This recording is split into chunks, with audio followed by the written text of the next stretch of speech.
Stalin praised Lend-Lease as one of FDR's most remarkable and vital achievements in keeping the Allies in the field against Hitler. After the war, Nikita Khrushchev agreed, noting, "If the United States had not helped us, we would not have won the war." Considering the contribution of American equipment, trucks, and radios to the Soviet offensives of 1944 and 45, he asserted, "Our losses would have been colossal because we would have had no maneuverability." Khrushchev offered, "We shouldn't boast that we vanquished the Germans all by ourselves."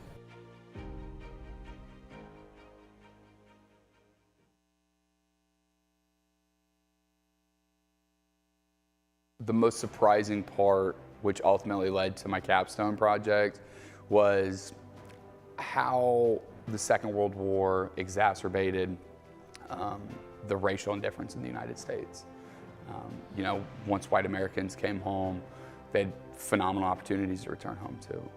They were able to start great careers, go to college for free, have all these great benefits. You were treated like a hero. But for African American soldiers who came home, or Mexican American soldiers, Asian American, while those opportunities were there, they weren't really offered. It was more of a, hey, they're there, but you're not entitled to them. So I think the most surprising part was how that has all evolved to where we're at today. I believe that's a very large foundation, or an extension of the foundation of racial disparity in the United States. And to me, that was the most surprising part. Just do it. If your heart's in it, just do it. But you shouldn't, worry about, oh, is this gonna help my career? I think as a person, it's allowed me to build soft skills and hard skills that I can use anywhere, and not just in research, not just in World War II or military speaking terms, anything like that. It's more of a, it allows me to see who we are as people totally different. And by doing so, if your heart's in it and you really want to learn about it, just do it, because it's not about the combat, it's not about the war itself, but it's about the lives that were totally affected, which I feel like every single person today has a connection to that.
Before we get restarted, if I could ask you to find your seats, and in the process, please find your cell phones. As we pull our phones out during break, let's turn them off or silence them before we restart. Thank you.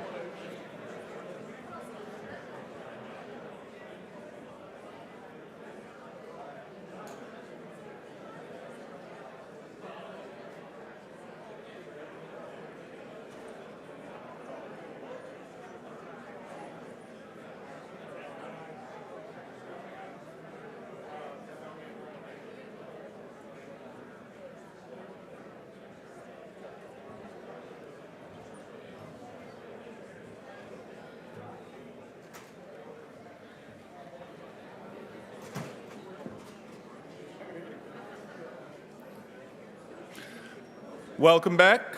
Our next session is going to be on untold heroism of the bulge, featuring Dr. John McManus, a dear friend of the museum and mine, and from the great state of Missouri. He needs no introduction for those of you who are frequent attendees of our conference or past travelers on many of our educational travel programs, but he's going to get a little one anyways. He is the Curator's Distinguished Professor of U.S. Military History at Missouri University of Science and Technology. In addition to coming here for our conferences and going on tours with us, he's active with many media appearances, 2 podcasts that he hosts or co-hosts, 15 books, including the one that will be featured prominently in this discussion, Alamo in the Ardennes. Joining John to his right, my left, is Dr. Michael Bell. Dr. Bell is the Executive Director of the National World War II Museum's Jenny Craig Institute. He is a career armor officer, retired as colonel, and then continued to serve our nation in various capacities, the Pentagon, State Department, and the National Security Council, for another 10 to 12 years. So, ladies and gentlemen, Dr. John McManus and Dr. Mike Bell.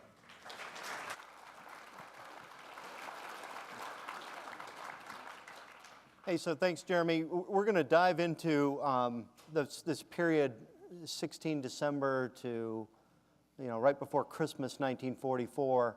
And, we've got the amazing John McManus here with us as we think about this. And, most of us are familiar with the Band of Brothers story, the 101st in Bastogne, 4th Armored Division's breakthrough and link up. I was fortunate 40 years ago to be there with Charlie Bogus to spend 10 days at Bastogne, walk the perimeter, see where the 101st was. But at each point, there's these glimmers about how did this happen? Who else is out there? Who are the other divisions, the other 32 divisions that fight in the Ardennes besides the 101st, or 31 divisions besides the 4th Armored Division? And so you're just going to start out with kind of a softball for John. What inspired you to write this book, Alamo in the Ardennes? Pretty cool book. Here. I hear it's good. Yeah. And in spite of who wrote it. What's your big idea there? And we're going to explore this in great depth. But how did you get interested in this kind of side story to Bastogne? Yeah, so I was on the 60th anniversary of the Normandy invasion, and it was like a D-Day to Berchtesgaden tour. I was one of the featured historians working for that 60th anniversary, and we visited Bastogne, and of course I'd been there and known about it and had studied it, and I was there that day with a couple of 301st Airborne veterans, and to their credit, they seemed to want to talk more, not about themselves and what they did in Bastogne, but about what the other units east of Bastogne had done before they ever got there. And it's one of those things where, as an historian, I always kind of knew about that fighting east of Bastogne in the first 2, 3, almost 4 days of the Bulge. I knew about it intellectually in the back of my mind, but I really didn't, And so when I had these conversations, something just kind of clicked, and I thought, there is a much bigger story here and much more to Bastogne than what we know, because I think what we tend to focus on is the siege. It's all quite dramatic, of course. We have this undermanned airborne division that's been rushed into the maw here and is underarmed too on some levels as well, and is going to have to deal with this difficult challenge. But really, I would argue ultimately the battle is decided in the first couple of 3 days when the Germans are not able to get Bastogne when it would have been valuable to them within the early part of the Battle of the Bulge. And that is a story of the 28th Infantry Division, a unit that just got out of the Hurtgen Forest, and this is their reward. It's just mind-blowing. And of course then, elements of the 10th Armored Division, the 9th Armored Division, so on and so forth. And so when I came home from that tour, I decided this is something I really want to investigate. And the more I looked into it, I thought this is really such a dramatic human story, because that's what always interests me the most is the human dimension of all this that we study. And I got in touch with a guy named Bob Phillips. Now, Bob Phillips had been in the 110th Infantry Regiment, 28th Division, so he'd actually been in this battle, and he had really emerged as the leading scholar of that Bastogne corridor battle, as I'll call it. And he wrote a book called To Save Bastogne, based on his many years of research. So he was a participant, and then later he was an historian. He was, I think, an historian for the Air Force as his career. And Bob was so helpful. And so welcoming, and I'll never forget it. He is the real pioneer of this entire battle and the foundation of what we know. But once I got involved with him, I thought this really needs to be a book. And so I just sort of tackled it from that point. So the book, kind of lays out the route to Bastogne that the German, 5th Panzer Army is going to take, through the 28th Division, portions of the 9th Armored, 10th Armored. We usually think of the 106th Division, which is to the north in the Schneefel, north of the 28th Division, brand new division in the line. But the 28th, tell us a little bit about them. What were they just doing? You mentioned they're in the Hurtgen. I think they need about 5,000 replacements after that combat, from a couple weeks of combat. So, as we heard earlier this morning, these divisions are seen to be pretty beleaguered, if you will.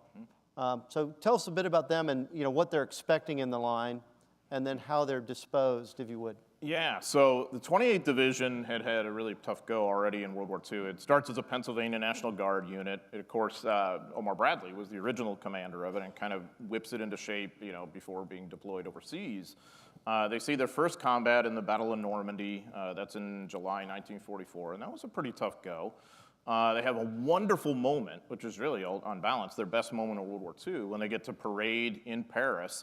So when you see those pictures of American troops on the Champs-Élysées and whatnot, they're probably from the 28th Division.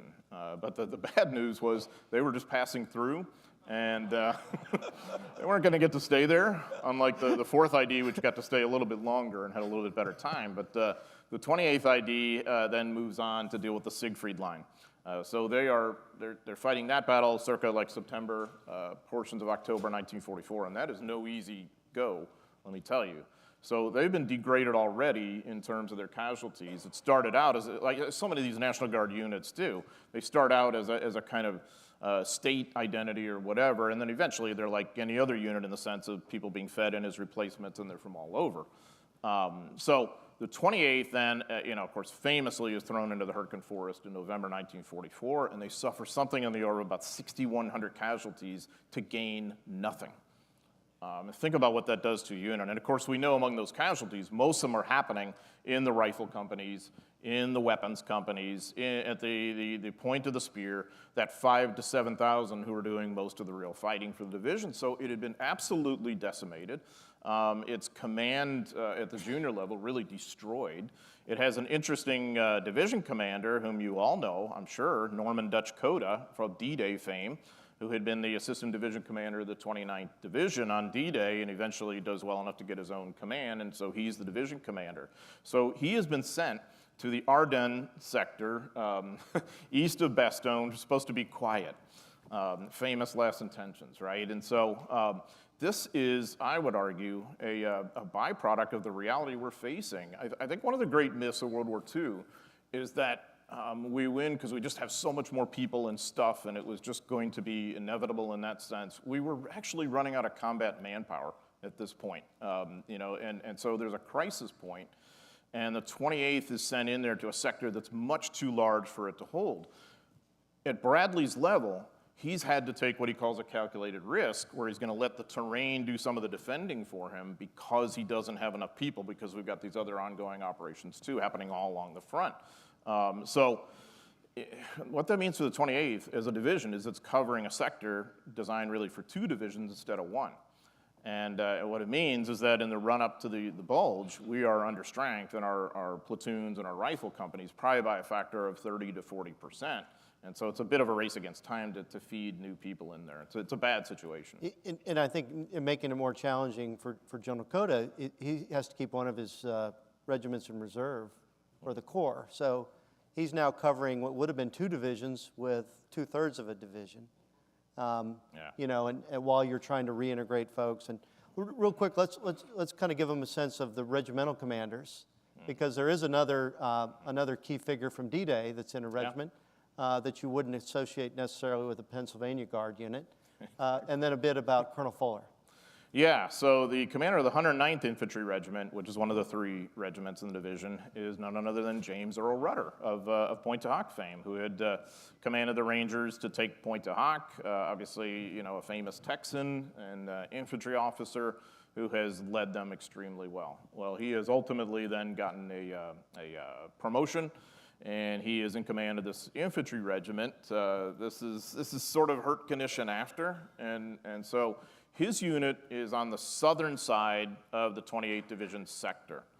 If we could go to maybe some of the maps here to check this out. How's that one? Yeah, so you see you look at the lower part of the map. The 109th would be on that southern sector there. That's Rudder's regiment. And of course, the interesting thing too, from a veteran standpoint, of course, many of the Rangers who served under him on D-Day and after really felt very strong ties to him for the rest of their lives, but so did many of these 109th guys too, because a good commander is a good commander, and Rudder was a charismatic, excellent commander in the 109th, and the soldiers appreciated that.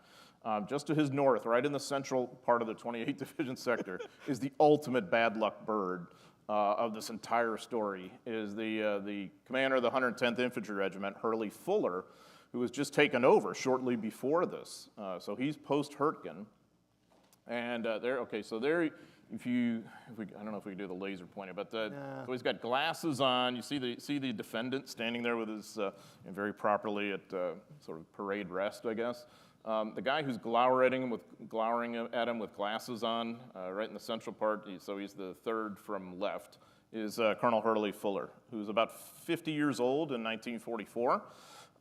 He's a Texan who has at one time attended the University of Texas, dropped out to fight in World War I. And he's really interesting in the sense that he's had a progressive military career in the sense that he has gone up in the ranks, but he's not one of these hotshots that we often talk about. We tend to focus on them, So Fuller has been just a guy, and he's just sort of plodded along. There's nothing remarkable about him except that he's really cantankerous, and and I love that picture of him because it's so like him. He's just sort of like scowling, glowering at the guy. I mean, that was very much his personality. He's a no-nonsense kind of dude. He's had a rough time in Normandy. And really, I think there really needs to be some more work done on this beyond what I just gave as background in the book. He was the commander of the 23rd Infantry Regiment of the 2nd ID in Normandy. So they come ashore the day after D-Day, and then they fight in Normandy. And the interesting thing at that point, Fuller was not a big fan of the M1 Garand rifle. And so he was making sure that a lot of his guys were armed with the Springfield, the old 03 Springfield, which gives them less firepower at the point of attack. Fuller did not perform up to expectations in the fight around Hill 192 in Normandy. All that is the prelude to Saint-Lô and whatnot, and he gets relieved of command. But he was fairly tight with Troy Middleton, who's the 8th Corps commander, and so Fuller stays around as this sort of tangential kind of supernumerary colonel doing nothing and whatever. And so when a regiment opens up with the 110th after Hurtgen, he gets that regiment. So he comes to the regiment, and the guys don't know him, and they don't have a particularly positive impression of him. They think of him as this rear echelon guy, and infantry soldiers never really like that, obviously. And so Fuller had not, by the time the bulge happens, been able to really kind of get to know his people and connect with them the way you might have wanted. So we'll come back to the map, perhaps. We hope. Well, there's this. So if you would, let's talk a little bit about the 28th's initial day, if you will, of combat. And Fuller has a huge task, doesn't really know his troops. They think he's a bit of a cold fish, and he's pretty spread out. And as we've heard earlier, the intel picture is a bit confused, but certainly, they know something's afoot. And so how do they respond initially to this? Yeah, so let's start with the intel picture. And of course, Greg covered that masterfully, earlier this morning, and especially from the bigger picture point of view. But from the point of view of these guys on the ground and what they're seeing and experiencing during the run-up to the German offensive, it's really quite fascinating because there is a sense from the private soldiers on upward that something's cooking. That the Germans have that buildup that Greg had alluded to, the capability, and then the intention seems to be there that there could be some sort of push. Now, I don't know that anybody envisions the kind of massive, counteroffensive that ultimately comes into being, but from their point of view on the ground, outposting on the east side of the Our River, manning these small towns, these choke point towns in the 28th Division sector east of Bastogne in portions of Luxembourg here. They really do notice the German buildup, and there's some interesting anecdotes. There's a sergeant I think he's the senior sergeant in B Company 110th Infantry in a little town called Marnock, which is about a mile east of Clairvaux, which becomes a key point that the Germans have to take to get onto Bastogne. And this guy, J.J. Kuhn from Wisconsin, had really become convinced that the Germans were up to something. And so he's sending shadow patrols out to figure out what the Germans are up to, because there's more patrols, there's more patrol activity, so on and so forth. And in this particular sector, by the way, photo recon isn't helping us much because this has bad weather, this sector, and I think about half the missions that we had around this time had to abort. And so we don't have a complete picture except these guys on the ground. Kuhn is frustrated because he thinks his battalion command and then his regimental command, Fuller, doesn't really get the situation. And so he's determined that he's going to have them figure this out. And this is kind of disgusting, but it's also, I think, entertaining. He decides he's going to pick up German soldier droppings from the patrol routes they'd gone in, put them in a manila envelope, and send them to Fuller as a way to say, hey, Colonel Fuller, this is the reality of what's going on. And it's super fresh. It's super fresh, too. Super fresh intel. But all due respect to NCOs, this is an NCO who thinks he knows everything, so that means he's an NCO, right? I mean, that's just the way a lot of these guys are, and he knows a lot. But so for some reason, he thinks that's going to wake up Fuller, so he sends it to Regimental HQ. A staff officer accepts this little gift, and the last thing Kuhn hears before he's ushered out of headquarters is Fuller discovering what he's just gotten and saying, "Who the hell sent this to me?" And Fuller being Fuller. So what he doesn't know, and what I think is so interesting, is Fuller's just as worried, and so he's agitating to Coda. Coda's agitating to Middleton. Middleton's agitating to Hodges and then to Bradley. So like all up the line, everybody has this sense of foreboding from Kuhn on up. So in that sense, the fact that the Germans are going to attack is not really a surprise. It's maybe the size of it and the fury and the intentions behind it. So what this means for us by December 16th is that the 28th Division is nowhere near prepared for this. Fuller has done the best he can to get these guys ready and to bring in replacements and all that. We've been doing that all along. But remember, too, the survivors of Hurtgen Forest need R&R. And so that's why a lot of them are in Clairvaux. That's where regimental headquarters was for the 110th. And it's also a resort town. It's a beautiful, charming little town between two major ridge lines, this little custard bowl of a town. So a lot of guys are back there on R&R, and so they're not ready when the Germans come in full force, because the better part of 5th Panzer Army is supposed to come through this sector. Yeah, so if you would, talk about kind of the initial, kind of what they do initially.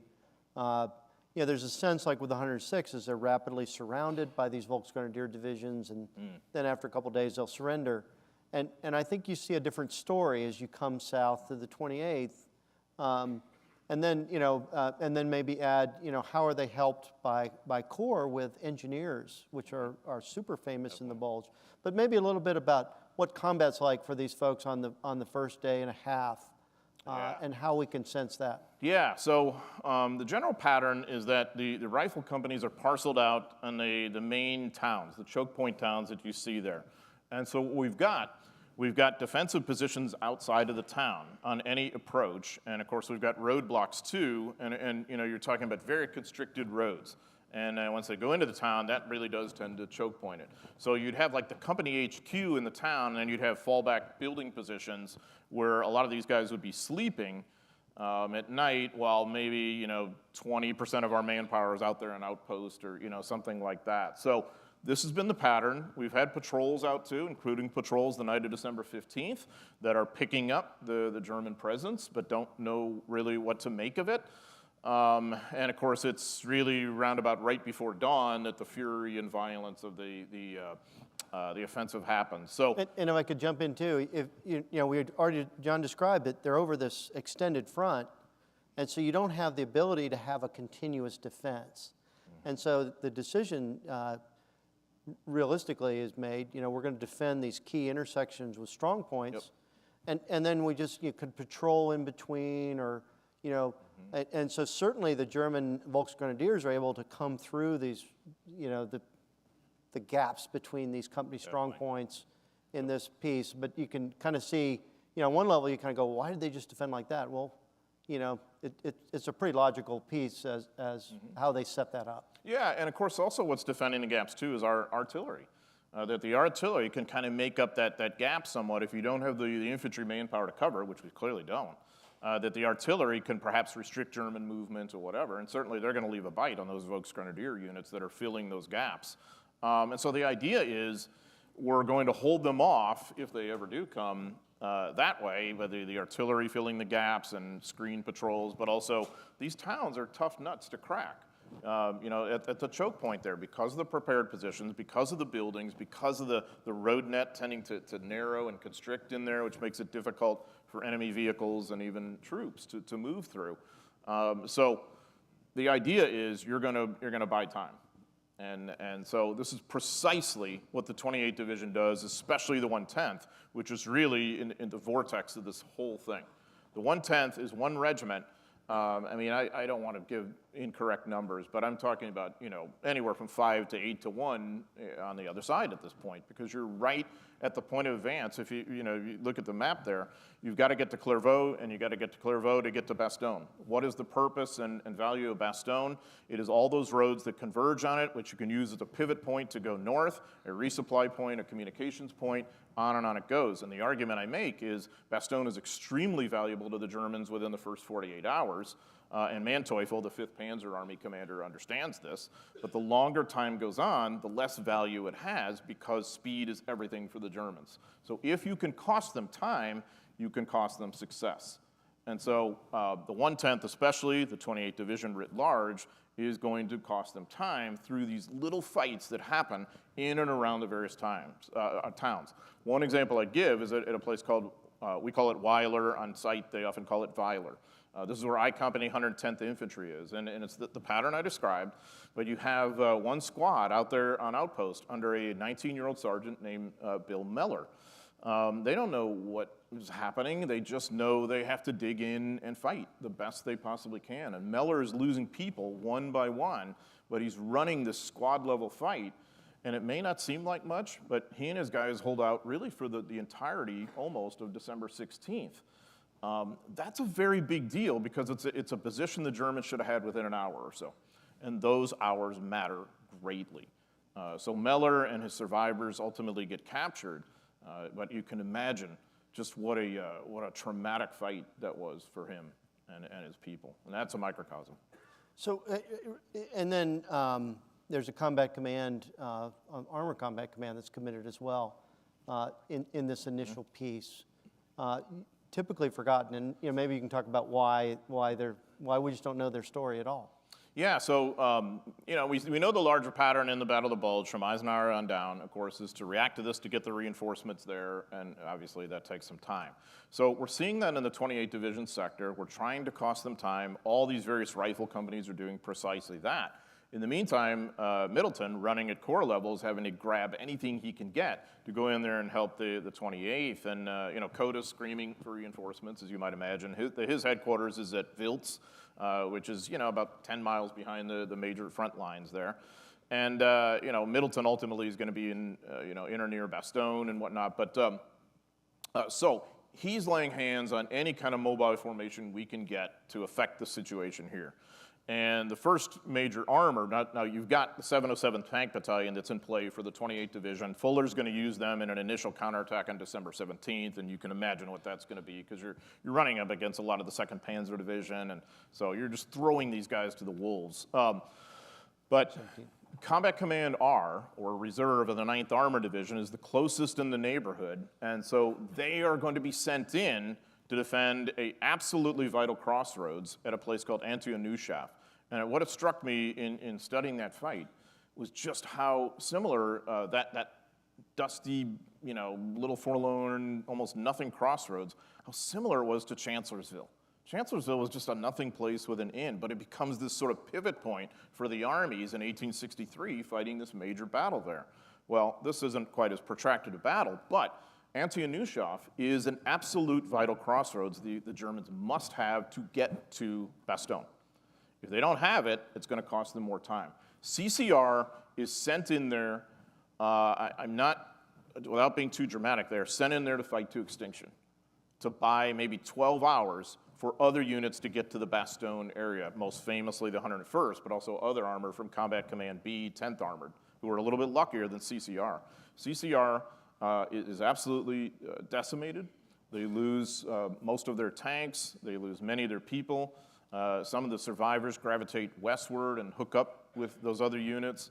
Interesting personal element of this. The commander of the 9th Armor Division was a guy named Jack Leonard, and his son was the same name. And of course, the general had died by the time I researched his book, but not his son. And so I got to know his son really very well, and his son, he and his father had a lot of conversations about this. And the son, John Leonard, knew so many of the veterans, and so he really had a personal link to this entire battle. It really kind of opened my mind to the whole thing, and he would refer to his father as the old man. The old man did this, the old man did that, and it was just it was so interesting. And then he'd talk about various veterans, and he'd say, old man so and so, or old man this, or whatever, and really the personal dimension of this whole thing came to life because honestly, it's hard to really study the CCR fight because most of those guys were gone at the time, killed or captured and never heard from again. MIA or whatever. So then when they write the green books, the Army's official history, there's not much in that story about these units because there's no one for the historian to actually interview. And so, the folks like Team Harper, which are completely destroyed, don't have a place in the story because of that phenomenon. I think it's kind of staggering when you think about horrifying. How those are just subsumed by the 5th Panzer Army, literally destroying these folks as they attack across. And when the unit is destroyed, its records are gone, and like you said, there's no one to talk to. The famous combat interviews that are done in relation to Bastogne are generally done by SLA Marshals people with 101st Airborne guys who did survive the battle. Really, from their standpoint, the deadlier part of the fighting in the Bulge was after the siege when they're having to go forward and attack, like, the famous fighting around Foy and all that. So, history follows wherever the sources are, and that's really one of the sobering things about this, which was why it was really so revealing to know General Leonard's son, because it was a kind of entry point for me to get to know a lot of these people, admittedly secondhand. But that was all that was left in many cases. It was really hard to find CCR 9th Armored Division veterans who fought in that particular battle at the crossroads. And the sobering reality was because so many of them did not survive. Yeah, so let's shift a bit into 10th Armored Division, CCB, Combat Command B. And so Team Harper is some of the ones associated with CCR. You have these names like Team Cherry, de Sobry. Where do they come from? Because they're not part of the 8th Corps when the battle starts. Yep. I mean, it's another one where it's like, how did they get there? But how do you see their contribution and their actual part of this fight? Absolutely vital, because you talk about timing, they get there at the exact right time. So CCB of the 10th Armored obviously is not an 8th Corps asset. It comes from elsewhere. We're talking at the theater level, again, just laying hands on whatever you got to get it where you need to go. Generally coming from the south, and of course 10th Armored is involved in other fights in the Bulge that have nothing really to do with this. So confusingly, like when you're researching the records, and you're looking at a subunit like an armored infantry battalion or whatever, you really had to figure out were they part of CCB or not. Because if they're not, they have nothing to do with this fight. That's how confused and broken up this is. So they are rushed, and I do mean it, they are rushed along that road net up to set up around Bastogne. If we could go forward and take a look at this. Now you see you can see where the teams are listed. So these are basically task forces. These are combined armor and infantry and engineer task forces that have vehicles, half-tracks and some level of tanks and some tank destroyers that are attached too, especially up there around where Team de Sobry is fighting. So they're going to be parceled out along those key entry points of the Battle of Bastogne. You probably know. So let me just, for orientation, you can see Bastogne there in the middle. At the top is Team de Sobry of Noville, and then Team Cherry to the east, and then Team O'Hara down toward the south, where you see number 3. And those are kind of the 3 teams that they've broken this brigade-sized combat command into, and then on the fly, organized them into task forces. So Absolutely. Just wanted to make sure everybody's like, what's he talking about? No. Absolutely. They always say that, Yeah, I think, yeah, when I'm okay. talking. But, and I don't blame them. But, so they're parceled out into what are the key parts of the road net, crossroads that are leading to Bastogne. The Battle of Bastogne doesn't really happen in Bastogne in that sense. It's kind of like Gettysburg in that respect. The key terrain is outside of town. In this case, it's along those eastern approaches during this phase of the battle, and we're talking here by the 19th. Now, of course, by that time, we've had a lot happen with the 28th Division that's just been broken apart and has bought time for this to happen. One thing I want to mention before I get a little deeper into this is what happens to Fuller, just in terms of closing the loop.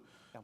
His command post is in Clairvaux, and of course, as the fighting grows more violent, by the end of the 2nd day and into the 3rd, now you've got German tanks knocking right on the door and blasting shells right into your hotel. It's the Hotel Clairvaux, which is where the regimental command post is located. And so Fuller's actually on the phone with division headquarters when that happens, trying to make them see the true picture as he sees it. And he said he felt like Colonel Travis at the Alamo. That clicks in my mind, Alamo in the Ardennes. And here's a Texan saying that. He must know, right? So he has to escape with the survivors of his HQ. They escape across this fire escape, like a ladder fire escape about 3 stories up, because the Clairvaux was built right next to this cliffside ridgeline. And so you could move over the ladder to get there, and they do that. You can imagine how perilous that is. And they go on this odyssey, wandering away from the Germans, trying to collect people together and have resistance. So, all of that has happened by the time we're even talking about 10th Armored and then 101st Airborne coming here. And and then some of the 28th Division guys who've been luckier have gravitated west, and they're going to be added to the mix here if they're willing to fight. And a surprising number of them still are. So let me jump in too. Amazing. So one regiment will go north to St. Vith, which it had been the the reserve. 112th.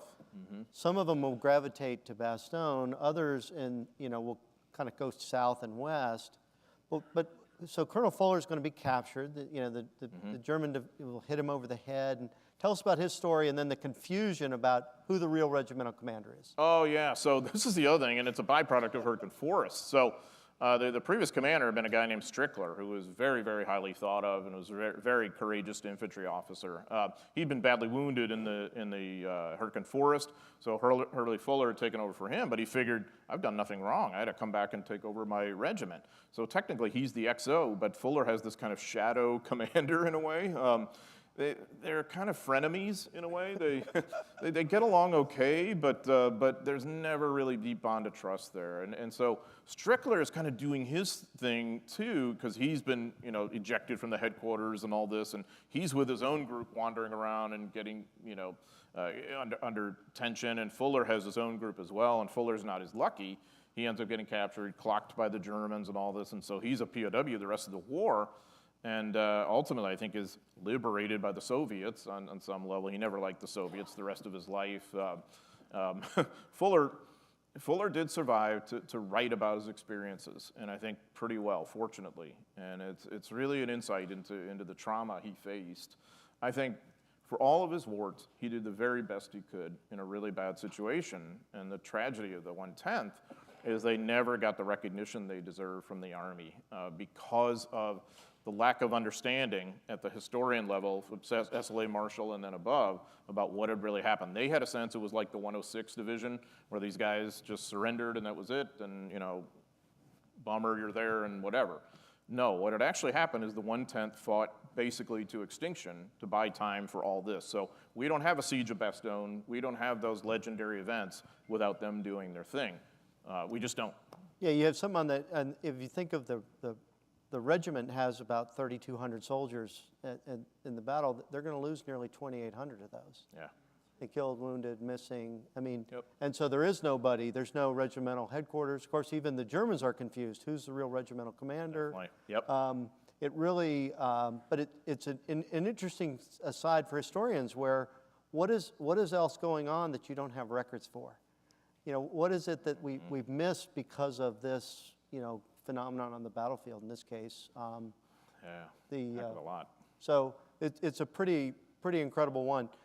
Do you want to, shall we launch into de Sobry or Cherry? Yeah, let's talk about that. So that you can see they are, parceled out there east of Bastogne to hold up what is, by and large, the 2nd Panzer Division coming their way, and Volksgrenadiers too, and whatever. But I really think that the key point of it all is up there at Noville.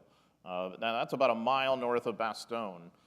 And the reason that's the key point, only in my opinion, is because the remaining value of Bastogne by the time we're into December 9th here is in some sort of quick pivot point to move north, to reinforce 6th Panzer Army, SS Panzer, whatever we'll call them, Sepp Dietrich and all his guys, and Piper and all them to the north, to give them some help and to get onto the Meuse River and then really make something out of this thing. Noville offers the best hope to do that. So Team de Sobry is elements of the CCB 10th Armored Division. Now, that's not just armor. That's not just tanks. That's armored infantry, too, from the 20th Armored Infantry Battalion. That's an attached tank destroyer battalion, too. There's a lieutenant in there. He has a funny name, Tom E. Toms. But his grandson, David Toms, became a very famous PGA golfer, and so that was kind of interesting to me to learn about that, because I'd always known David Toms, and here was his grandfather who's part of this. So they are fighting alongside what becomes is elements, I think it's the 1st Battalion 506 Parachute Infantry that then combine with them. So they're in this really difficult fight, mainly just outside of the town, same pattern here, and it's such a bone in the throat of the Germans, because 2nd Panzer gets involved in this fight that just bogs them down far too long that they can't afford. And certainly you see that with teams Cherry and O'Hara. But teams Cherry and O'Hara is more about Bastogne at that point, which is losing value with every minute that passes. Team de Sobry is that northern shoulder or whatever that could perhaps provide you an entryway north. And that battle goes the worst of all the three for them. Yeah.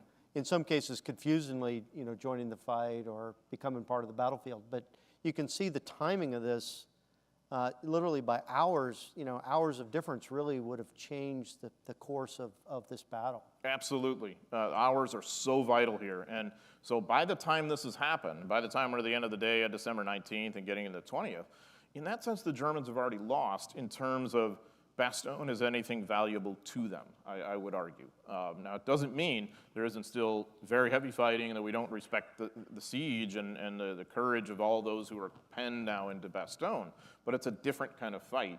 If we're looking at the bigger picture, Bastogne just isn't going to be as valuable for them at this stage, and the fact that they don't have it certainly is going to be a restrictive element into what they can do in relation to the larger offensive. Well, and you know, if you think about the timeline they were under, you know, it was supposed to be 3 days with an extra day to cross the river.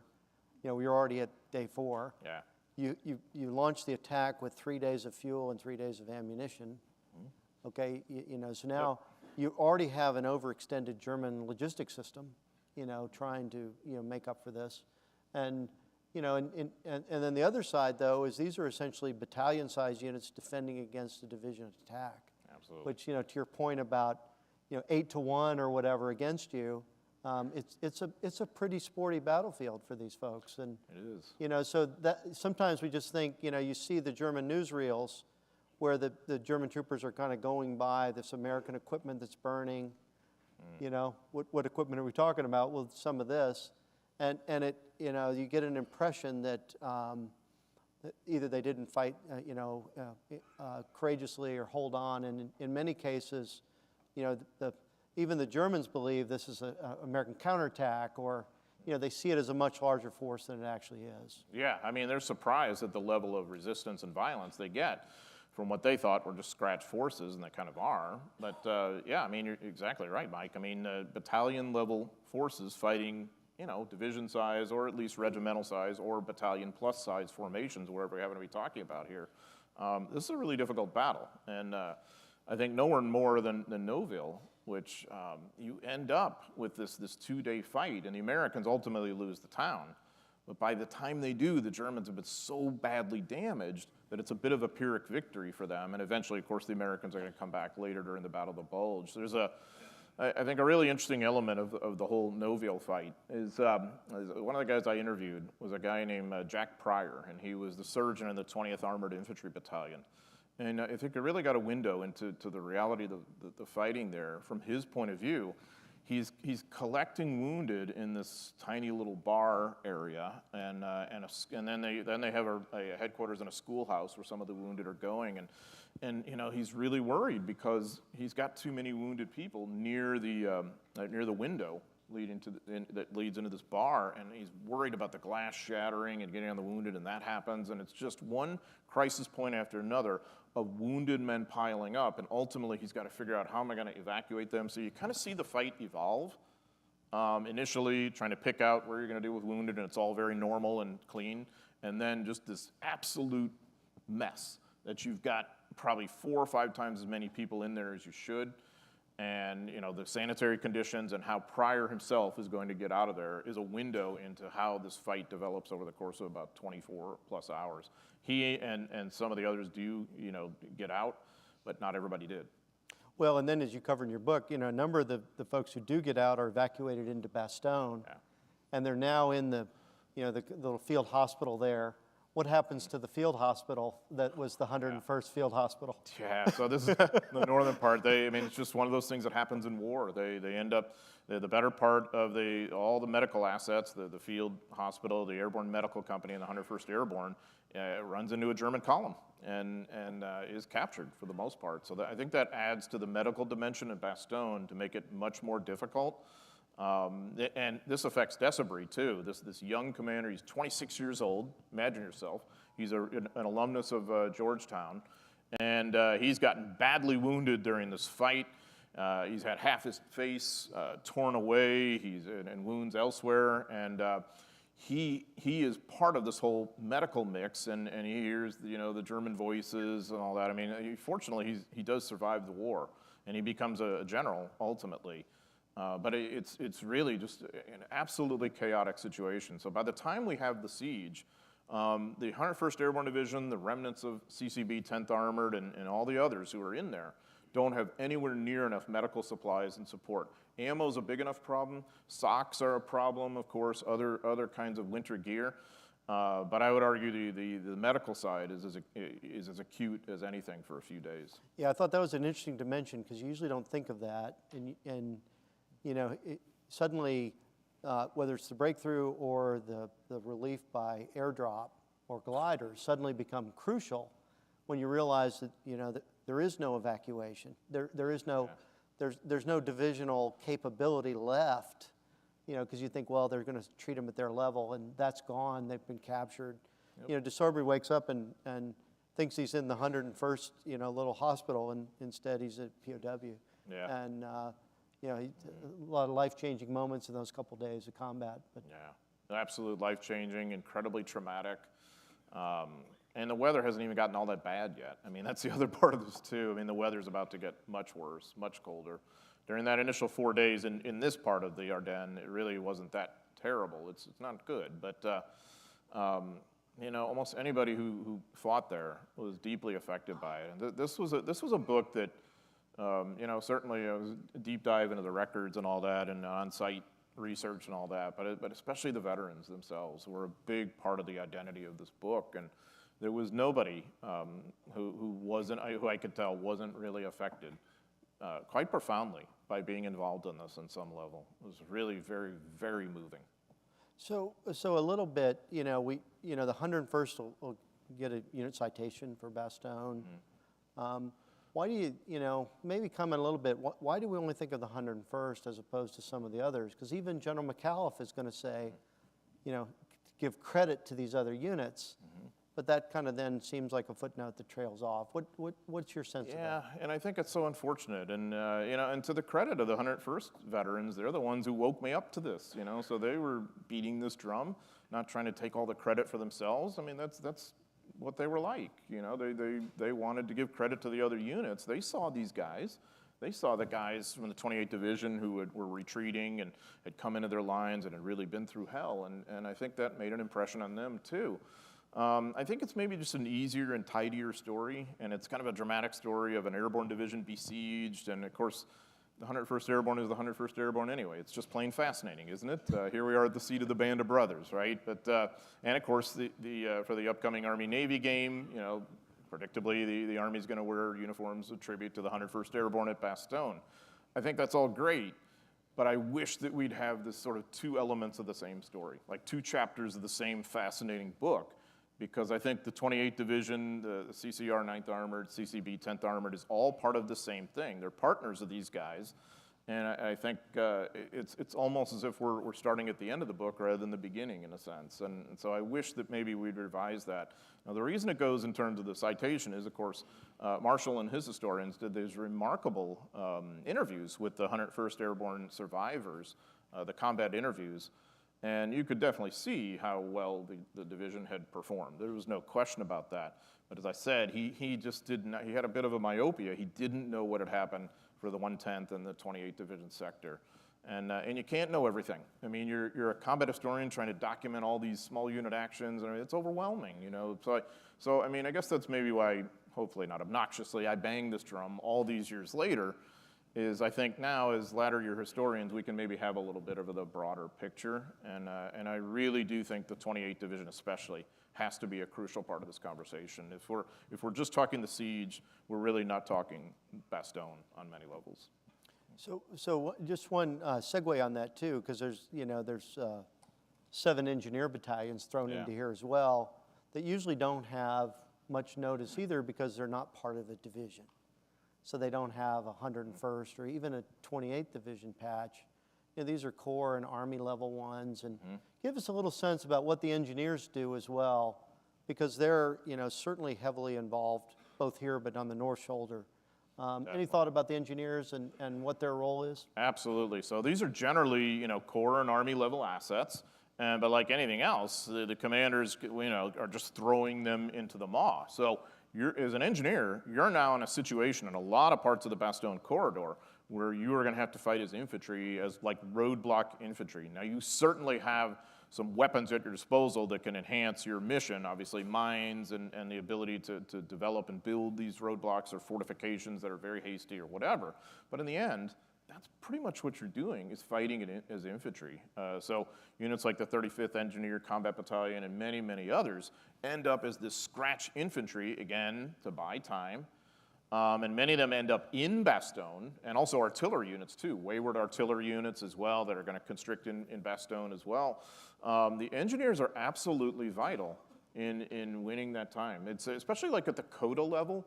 So General Coda is seeing a lot of these engineers come into his area of operations And so that's when he's using them as kind of like scratch battalions to throw out there because he just doesn't have any more infantry. He's also, of course, famously using bandsmen and anybody else, signal guys. So during this era, this fight, it really doesn't matter what your MOS is. It's a matter of where you are and what the demand is at any point in time. So some of those engineer units either fight to extinction or certainly to tremendous diminution before they, most of them are going to retrograde and retreat back and be preserved. But their role in this whole thing is absolutely crucial. Yeah, so you have this kind of tableau of these, the 28th, these combat commands, the armored divisions, engineers. You almost have this image that the 5th Panzer Army kind of rolls over the hill and there's Bastogne. But instead you've had this series of really incredible combat before. One, just a thought on it, I'd welcome that. The Volksgrenadier divisions that come up against 28th Division and others, in many cases are shocked at the size of the American units. They expected much larger units. They didn't expect the Americans to fight as aggressively. And even in some cases, they will start shooting the American prisoners just because of that kind of, immediate combat battlefield angst, and the officers will intervene and do that. But how did the Germans see these units? And then, what was their treatment by and large of those that they captured? By and large, the treatment is reasonable, I would say. It's not pleasant. More on that in a moment. But, in terms of like the Volksgrenadier units and their composition, this is not the cream of the German army. I mean, these are just guys thrown at the problem. Even in the Panzer units, they're, not always the best soldiers. So we tend to have this vaunted image of the German army and all that. And, and obviously it's formidable, but it's not quite Superman or something like that. So their fights are very unsophisticated on some level. When they're in these choke point towns, it's very wasteful of especially these Volksgrenadier infantry, just kind of thrown at the problem with some artillery support. They're having trouble moving armor. I mean, one of the things I think Anthony talked about today is the bridging problem for the heavy tanks and all that. I mean, it's so relevant to this too. It's not until, I think, the end of the day on December 16th and into 17th that the Germans can even get armor across the Aure River in the 28th Division sector. And even then, it's choke pointing in these towns. It's snaking into columns, in Clairvaux in particular. There's this hairpin turn, and they really get bogged down there, but in front of a castle where one company and the signals people are holed up and resisting. And so they're kind of surprised by this level of resistance. They had figured maybe the Americans would just simply run. And of course, there's some cases where that happens, but by and large, that is not what takes place. So some of them, yes, are quite angry once they've lost enough people. When the Americans finally do surrender, there's that dynamic to combat, and the Americans have that too, of course. So there are some shootings, but by and large, they're going to capture these guys and they're going to move them east, and they're going to just send them walking. And eventually, if you're fortunate, you get aboard a train, but then again, you may get strafed by your own Air Force. And so anybody who becomes a POW here, that was another thing that was a bit of an eye-opener for me. Not that I didn't know about the POW experience, but as applied to this is what I'm talking about. Let's say you are Bill Meller at Weiler. What's in front of you once you're captured by the evening of December 16th? Months and months of misery and privation. In the immediate sense, days or weeks of walking in the cold across wherever to Germany, to a collection point, and eventually to a POW camp where Germany's not in good shape and they're not feeding you well, sawdust bread, the guilt of all this, the PTSD of all this. You're probably going to lose 20 to 30 to 40 pounds. I mean, this is traumatic for Fuller, too, as a colonel. Imagine the privates. So that was another, honestly, that was another part of this that I thought, wow, that's a whole story too. That could be its own book. And I really had to just kind of shut myself up, which, as you know from listening to me, is generally good advice for me. But it really is. So then I was like, oh, I want to have that in there too. But I just thought, no, that's not relevant. But I knew that was such a huge part of the story. And I think, again, kind of a microcosm for what American POWs were facing at that point. No, I think you covered that remarkably in the book.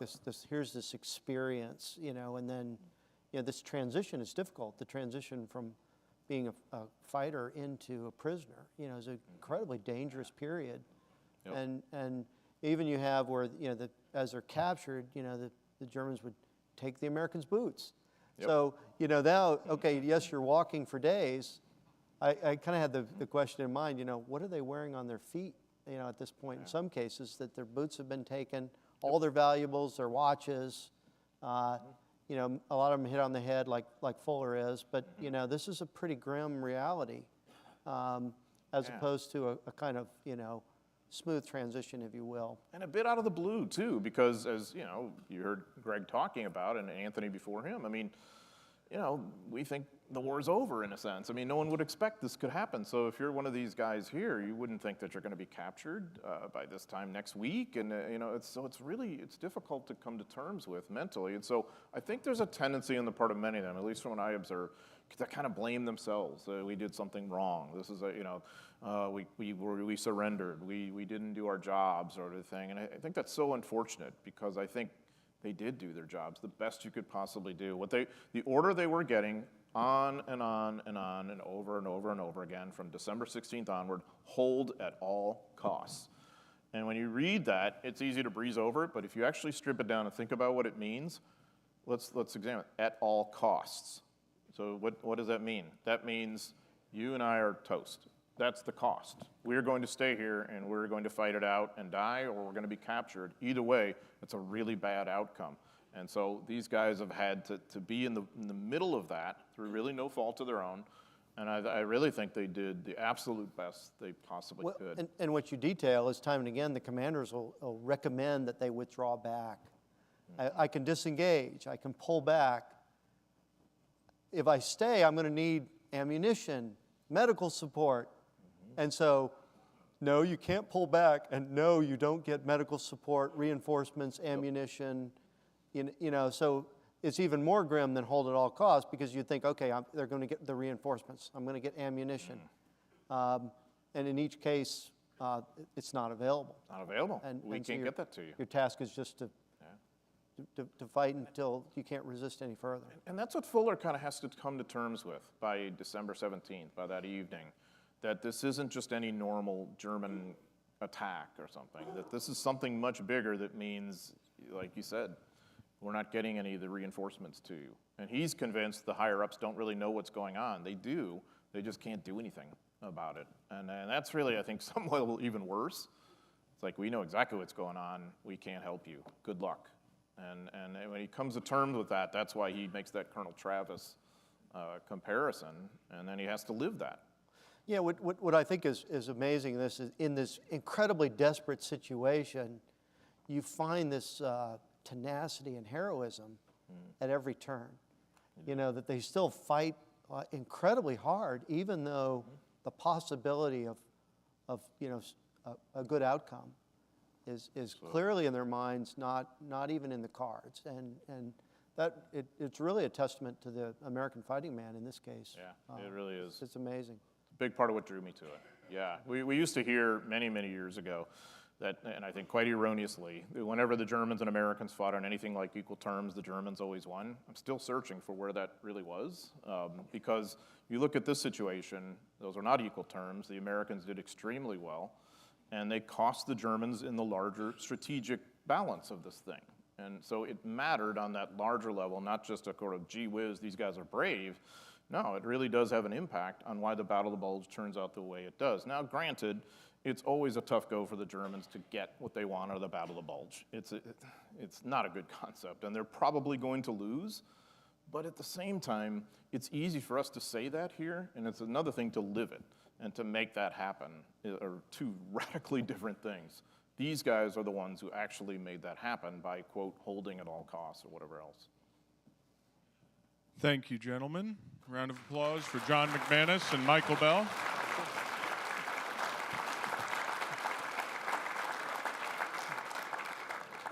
Please raise your hand and we'll bring the microphone to you. Gents, we're going to start in the back to your left, please. Thank you. During the mention of the Siege of Bastogne, I know they make mention in terms of African Americans, the 9th Field Artillery Battalion, but were there any mentions in your research about any black quartermaster companies that played a role in the event as well? So mainly once you're in Bastogne, Quartermasters and artillery primarily. So you're going to see some of these 28th Division refugees who get to Bastogne who are going to combine efforts with them. So it basically is a matter of, are you willing to still fight?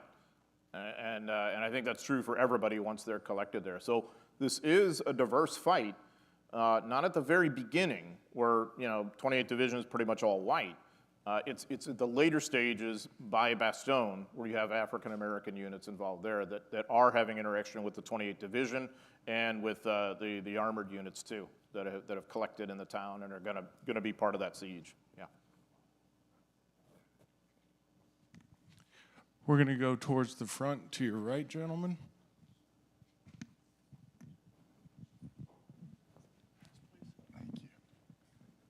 Thank you. It was a great talk. You mentioned some of the combat engineering battalions that were not attached, that were fighting. I was wondering whether there were any corps-level tank destroyer battalions involved, or whether those assets were even in the area and could be used. Yeah, they were. So an example, I think it's the 705th Tank Destroyer Battalion. I briefly mentioned their fight in Noville. They're a big part of that fight. So they're going to be, yes, technically they're part of CCB, 10th Armored or whatever, but these are TDs that are heavily involved in that fight. The guy named Tommy Toms that I mentioned earlier, he's part of that Tank Destroyer Battalion. Interestingly, their combat interviews were good and were quite expansive and revealing, and so it gives us a lot of insight on that. I interviewed a number of veterans from that unit. It's one example I would give. They're not the only one, of course, but I think they have as much impact as any. And so where they're used in that fight, where you're in this kind of stationary town fight for the ridge line outside, they're used as the kind of shoot and scoot armored element, because of course you don't want to be in one place because they don't have a lot of defensive armor. So and Noville was really foggy during that fight. So they're operating in the shadows, they're moving from building to building, they're moving from one position to the other, and they have a tremendous impact. Then they are some of the lead elements of the column of survivors that gets out of Noville and goes back to Bastogne. Next question is going to be right where I am. Dr. McManus, I read Alamo in the Ardennes. It's a great book. Very, very good. Very, very good. Thank you. Okay, very enjoyable. I've read a lot of your books. He'll be able, but that he was a can good sign your book for you too. So. I love it. Thanks. I can actually write. I guess I have quite a few questions, but I'll only get to one or two. Could you spend a little time talking about the 291st Combat Engineers, especially what they did at Trust Point? That would be one issue. And then could you spend maybe a couple of minutes talking about General Clark up at St. Vith? Oh, Bruce Clark. Okay, yeah. Well, curveball. The 291st is again, like a lot of these other engineer combat battalions, that exactly as I described earlier, is in this kind of crossroads or choke point or roadblock battle that is going to have to fight as this sort of amalgam of engineers and infantry. And I mean, I would argue they have as much impact as any other, if not more.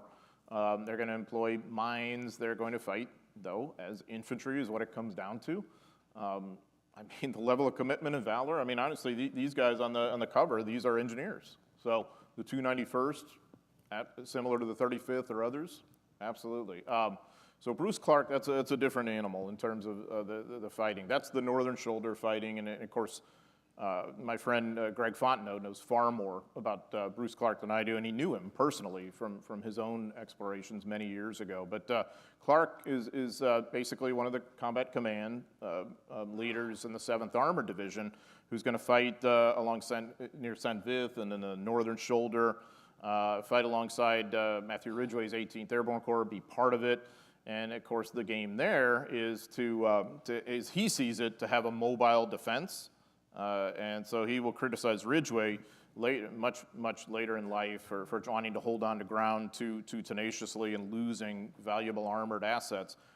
That's a controversy at the time, but really Ridgway honestly learns from this quite a bit. He doesn't leave these guys in to get nailed. He adjusts and whatever else. So Bruce Clark emerges, though, I think, without any question, as one of the more dynamic leaders among young American general officers in the Bulge. But I would suggest you ask Greg about him, because Greg knew him personally. And of course, he's the command of an Armor Combat Command as an engineer officer, Yeah. which is an interesting, to your piece about engineers. A great figure. Up front to your left, please. I may have missed it, but if so, when you are issued orders, hold at all costs,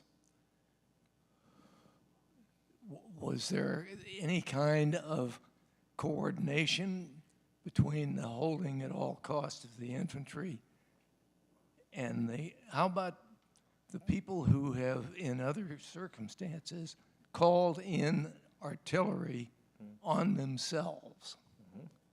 And was that artillery available?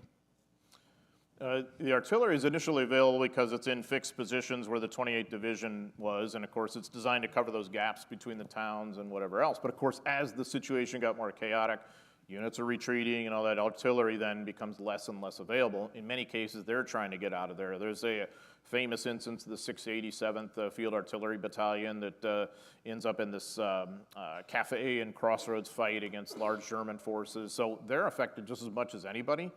The hold at all costs part of it is generally, say, let's just say from division on down, this tends to be the order that you're getting until that we're getting a squad or platoon that goes on upward. And sometimes that means they're going to try to help you. An example I'd give you, Fuller is giving that order to his company, to his battalions and companies and whatever, and he's giving them support from the 707 Tank Battalion and whatever other infantry guys he can get his hands on who are on leave in Clairvaux or whatever. But many of them are not even getting through. So more typically, when you're told to hold at all costs, it means nobody's coming, and you're supposed to stay. If you would too, John covers, there's some of the artillery batteries, as they're potentially overrun or in the process of being overrun, are into direct fire against the German attackers. So not only, they're no longer in the indirect fire role, but they're actually engaging, German armor in a direct fire role, literally, within 100, 200 yards away. As they're taking over. So he's got a piece where they're trying to bore sight through the gun, against German tanks, as they're come up on there. So the artillery, in many cases, the Corps pushed some forward to kind of cover those gaps, which is why you see these kind of forward observers, but also these batteries and battalions that are, in some cases, either trying to displace, move, certainly difficult, but this direct fire over the gun is pretty challenging task for these batteries. That is the ultimate nightmare. As an artilleryman, you never want to see your target in modern combat, do you? Bad situation. We're going to stay up front to your right, gents. Thank you very much for a wonderful talk. My dad was in the 101st Airborne, and he was in Bastogne and injured on January 9th, and he would always cry on January 9th, but he never talked about what transpired. My name is Cherry, and I questioned whether he was part of Team Cherry. Would you talk a little bit about the man who led this team? Because I don't know anything about him, and I'm just trying to put pieces together. Yeah, so his name was Henry Cherry, and he was part of the 10th Armored Division. So he's one of the battalion commanders in the 10th Armored. I think he was one of the Armored Battalion commanders. Yeah. And so he's not part of the 101st, but he is working with them. So he is going to have this, if we see on the map there, he's going to have this basically combined arms team of armored infantry, tankers, and then paratroopers who are going to fight to hold on to that part of the crossroads like you see there. And of course, they end up strung out in this column that almost strings, better part of back to Bastogne. It's at a place called Longueville where they see their heaviest fighting. And there was this grotto there in 1944, and it's still there today. And it becomes kind of the who, in the view of most of us, does as much as you can possibly do with that particular situation. The vulnerability of his, the thrust of this. So yeah, I mean, your father, if he's in the 101st, fighting on January 9th and getting wounded makes total sense because that, as I mentioned earlier, in some ways that was the toughest fight for them once they were starting to gain. Is that right? Yeah, in case you didn't hear it, she said he died 67 years later on the same day, January 9th. about the absolute lack of medical services that were available. I wonder. To comment on that, I think it's good you mentioned the two alongside each other. That pattern here, the chaplains, like everybody else, are absolutely overwhelmed. There was a chaplain in the 28th Division. I think his name was Cuss, like we've described, completely overwhelmed, having to take care of the wounded. You can't get the wounded out. What do you do? And Montgomery he was the assistant, and he was of the view that they were going to be able to get a Jeep or two together and these guys as long as it takes, and we're going to get captured by the Germans. And they do. And Carl Montgomery told me that for many, many, many years he could not forgive the chaplain for that. He had a classic example of, at least in this case, the Bastogne corridor, the kind of situation you could be in as a chaplain.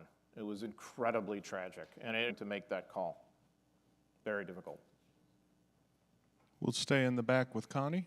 I was thinking about, what about the new radar-fused shells? Were those secret weapons available? If they did, I don't recall hearing a lot about it or seeing it in the records. I think it's mostly standard shells for them. Now, if someone else has different information, I'd welcome that. But to my knowledge, no, it's mainly the standard ordnance that they've got.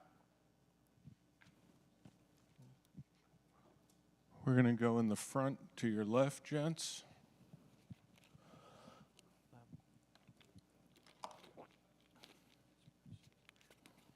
Thanks, John. Great talk as always. Just a couple of comments and then a quick question.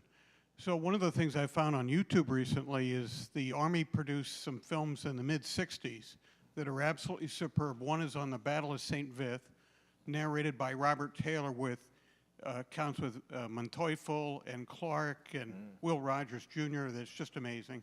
And then they also, I think the same year, did the story of the 10th Armor, and again with primary sources and interviews, so it's really a wealth of information. But my question, and it doesn't have to do with Douglas MacArthur and his role in the Bulge, which I think is greatly overlooked, but MacArthur had quite a reach, more than even I knew. I know. Wow. But how close did the Germans get? My understanding when I visited there, they said that when the Germans were within 8 miles of Bastogne, the 101st was still over 110 miles away.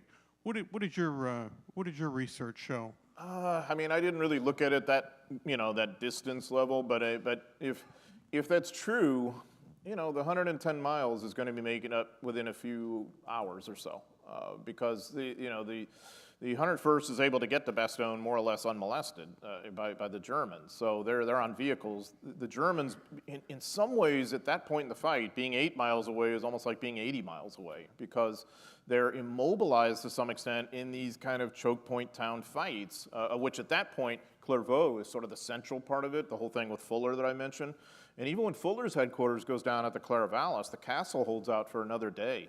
And so that's going to impact any German unit moving by there in Clairvaux, and thus, no matter how close you are to Bastogne, it's not like you can do much about it at that stage from a German standpoint. So maybe it was that dynamic for a moment, but I don't know that it was quite as close a run thing as what that would indicate. But yeah, interesting, you mentioned Clark and Manteuffel. They became, reasonably good friends after the war. Manteuffel, by the way, said that when he'd not captured Bastogne by, I guess, the end of the day on December 17th, he knew things weren't going the way that they ought to. Manteuffel talked a lot about the battle, and he talked to Bob Phillips quite a bit too. Phillips knew him pretty well. And Bruce Clark became really, I think, quite an interesting analyst of the Battle of the Bulge. Certainly his part of it, but I think in the larger sense too. Clark, by the way, retired as a 4-star general. And really, wrote a lot about this, and his papers are quite fascinating. We'll get one last question here. What happened to Fuller after the war? Did he serve in Korea? Did he have anything else, or did he retire? Or talk a little bit about that, please. Yeah, I'd love to. So Fuller did retire. He went home to Texas, and he actually, I don't remember the business, but he became quite well off. So there was a happier coda to Fuller's life, that he was reunited with his wife. He became a pretty wealthy man, but of course you can imagine how the war never really was behind him on many levels. And the reason I mentioned the thing about the Soviets earlier, I think it was, I don't recall if it was his nephew or his great-nephew, but I heard from one of his family members, and they gave me their viewpoint of what he was like. And he was positively delightful at times, but also really, really was angry at how the Soviets had liberated them and what they were about, and really carried a lot of trauma and guilt over the whole, corridor fight and being a POW. It was a really difficult go for him. So Fuller had really been through a lot by then. I think it's amazing that he had as good a post-war life as he did, because I really think he was a very hard luck guy up to that point in time. So maybe then he made up for that with his luck in business, and good for him. I think it's great. I wish I'd known him. Yeah. Great. Well, thank you, gentlemen. Good stuff. Awesome.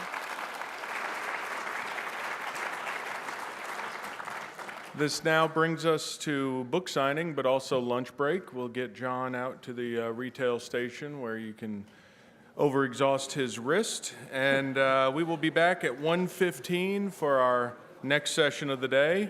Please enjoy your lunch, and please go get John to sign his books. Man, that was so awesome. Thanks, man. Thank you. Hope I didn't throw you too many curveballs. No, not at all. It was perfect. Oh, that was Great fun. story. Yeah. It really. Okay.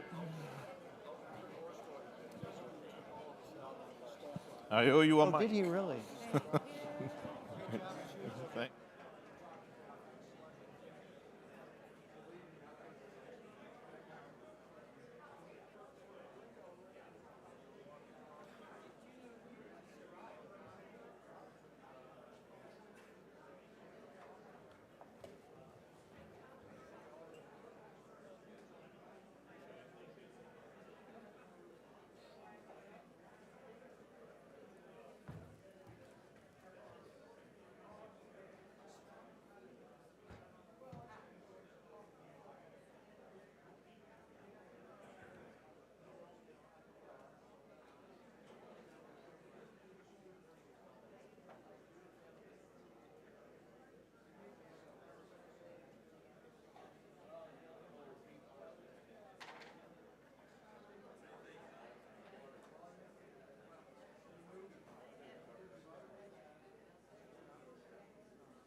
They were ordinary people, just like you and me, who never expected to find themselves like this.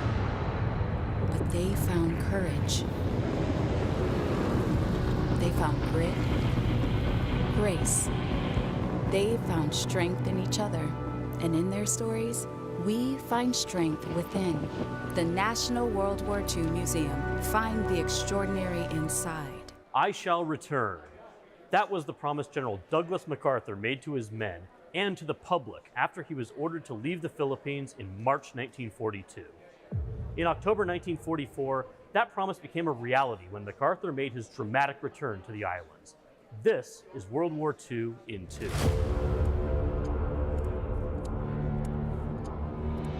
I'm Bradley W. Hart at the National World War II Museum in New Orleans. General MacArthur was one of the country's best-known Army officers.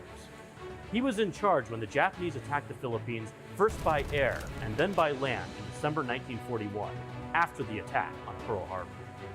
The Japanese invasion forced MacArthur and the troops under his command to retreat from Manila and to take a stand on the Bataan Peninsula and the fortress island of Corregidor. In February 1942, President Franklin Roosevelt ordered MacArthur to leave the Philippines entirely and establish a command in Australia. The idea was to keep this famous general from being captured by the Japanese. But for MacArthur, it felt like he was being ordered to abandon his men to an uncertain fate. MacArthur and his family made a daring escape of more than 500 miles by sea, dodging Japanese patrols all along the way, and then by air to Australia. After setting foot on Australian soil, he made the famous vow to return to the soldiers and civilians he'd left behind. But back in Bataan, the fight was not going well. On April 9th, the remaining troops on the peninsula surrendered. Corregidor surrendered less than a month later. Thousands of survivors would be subjected to what became known as the Bataan Death March, and most would not live to see the end of the war. MacArthur never forgot his vow. He kept pushing to return to the Philippines for the next 2 years. In October of 1944, the assault on the Philippines itself finally started with the Battle of Leyte. It was there that MacArthur famously waded ashore with his men in one of the most iconic photos of the war. And just hours after arriving on Leyte, MacArthur made a radio broadcast in which he proclaimed, "People of the Philippines, I have returned." By March 1945, MacArthur's troops had recaptured Corregidor, cut off the Japanese in Bataan, and recaptured the capital city of Manila. MacArthur had kept his promise and returned, but by some estimates, only a third of the American and Filipino soldiers he commanded in 1942 were still alive to see it.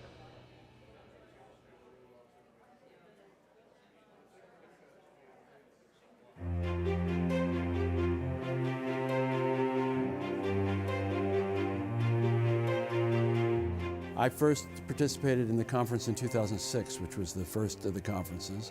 I've been to most of them since then. And watching the museum grow into what it has become with a full campus of pavilions and becoming the touchstone for research and an understanding of the most significant event of the 20th century is we're learning about our common heritage. It's supposed to be enlightening and it's supposed to be thrilling, and it has become that. Quality of the presentations.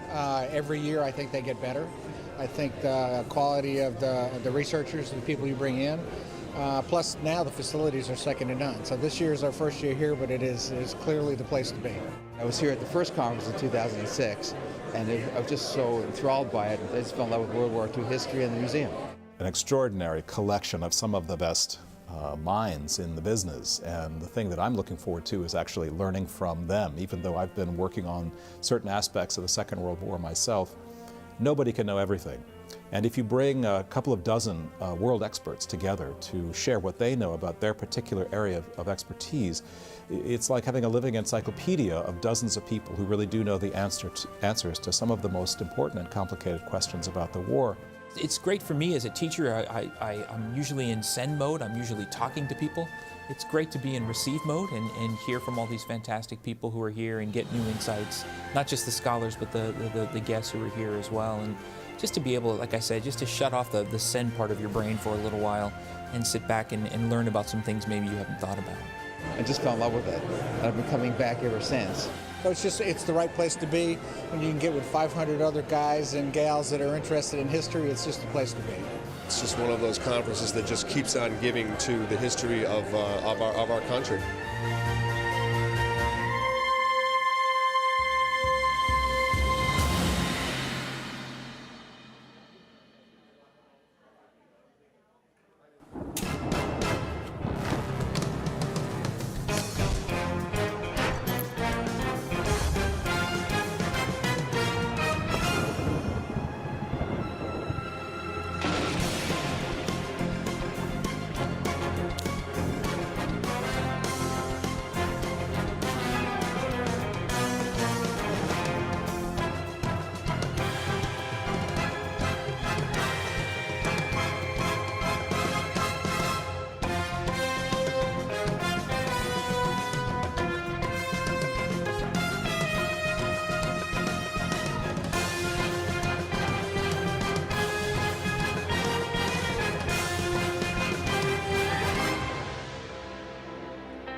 Hi, I'm James Scott, and I lead the National World War II Museum's tour of the Philippines. And of course, the Philippines is really ground zero for much of America's experience in World War II in the Pacific. Of course, it's where the Philippines is a former American colony that we had captured after the Spanish-American War. We had helped develop it in our image.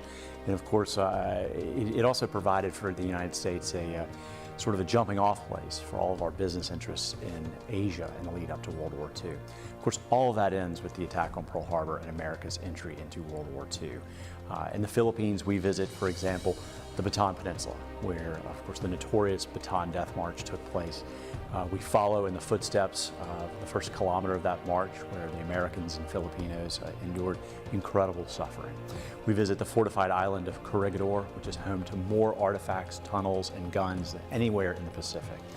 We visit former Clark Airfield, which also has the kamikaze takeoff at runways that were used in the early kamikaze attacks during the Battle of Leyte Gulf. What we're adding this trip that we've not done in the past, of course, is an excursion down to the island of Leyte. Of course, Leyte is where the Americans first returned in 1944. Of course, where MacArthur, had made his famous vow, "I shall return," and it is on the shores of Leyte where he completes that promise. Of course, Leyte is the scene not only of one of the most really difficult land battles that the troops are going to face taking that island, but of course it's famous for the Battle of Leyte Gulf, which is one of the largest naval sea battle in history, and of course it's also where we see the end of the Imperial Japanese navies. So we'll spend a couple days there. We'll visit the landing beaches in Leyte. We'll visit MacArthur's old home in Tacloban.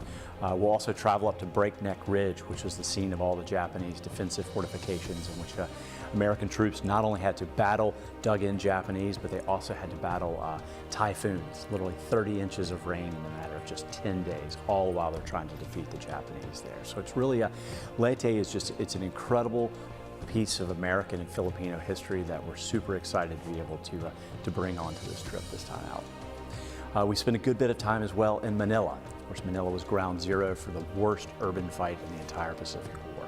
About 100,000 civilians were killed during that 29-day fight to liberate the Pearl of the Orient. We visit the University of Santo Tomas, which was one of the largest internment camps in all of Asia. It's where 3,700 Americans, men, women, and children were kept throughout the totality of the war. Many of them literally on the brink of starvation when they were finally liberated in early February 1945. We also visit the scene of some of the worst atrocities that took place, including De La Salle University, where Japanese troops massacred many Filipino civilians inside the chapel there. And of course, we also visit the United States Embassy, which before the war had been the High Commissioner's house. The embassy, of course, played a starring role in the first war crimes trials in all of Asia. We will visit the ballroom there, which was the courtroom for the trial of General Tomoyuki Yamashita and General Homa as well. So we really cover an incredible amount of stuff, not to mention, of course, the Manila American Cemetery, which is the largest cemetery containing American war dead anywhere in the Pacific. So it's really just a fantastic place to visit and to learn more about America's experience in the Pacific.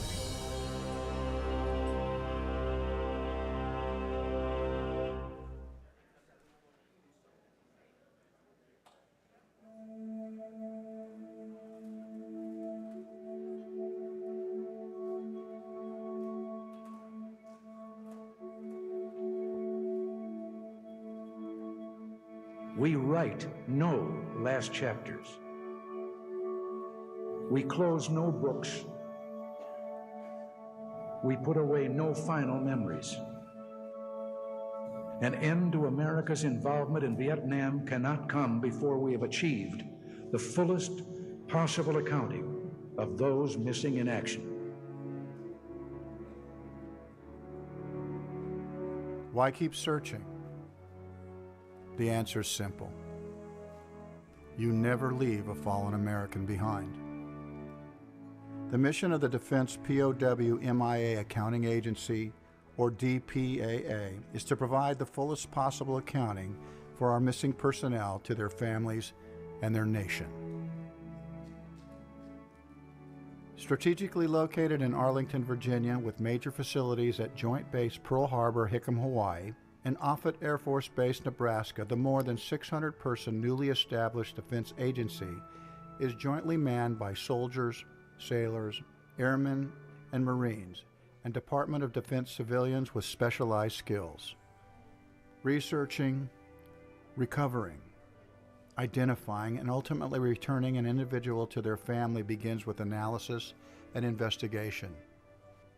The DPAA experts begin the search by studying all known information regarding the circumstances of each loss.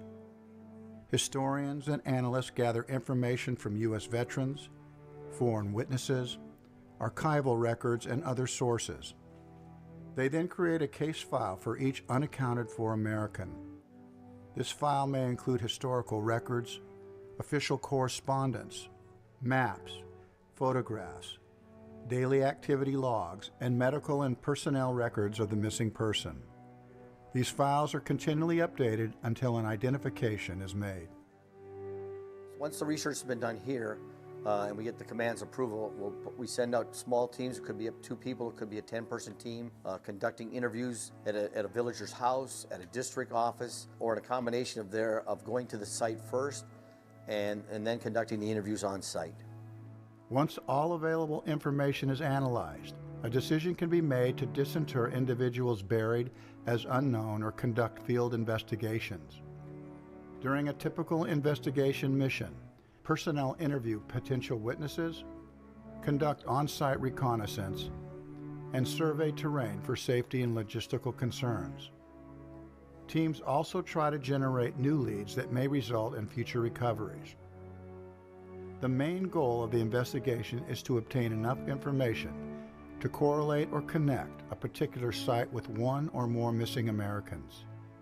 If enough on-site evidence is found, the site will be recommended for recovery and excavation. Recovery sites range in size from a few square meters, such as in individual burials, to areas larger than football fields for aircraft crashes. DPAA may hire as many as 100 local workers to help with the excavation process. This job has so many benefits. For me personally, it's an opportunity to serve the country, but also our fighting forces and kind of contribute to that as well. Professionally, it's just an incredible challenge to get to work in all the countries where we work, to travel to these amazing sites, to work with the local villagers and local officials, and just have the opportunity to give somebody some answers after decades of waiting to know what happened to their loved one, and maybe just wrestling with the grief that lack of information and lack of answers brings. We have the chance to resolve that for them, and that's just an incredible opportunity. Investigative and recovery missions in search of missing Americans take DPAA personnel to distant, remote, and often dangerous locations all over the globe. rice paddies in Southeast Asia, areas on the Korean Peninsula, 16,000-foot mountaintops in the Himalayas, and underwater sites off the coast of Papua New Guinea. And we still continue to search the battlefields of World War II throughout Europe. After a successful recovery, all evidence is then transported to the DPAA laboratories. Once they've arrived in the lab, the painstaking process of identification begins. This is the final step of the mission, leading to the return of an individual. In many of the cases, an important step in the identification process is DNA analysis, which is accomplished by cutting a bone sample that is sent to the Armed Forces DNA Identification Laboratory. One of the challenges DPAA faces today is the lack of reference samples from family members of those still unaccounted for. Any person who is a relative of an unaccounted for American is encouraged to contact their service casualty office to ensure there is a DNA reference sample on file for that service member. DPAA makes an identification when all available evidence remains. Artifacts and historical documents point to the same person. The ID process can take anywhere from a few months to several years to complete. Any unresolved cases are kept open with the hope that new evidence will be found or new technologies will be developed to make a future identification possible. Once an American has been identified, there remains a return to their family through their respective service casualty office. They are returned home with full military honors and given the respect they earned through their service and sacrifice for their country. Oh, as a family member, this agency, to me, is doing phenomenal work, and in a very personal way, because when somebody loses somebody like my father, and you really don't know what the story is for 70 years, and then you find an agency that knows about him and keeps his memory alive, keeps the mission alive to try to find him.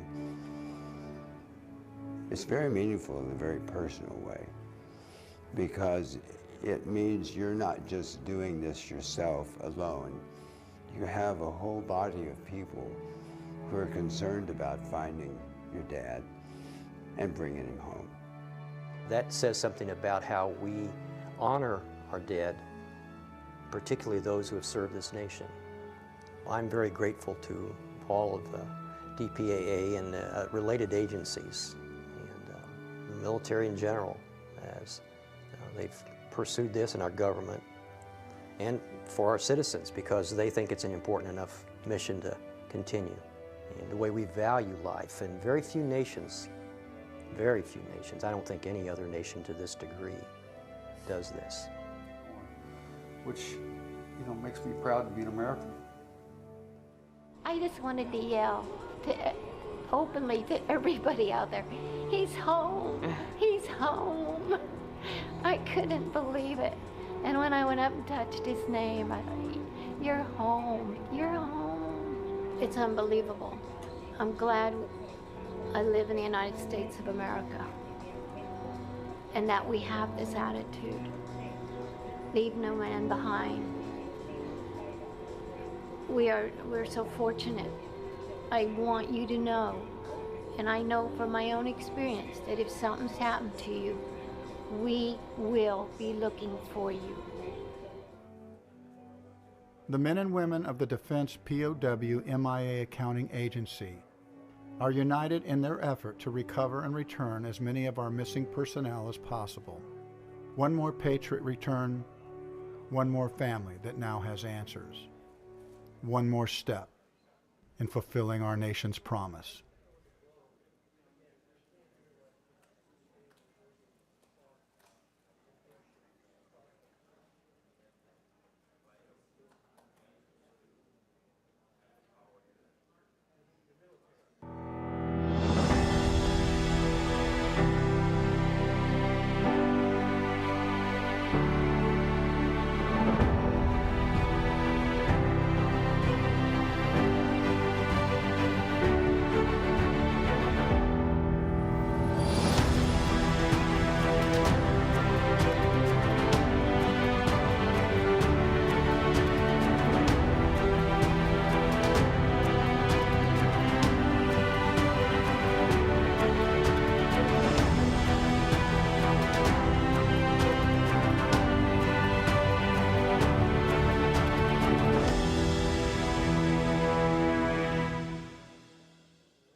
They were ordinary people, just like you and me, who never expected to find themselves like this.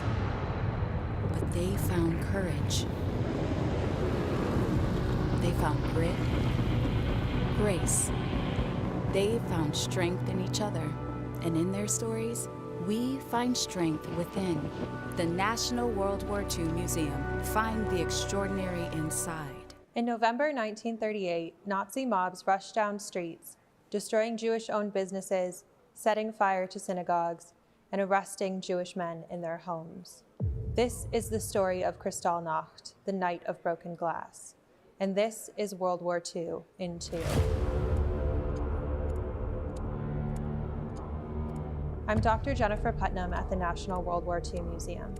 Kristallnacht, also known as the November Pogrom, was an organized escalation of violence against Jewish people in Germany, Austria, and parts of Czechoslovakia. Nazi authorities claimed that the night was a spontaneous outburst of violence after the assassination of a German diplomat in France, Ernst von Rath, by a Polish Jewish teenager, Herschel Grinspan. In reality, the pogrom was organized and encouraged by the Nazi government. On November 9, 1938, von Rath died of his wounds, and Chief of Security Police Reinhard Heydrich announced that Jewish people would be subject to spontaneous acts of retribution. He ordered potential rioters not to harm non-Jewish people, and that local police and SS officers should arrest as many young Jewish men as possible. Overnight, mobs of civilians, police, and SS men in plain clothes roamed the streets, looking to inflict harm. They shattered windows, looted, and vandalized Jewish-owned businesses. They stormed into synagogues, ripping out the benches, bimas, and Torah scrolls and throwing them into bonfires. They torched Jewish homes. The local fire departments only intervened when the fire spread to adjacent buildings. Jewish people found in the streets were beaten, forced to perform humiliating acts, and some Jewish women were sexually assaulted. Overnight, hundreds of synagogues were destroyed, and 7,500 Jewish-owned businesses were looted. More than 100 people died as a result of the violence committed during Kristallnacht, and more succumbed to their injuries or died as a result of suicide in the following days. That night and the following morning, over 30,000 men were arrested. After being held in local prisons, they were sent to concentration camps. Hundreds of these men died in the camps. Those who were released in the following weeks and months were forced to agree to leave their countries, even though visas were expensive and limited.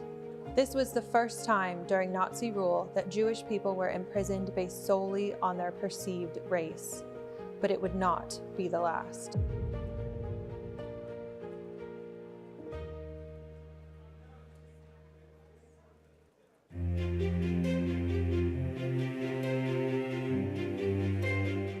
An extraordinary collection of some of the best minds in the business, and the thing that I'm looking forward to is actually learning from them. Even though I've been working on certain aspects of the Second World War myself, nobody can know everything.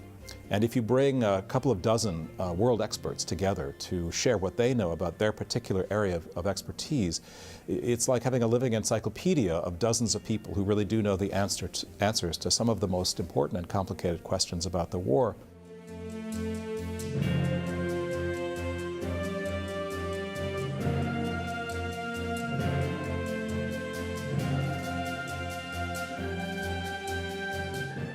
Millions of American servicemen and women were stationed in Europe in 1944.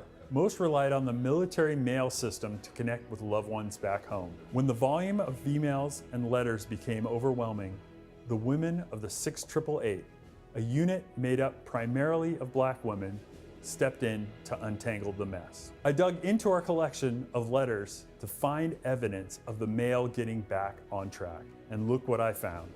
One letter home from Corporal Chet Murray. Last night, we got our first mail in weeks, and I was glad to hear from you. I got 10 letters from you, 2 from Mother, and 1 from my sister, and 1 from Pat. Another from engineer Jack McDonough reads, "Mail seems to be getting to us a little more quickly than usual, and I hope it's working the same way with our mail going home. And in a letter from an Army surgeon, Captain Richard Bulkins, he wrote, "While moving, we were given a big sack of mail and I hit the jackpot. When it rains, it pours." The joy was brought to these service members by the unseen women of the 6888 Central Postal Battalion. They were able to bring a piece of home to many soldiers fighting in France, Belgium, and Germany. These letters that will be on display at the National World War II Museum's new Fighting for the Right to Fight exhibit show off just how successful the network of the 6888 was at fixing the mail pipeline.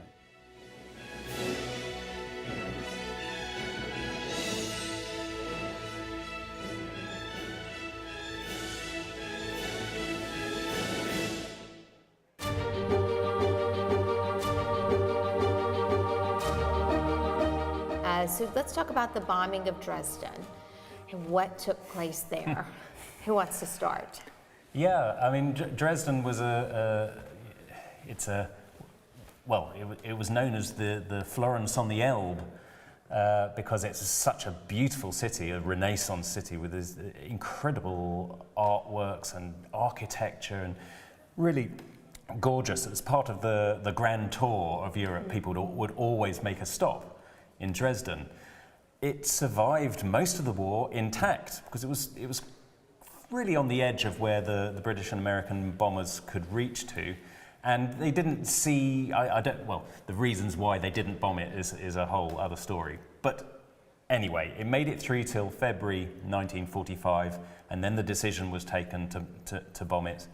And by this point in the war, both air forces were very efficient at destroying whole cities, setting them on fire. And this is what happened in Dresden. It caused a huge firestorm which raged through the city, destroying all these beautiful 16th, 17th century buildings all along the river.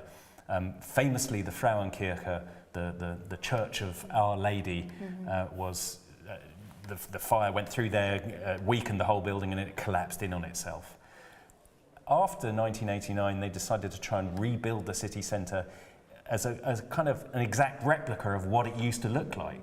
So when you go there now, you would be forgiven for thinking you're walking through this beautiful Renaissance city. It does look like it, but all the buildings are only technically about 25 years old. City construction started in 2005. Yeah. One other thing that we'll be doing or offering while we're in Dresden is actually a cultural option. This is something Darcy is the Director of Educational Travel Operations. She's always trying to bring in different things to appeal to maybe you really are into World War II, but you just need a break for the day. So what is the cultural option while we're in Dresden? So we'll be offering a walking tour of the Dresden City Center. You'll be seeing the old Opera House, the Our Lady Church, but you'll also have an opportunity to visit the Old Masters Gallery at Zwinger. It is just remarkable. You walk in and it's got that gorgeous Hall of Antiquities, Roman and Greek marble carvings and sculptures. But the real crown jewel of the Old Masters Gallery is Raphael's Sistine Madonna. And of course, though, for those that maybe don't want to do a walking tour, just want to do a half-day excursion, we have the Military Museum. Alex, tell me a little bit about that. Well, the Military Museum, the Museum for the Bundeswehr in Germany, is a great museum for those interested in all aspects of military history, and particularly, of course, to do with Germany, focusing on Germany. It was long since a museum, actually, but of course with the Second World War and then the collapse of communism, the whole focus of it changed. Rather than being a kind of glorification of military, it's actually much more thoughtful, very, very questioning. And there are many, many, many themes that are encased in this building. First of all, the building looks like a very traditional 18th century palace. But Daniel Libeskind was brought in to try and modernize and make one more thoughtful about this place. And there's a sort of gigantic shard which faces the very place where the first bombs were dropped during the bombing of Dresden. And that sort of thoughtfulness and the kind of echoing of that history is focused throughout the entire building and all of the exhibitions. And so it's not just following through the history of the Bundeswehr in a kind of traditional way, but also how does the military affect fashion? How does it affect music? How does it affect the way we think about violence? How were formations changed over the years? How were horses used? So the museum covers those things, but of course it has a great deal to offer for those interested in World War II. An actual V-2 rocket, for example. It has the miniature submarines that were produced at the end of the war. It has boots from Stalingrad. It has all sorts of coat, his big, ginormous overcoat. Goering's light blue, powdered blue coat, which shows a little bit of the arrogance of the man, even the coat standing there. And many, many other things which show the technological developments of the war, but also the way in which the Germans, in a way, were stymied by their own prowess, engineering prowess, because they kept developing all these amazing technical things, great Tiger tanks and everything else.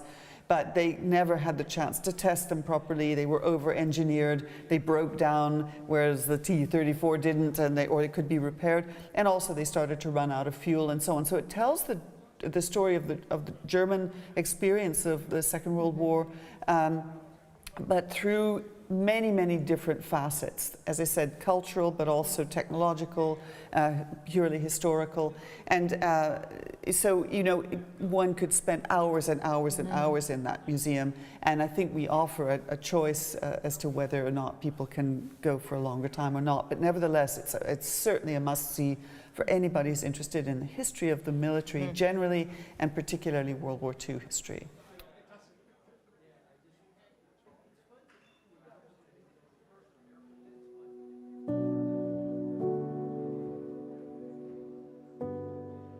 Today we visited Treblinka. It was a hard day, very hard to think about how many people came under the false sense of going to a labor camp or just relocating, and then were very quickly stripped of all of their humanity. I'm Noah Nassoff. I'm 17. I was a student reporter for the World War II Museum's Holocaust Electronic Field Trip, and I go to Benjamin Franklin High School. The experience was unlike anything I'd ever done before. I've heard about all these places, I read about these places in a textbook, but being able to stand on the very land where maybe my relatives went to die was quite a striking experience. So it was just very overwhelming and really made me think critically more as a student.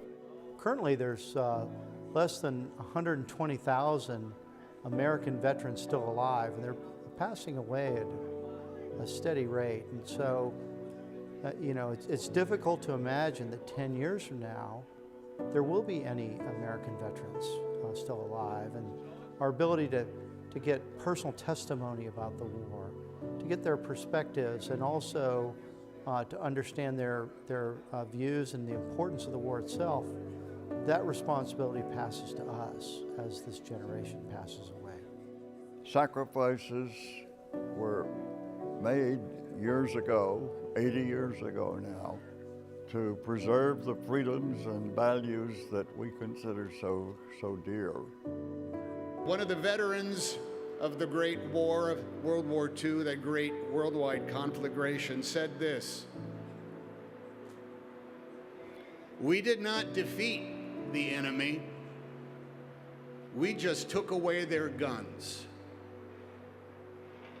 There you have the task that lays before us, and is in fact the mission statement of this magnificent museum, of this campus, of this repository of knowledge.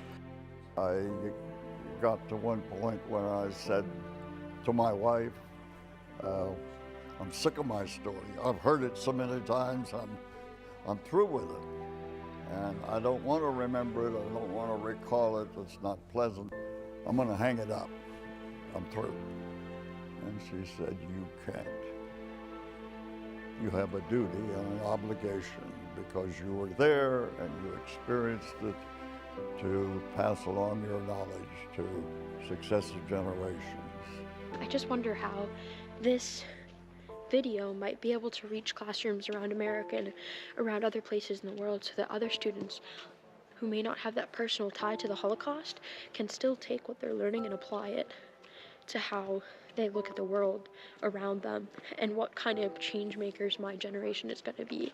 I guess I'm just pondering, as I get the privilege of going through this story and learning about it from the most experienced people and going to the sites where it happened, that's what makes it a reality for me.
World War II saw the initiation of an unprecedented form of warfare, daylight precision bombing.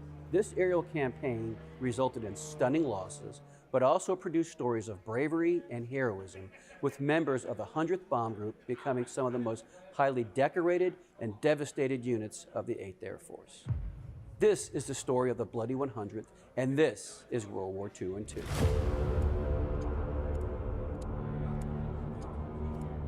I'm John Curatolo at the National World War II Museum in New Orleans. The early days of American strategic bombing efforts saw heavy losses of both bombers and air crews. This was an intense new way of fighting wars, with American bombers facing deadly missions in horrific elements which left physical and psychological scars. The 100th Bomb Group stationed at Thorpe Abbotts in East Anglia appeared to suffer more than the others. Arriving in England in June 1943, the Bloody 100th took part in several high-stakes missions, but 3 operations cemented its notorious reputation. On August 17, 1943, they were part of a larger American formation attacking German aircraft production at Regensburg, Germany. The 100th was placed in the low and in the rear of the formation. This placement was ominously called Purple Heart Corner and was often targeted by Luftwaffe fighters.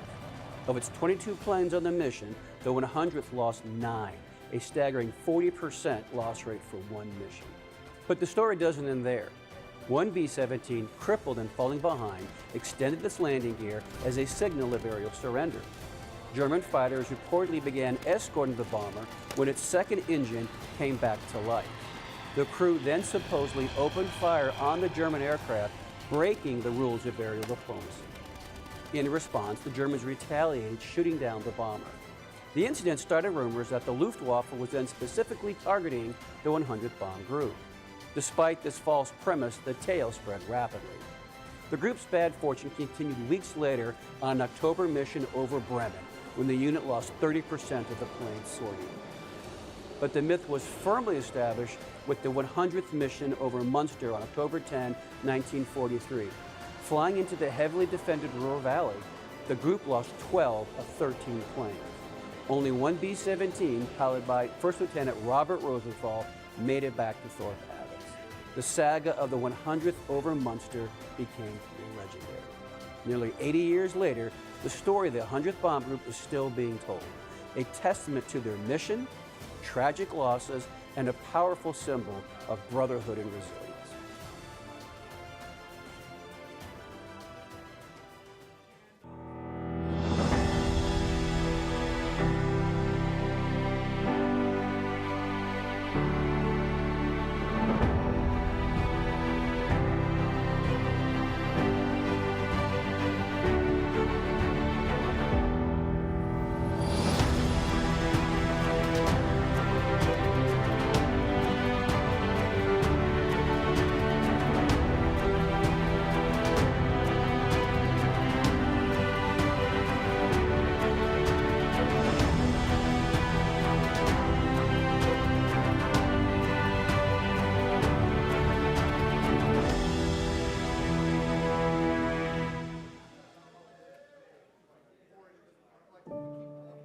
They were ordinary people, just like you and me, who never expected to find themselves like this. But they found courage. They found grit, grace. They found strength in each other, and in their stories, we find strength within. The National World War II Museum. Find the extraordinary inside. The Allied cross-channel attack for the Battle of Normandy launched the liberation of Nazi-occupied Europe. It was codenamed Operation Overlord. This is World War II in two. I'm Mike Bell at the National World War II Museum in New Orleans. The Allies considered Nazi Germany the most dangerous of the Axis enemies. American commanders strongly believed, after wearing down Germany, a cross-channel attack would be necessary to liberate the oppressed people of Europe. At the Trident Conference in May 1943, both American and British leaders committed to a cross-channel attack the following year. Anxious for a second Allied front, Soviet leader Joseph Stalin pressed for a commander to be named. And in January 1944, U.S. General Dwight D. Eisenhower assumed supreme command of the headquarters Allied Expeditionary Force. Under Eisenhower were Allied land, air, and naval commands, each under a senior British officer. After being appointed, Eisenhower and his subordinates revised the preliminary plan for an amphibious assault on the Normandy coast, increasing the initial divisions from 3 to 5, and pushed for a 50-mile front. American divisions would land at beaches codenamed Utah and Omaha, the British at Sword and Gold, and the Canadians at Juneau. Codenamed Operation Neptune, the largest seaborne invasion of history was launched on D-Day, June 6, 1944. Paratroopers were dropped before the landings to protect the flanks and support the push from the beaches, while air attacks and fire from Navy ships would target German defenses. The Allied landings benefited from a dedicated air campaign and actions by the French resistance in the lead-up to D-Day. An elaborate deception scheme also convinced the Germans that the Normandy attack was a diversion for a much larger invasion near Calais. Ultimately, the Allied force consisted of over 1,200 warships, including 7 battleships, over 4,000 landing craft and vessels, and 15,000 aircraft, with soldiers, sailors, and airmen from 15 Allied countries. Whether by parachute, glider, or amphibious assault craft, nearly 160,000 troops landed in Normandy on D-Day. In total, there were 10,300 Allied casualties, killed and wounded. The assault troops, though, gained a foothold on the continent that day and gradually expanded. On June 26th, the Americans captured the port of Cherbourg, and the British secured the city of Caen on July 21st. American forces broke out at St. Lo in late July and began the exploitation across France. Overlord set the conditions for the Allies to achieve the 3 objectives Eisenhower set for the war in Europe: destroy the German war machine, liberate the oppressed peoples under Nazi domination, and establish security for the Allied nations in a free world.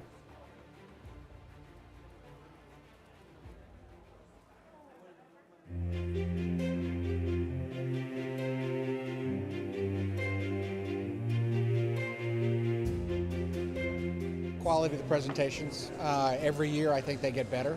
I think the quality of the researchers, the people you bring in, plus now the facilities are second to none. When you can get with 500 other guys and gals that are interested in history, it's just a place to be.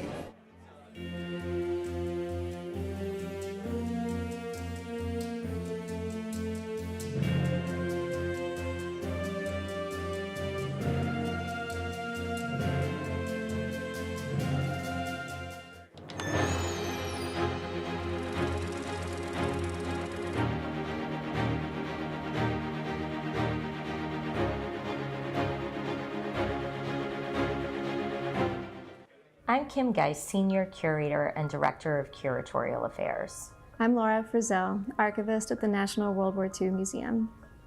This year marks the 80th anniversary of D-Day, and the museum is honored to care for thousands of artifacts and archival materials from that day.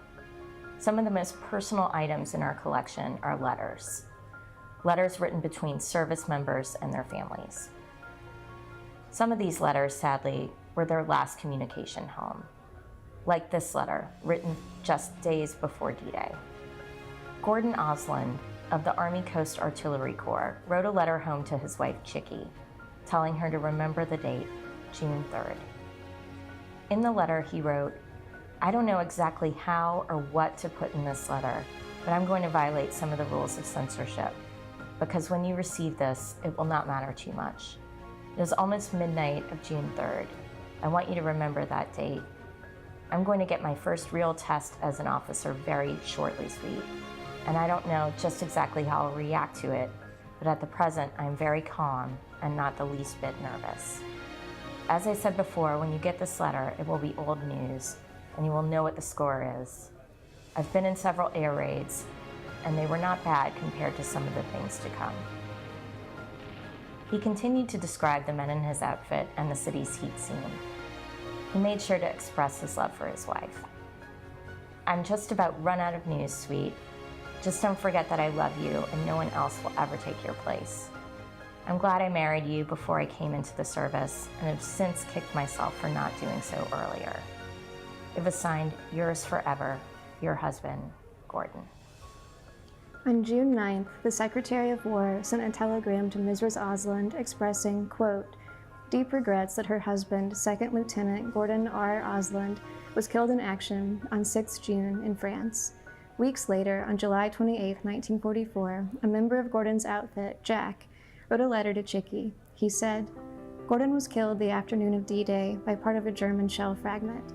He didn't suffer any pain, so they tell me, as he was killed almost instantly. He survived the initial landings, and then it was just one of those things that could have happened to anyone who was on the beach that day. I want you to know, Chickie, how all of us in the outfit feel. Gordon was one of the most popular among us, and we sure do miss him." He also revealed that Gordon and Chickie were expecting a child. Another letter in the museum's collection is from Captain Richard Belkins, who was a field surgeon. Belkins crossed the English Channel on a hospital ship during the invasion of Normandy, and he wrote his wife, Jean, in a letter dated June 6, 1944, "My sweet wife, this has been a most exciting day, and I've seen the most magnificent, thrilling sight, I believe, of this war.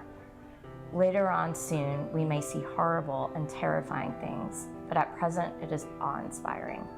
Yes, this is D-Day, and no doubt you listen to some of the exciting broadcasts at home when you awaken this morning."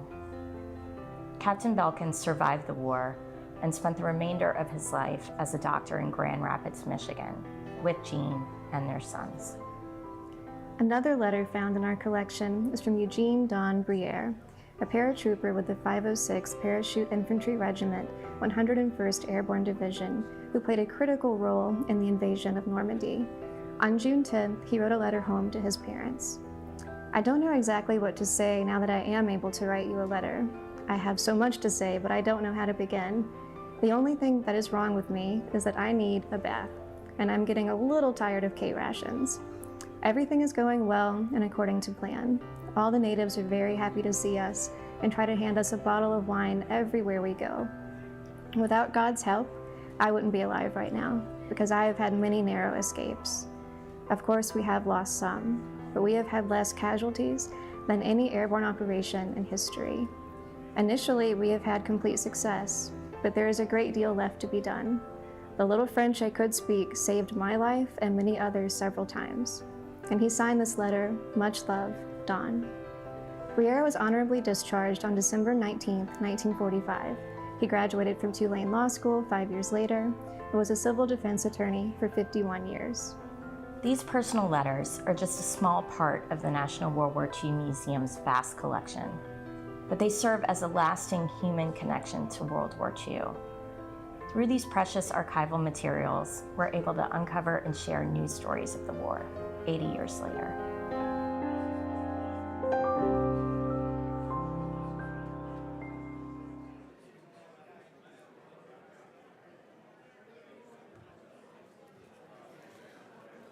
All right, ladies and gentlemen, if you could please begin to find your seats and also find those cell phones. We'll begin in about 2 minutes. Thank you.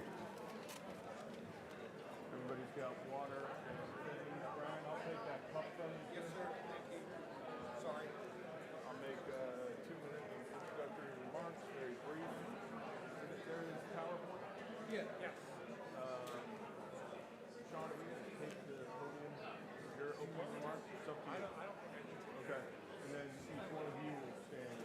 All right.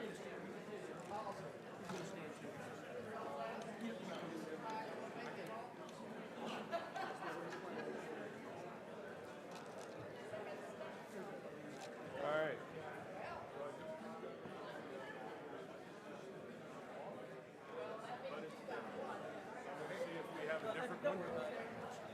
Jeremy, so I can see.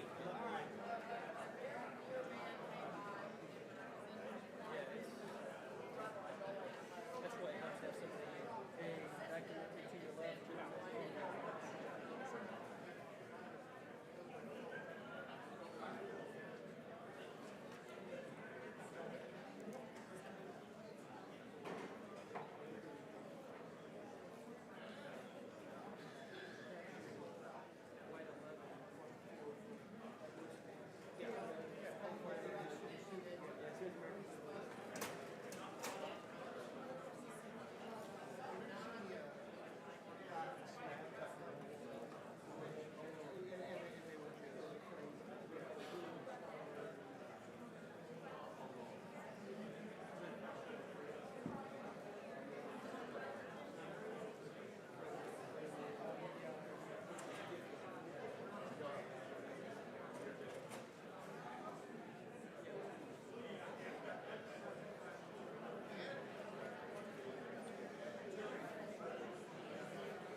Welcome back, ladies and gentlemen. Again, if you could please find your cell phones and silence them so we can enjoy our next session, Air War over the Ardennes, without any interruptions. Thank you. Though we alluded to it this morning with Anthony's opening keynote, we're going to take a deeper dive into the air power that was over the Battle of the Bulge. For that, we will be hearing first from our Samuel Murray Stone Senior Historian here at the National World War II Museum, Dr. John Curatola. John served in the United States Marine Corps for 22 years as an officer. He received his PhD from the University of Kansas, and he has 2 books, with his third forthcoming, on armies afloat, about the amphibious operations and evolution in the ETO. Next, we will hear from Dr. Brian Lasley. Brian is the command historian at the U.S. Air Force Academy. He received his PhD from Kansas State. He's the author of The Air Force Way of War. And for those of you who watched it or were here this past June, he gave a great talk for our D-Day 80 symposium. Chairing this session is my friend and colleague, Dr. Sean Scanlon. He's the World War II military historian here at the museum's Jenny Craig Institute for the Study of War and Democracy. Received his PhD from Nebraska, so it's an all Big 8 panel right now as a Mizzou grad. Before joining us in July, Sean taught at Massachusetts College of Liberal Arts and at the University of Mississippi. So without further ado, I turn it over to Dr. Scanlon.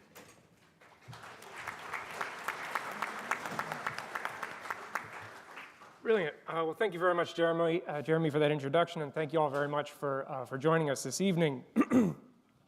Jeremy sort of stole my joke about Midwestern universities, but I think as a Nebraska PhD, I feel well suited to moderating between our Kansas State PhD and our University of Kansas PhD. I'm going to keep my remarks very brief. I think as we've seen throughout our earlier programming today, in many ways the Battle of the Bulge is seen as very much a ground campaign. Our focus has been on 101st Airborne, on various infantry divisions, on armored divisions, on the soldiers on the ground. But as our two panelists are going to talk about here today, there's a really important air power component to this engagement.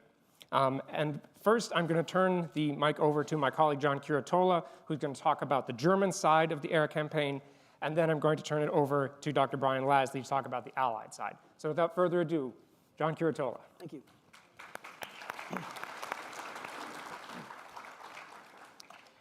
Most of you probably realize on my nameplate here, it says Lieutenant Colonel USMC. Yes, I'm talking about air power here. Don't let that confuse you. I'm the proud son of an Air Force officer, career Air Force officer, and he never knew what he did wrong to have his son join the Marine Corps. So with that, slide please. Yeah, what we're going to do today, we're going to talk about the Luftwaffe here in 1944 as it was so well framed with our keynote this morning regarding the situation the Germans found themselves in this year. And then I'll talk about the execution of this plan called Bodenplatte, or base plate, and how they prepared for it, which was kind of scant, how it executed, and what the general results were here for the Germans on this side of the equation. And as we talked about this morning, the Luftwaffe 1944 ain't your daddy's Luftwaffe, okay? What was once offensively minded is now turned largely to a defensive kind of application. It's been engaged in an attritional kind of warfare that Germans weren't well suited for. The Americans and the British were grinding this thing out, and the Germans aren't built for that. And so what you see here over the course of the war is that their aircraft accessions and their pilot training is going to take a nosedive in terms of new airframes being developed and new pilots being developed. What we see here, though, is the Germans are getting better at building a large air force in terms of airframes themselves in 1944. But the thing is, they're still building the old Me-109s and FW-190s. And I know there's this great fetish with Me-262s and Do-335s. They're really cool airplanes, but you only got a handful of them. And they're not going to turn the air war over as the Americans and the British produce Typhoons and P-51s at the cyclic rate. As a matter of fact, the 262s, they only field about 40 of them. They produce about 200, but the problem is they require all these alloys and nickels and high-tech kind of materials that the Germans just don't have. Not to mention the fact this is a new technology. The throttles are kind of finicky. They tend to catch on fire. The fuels are kind of corrosive. And so you're pushing the bleeding edge of technology. And along with this, when you look at where the Germans can support an air force, they're fighting now a poor man's war. As we heard this morning, they're actually dragging aircraft to the takeoff point by horses because they can't afford the fuel to taxi from the parking stand to the runway itself.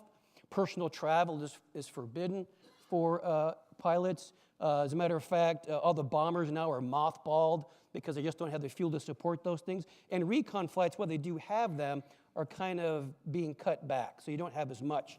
But what you see here with the Germans is building a large fighter force during 1944. And here's a graphic from the United States Strategic Bombing Survey that looks at German aircraft production through the years. And you can see from 1943 to 1944, where I've highlighted it, single-engine fighters, 25,860 in 1944. What are they, thriving on bombs as the Allies are bombing them? No, what's happened is, as we mentioned earlier, Albert Speer is able to manipulate, make shortcuts, mobilize much of German production to produce fighters. And so you see this exponential increase in German fighters throughout 1944 until around September and October, and it starts to really falling off. So what you see here is the Germans have plenty of aircraft. They're the older models, but they have plenty of them. Something else happens on the way to the forum, and we talked about this morning as well. We start targeting German fuel productions in July of 1944, kind of right after D-Day. And fuel is the key to keeping an air fleet afloat. And as the Germans, no pun intended, afloat, I guess that's Navy. Sorry, it's my Marine stuff coming out on that. I got a Navy guy over here, he gets it. Okay, but what you see here is the Luftwaffe can only sustain combat operations, they can't train pilots. And I like the quote here from Albert Speer, and I'll focus yourself on the latter half of this quote. He says, "Our hope is that the other side has an Air Force general staff as scatterbrained as ours." So again, the Germans are lacking fuel, but they got plenty of aircraft. But as I mentioned, they're pilots. What do they have left? And you look here, look at training hours for the Luftwaffe at the beginning of the war from 1939 to 42. Your average German fighter pilot is getting about 250 hours, ballpark figure, of training. And then as the war progresses, look at his RAF or Army Air Corps counterpart and what he's getting in terms of flight hours and flight training. And by the time they get to the end of the war, here in July 1944, he's getting about 100 hours of flight training. This is for your fighter pilots. And for those of you who are aviators are out here, you know that's probably enough time to learn how to take off and land. But to use an aircraft as a weapon of war effectively, it takes much more time to train that pilot. And flying an Me-109, just getting it off the ground is kind of tricky because it has very narrow landing gear and high torque. And so a lot of these 109s tend to ground loop if you're not a skilled pilot. And so what you see is the quality of the men in the cockpits in the Luftwaffe decrease over the course of the war. And of course, the destruction of the Luftwaffe. And you can see here in the same chart, talked about the number of German aircraft destroyed or damaged over the course of the war. And in 1944, they have more planes, they lose more planes, but they also can't afford to lose those pilots. As a matter of fact, around the same time frame, only a few group commanders have combat experience that exceeds 6 months. 6 months. And remember, the Luftwaffe has been at war since 1939. So unlike the Americans, where I could rotate a pilot home after 25 missions if he's a bomber, the Germans are day on, stay on. A small number have about 3 months worth of combat experience, but most of them have only between 8 to 30 days of combat experience during the time of the bulge. And of course, the Americans are building air superiority over Germany, over Europe throughout 1944, which leads Göring to make the quip here in October that the Mustangs are practically doing flight training over Bavaria. By the same token, U.S. ace George Preddy, who was unfortunately killed Christmas Day in 1944 in a friendly aircraft fire, says, "The boys that we're facing today aren't as good as the ones they were a year ago. The current crop isn't as experienced." So what you're seeing here is this attrition in quality of Luftwaffe pilots, even though they have plenty of airframes. And I think probably the best statement to underscore this is a statement from a Luftwaffe fighter pilot himself. "Every time I close my canopy, I feel like as I'm closing the lid of my own coffin." That's why Luftwaffe first-person narratives are not very numerous subsequent to the war. You don't find a lot of living Luftwaffe pilots to have these kind of conversations about their experiences. Adolf Galland, which we mentioned this morning, is one of the few exceptions to that rule, who I actually met as a teenager in Germany, and he drove a red Porsche. He was like 90 years old at the time, so it was pretty cool. So this idea of Bodenplatte, this idea that we're going to do this massive attack against American air power, Allied air power, I should say, over the Ardennes. And they're going to put out a warning order. And that's the warning of Varus 1.15 Tectunus, which basically is, it says, hey, all flying is supposed to end. There's a mission forthcoming the very next day, and followed by orders for Hermann, which is the time for 0920. It's not a reference to Hermann Göring. It's a reference to the Battle of Teutoburg Forest and their leader, Ardennes. So it's a code saying, stand by for a message, there's more coming. Now, the Germans had tried to do what's called the big blow in September of 1944, but they didn't have the combat power, didn't have the aircraft, and the pilots to really do it. And so it keeps getting pushed down. But what you see here during the Battle of the Ardennes, they wanted to have this air in concert with the ground offensive. The problem is the weather. And so as a result, the Germans don't have much air power over the Ardennes during the actual battle. The only time they really start sortying here is on January 1st, 1945. And with this, they're going to have about 33 fighter groups and 1 attack group is pretty much what they can do. And so the actual orders that come out from 2 Yacht Corps says maintaining complete radio silence up to the moment of attack. All Geschwaders will fly low over the frontier simultaneously in the early hours of the morning to take the enemy forces by surprise and catch them on the ground. Each Geschwader will receive air photos of the targets allotted to them and will use briefings to take every pilot through the operation in detail. Now, there's also a great rumor that the reason why they did it on New Year's was because they thought all the Americans would be drunk, or coming over from their hangovers. But just for a point of organization here, a Geschwader is about 90 aircraft, a group's about 30 to 60 aircraft, and a Staff was about 9 aircraft to kind of give you the organization of how the Germans organized their fighter forces. But in preparation, what they're going to do is they're going to have radar-equipped aircraft navigate them to their targets.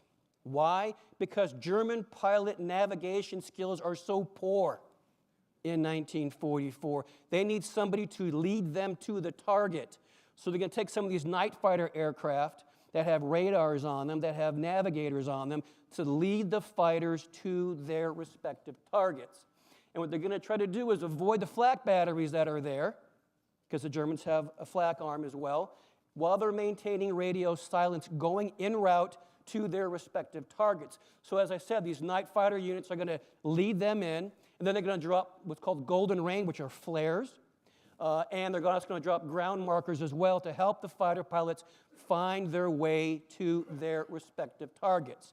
Now, to talk about how poor their navigation skills were, once they attacked their targets, go east. Figure it out. Okay, kind of gives you an idea how poor they are. And this is the basic scheme of maneuver for Operation Bodenplatte. One of our staffers here at the museum, Andrew Good, made this for me, and I appreciate that. You can see where the Germans are launching their Geschwaders from various locations, flying these tracks to numerous Allied air bases in and around the Ardennes. And so you can see this is actually a very complex movement despite its simple application. And so the Germans are looking to thwart U.S. Allied air offensives destroyed in theater to kind of support their ground offensive, even though the ground offensive has already been relatively blunted. So you don't see a good air-ground coordination piece on this. Okay? And the execution, largely clear skies on January 1st. And so they're able to take up, there's some mist at some of the airfields, but they're able to get airborne. And they launched the attack with some of their jet aircraft, the Ardennes 234s, which are jet bombers, and the 262s. They fly out in front, kind of do a recon, hit some targets, and they also report back with some of the weather. What's the weather like over these areas they're going to be flying in, okay? And the fighters take off around 09, that's the plan, and they're supposed to make it over the Allied airfields around 10 o'clock. And many of them do achieve this tactical surprise when they show up over the Allied airfields. But one thing they didn't realize that the Allies were airborne too. Many P-47s and Typhoons were already airborne, and Spitfires were already airborne doing their own patrols. So when the Luftwaffe shows up over these bases, there's patrols that are just coming back. Allies coming back from their patrols. And so it's kind of a surprise. And so what you have is a melee that occurs over these respective airfields. So they are effective in hitting some of the airfields. They are effective in hitting some of the aircraft that are on the airfields. But let me give you an example of one Geschwader as they executed this mission. JG-4. They're stationed in Lookout Airfield. That's their target. They're going to have their Ju-88 take them to their respective target. They're going to hit some P-47s.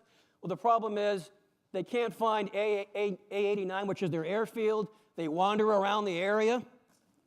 Only 12 aircraft actually hit their airfield. Others move on to other locations at whatever airfield they can find. Again, they're just kind of thrown to the winds. And they also run into P-47s and Allied anti-aircraft artillery that is out there. And what you see out of the basically 50 aircraft they launched, you lose 17 pilots, 6 are captured, and 26 aircraft. So they basically lose about 45% of their attacking force for one Jägerschwader. Now, I'm going to take this next slide and show you how it looks for all of the Jägerschwaders.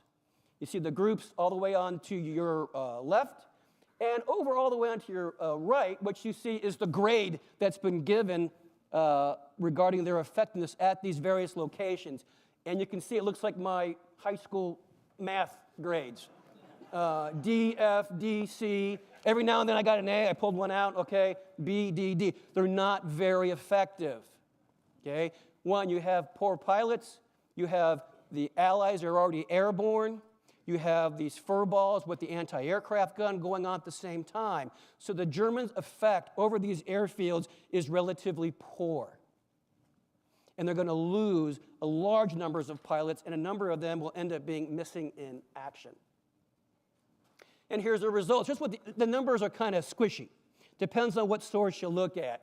The Air Force is going to say, the U.S. Army Air Force is going to say they're going to lose about 134 aircraft, 62 damaged. The Brits say 144 with 84. And then what the Luftwaffe reports, 400 on the ground.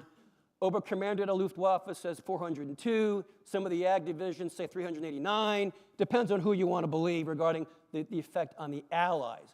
But for the Luftwaffe losses, what you see is 300 aircraft lost, 85 by AAA, overall 30% loss rate for all of the squadrons, and then 151 pilots. KIA, 63 POWs, and 18 wounded in action. That means a quarter of the Luftwaffe fighter pilot strength is killed or wounded or out of action during this raid. So what you're seeing here is a poor use of air power. It's kind of the same thing as we saw with a lot of the German Volks units that are thrown out there with their Panzerfaust late in the war. This is kind of equal to that. You have unqualified pilots thrown against the melee of the Americans. And what's really bad for the Germans here, we do lose aircraft. Don't get me wrong. We lose a couple hundred aircraft. We can replace those aircraft, and we can replace those pilots. The Germans don't have that luxury at this time of the war. Of course, if you listen to Joseph Goebbels, the major success for our airfields and what happens there over the Ardennes. And so this is like the last dying gasp of the Luftwaffe. Subsequent to January 1st, 1945, the Luftwaffe is basically on life support until the end of the war. Yeah, they've got their sortie submissions, and as we talked about this morning, you have some of these amazing wonder weapons that don't change the course of the war. The Me-262, the Me-163, the Do-335, they're not going to change the course of the air war. And so as a result, the Luftwaffe basically is dying from this point on. And with that, I'm going to go to this slide right here. This is what Americans do when they capture a German aircraft. Yeah, White 11 actually was shot down over St. Tron. The Americans grabbed it, the 404th Fighter Group, tried to repair and paint it red so the CO could fly it around and have fun with it. But indicative of the Luftwaffe in 1945, when the CO taxied it out, he blew a hydraulic line. It went all over the tires. Then when we looked at the tires, they realized there was no tread on the tires. So it kind of shows you what the Luftwaffe was fighting with in 1945. And so with that, I am out of time. Thank you very much.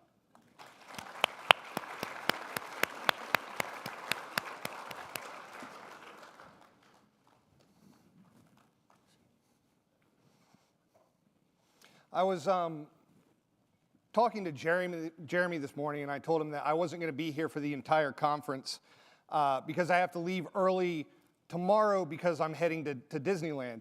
And it's tough being me. And Jeremy said, well, you know, for World War II aficionados, this is the happiest place on earth where you are. And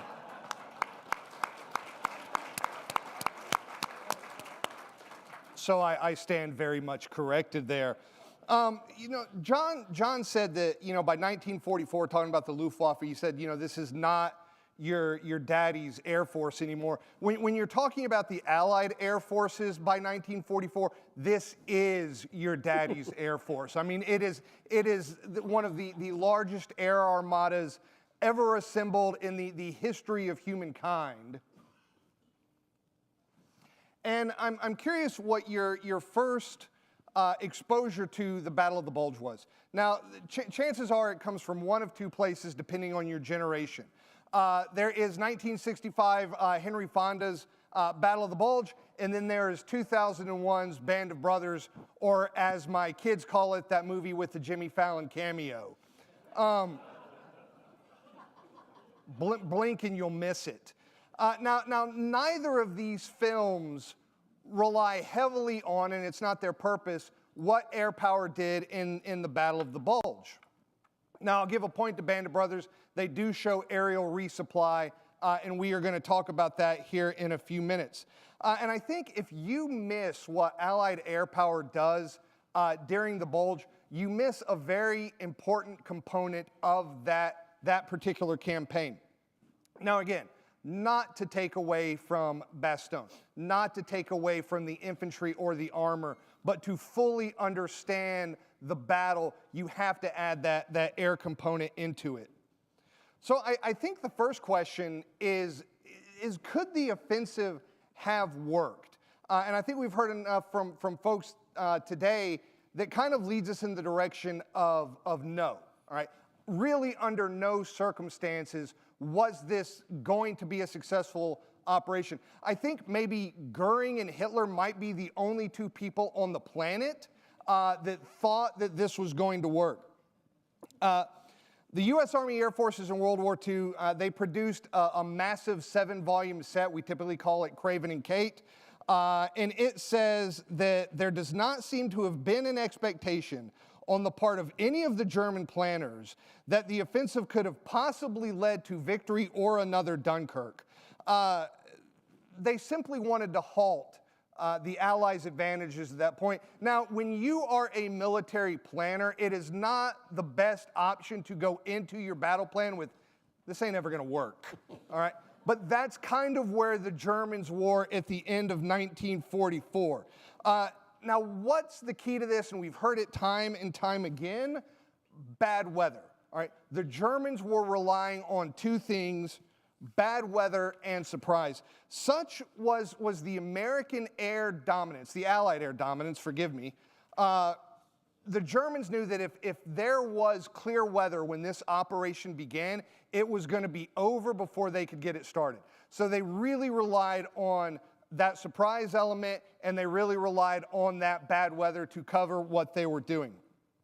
Now, we heard a talk earlier today about intelligence in the war, and I think if I put myself in Ike's shoes, in Monty's shoes, in Bradley's shoes, I probably would have made the same decisions, right? And we talked earlier about mirror imaging. If I looked at what was going on in 1944, of course the Germans are massing. We're getting close to the German border. Resistance is going to get stiff.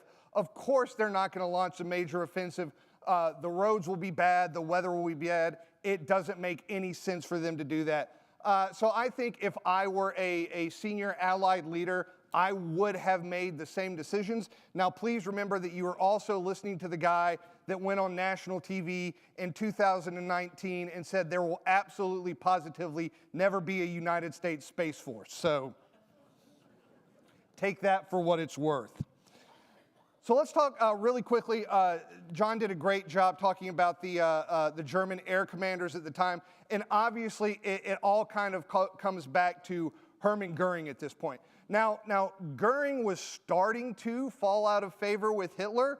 And as soon as that started to happen, the German air commanders started to fall out of favor with Goering. Galan is obviously still around in December of 1944, but his influence is waning. He has not been fired yet, but that's coming. So really, when you look at what the Germans plan to do, and Hitler and Goering order the Luftwaffe to come up with 3,000 fighters to support the offensive. And that, listen, that is a great number of aircraft. if they existed, which at the time they did not.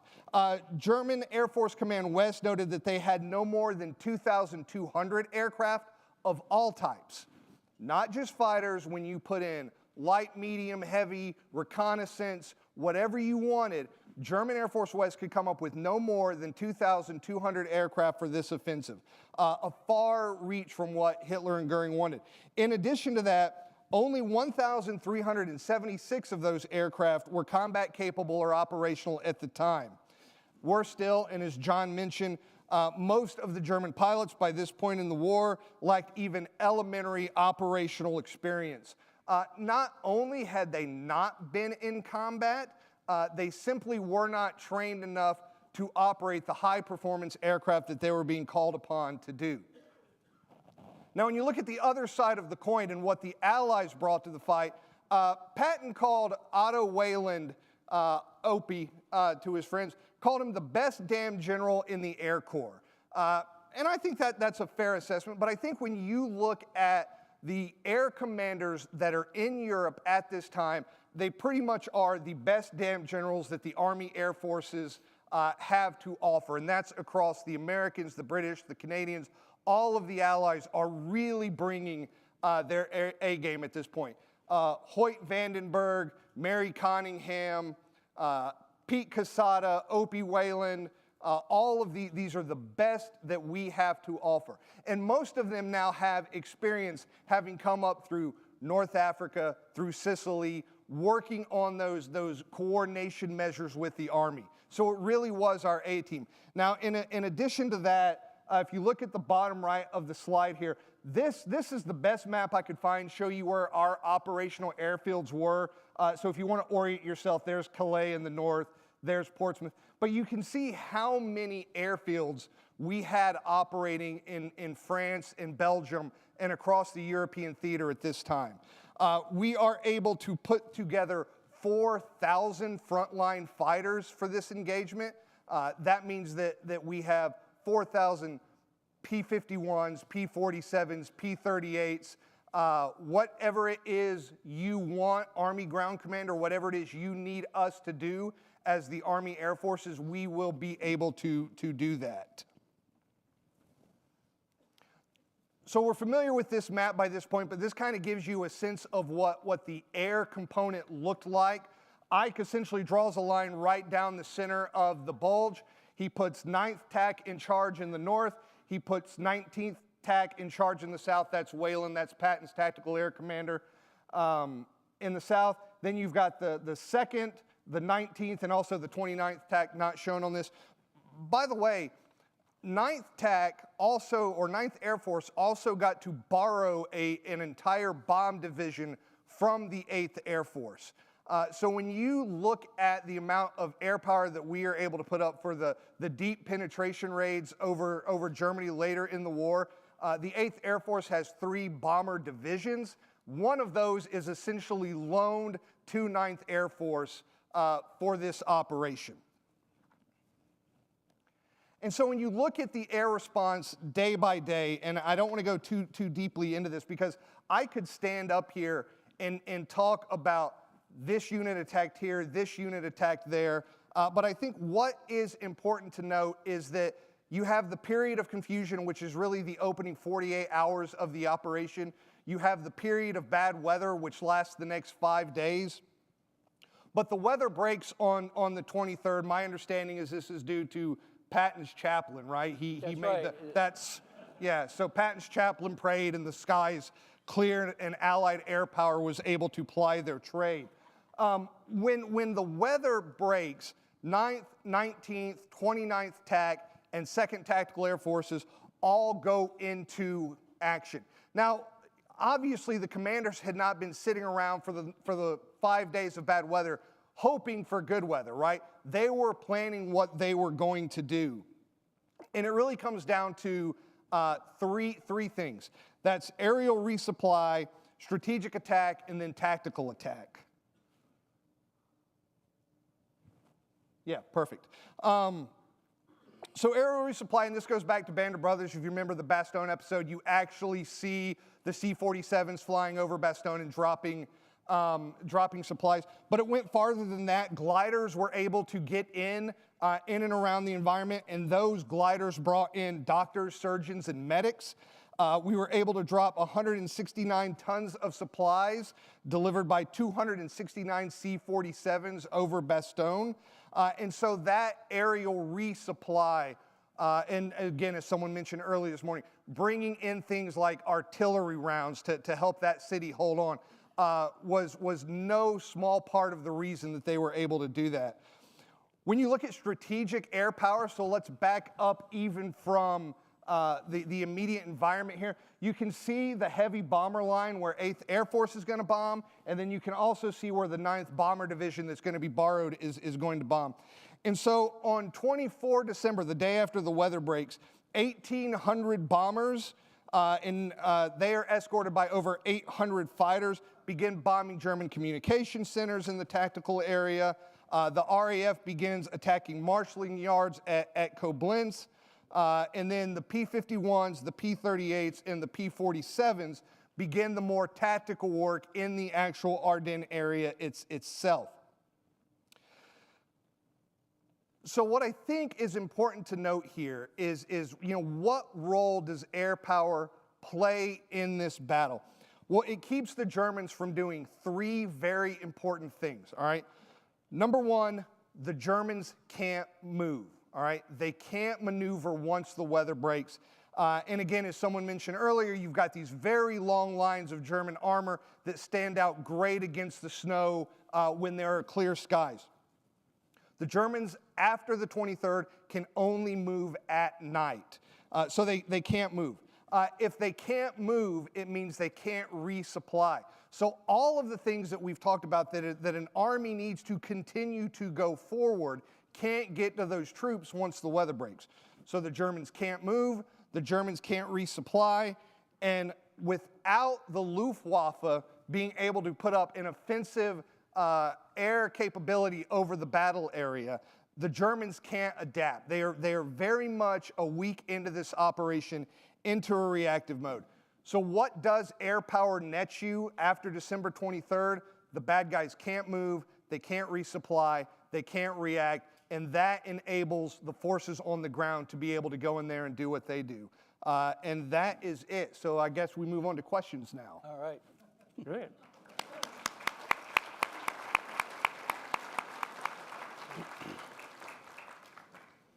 Well, thank you, gentlemen. Brian, John, I thought one way we might get at this is by sort of taking a big picture approach and then sort of a small picture. So I think I'll try and put a couple of big questions to both of you and to compare the Allied situation with the German situation.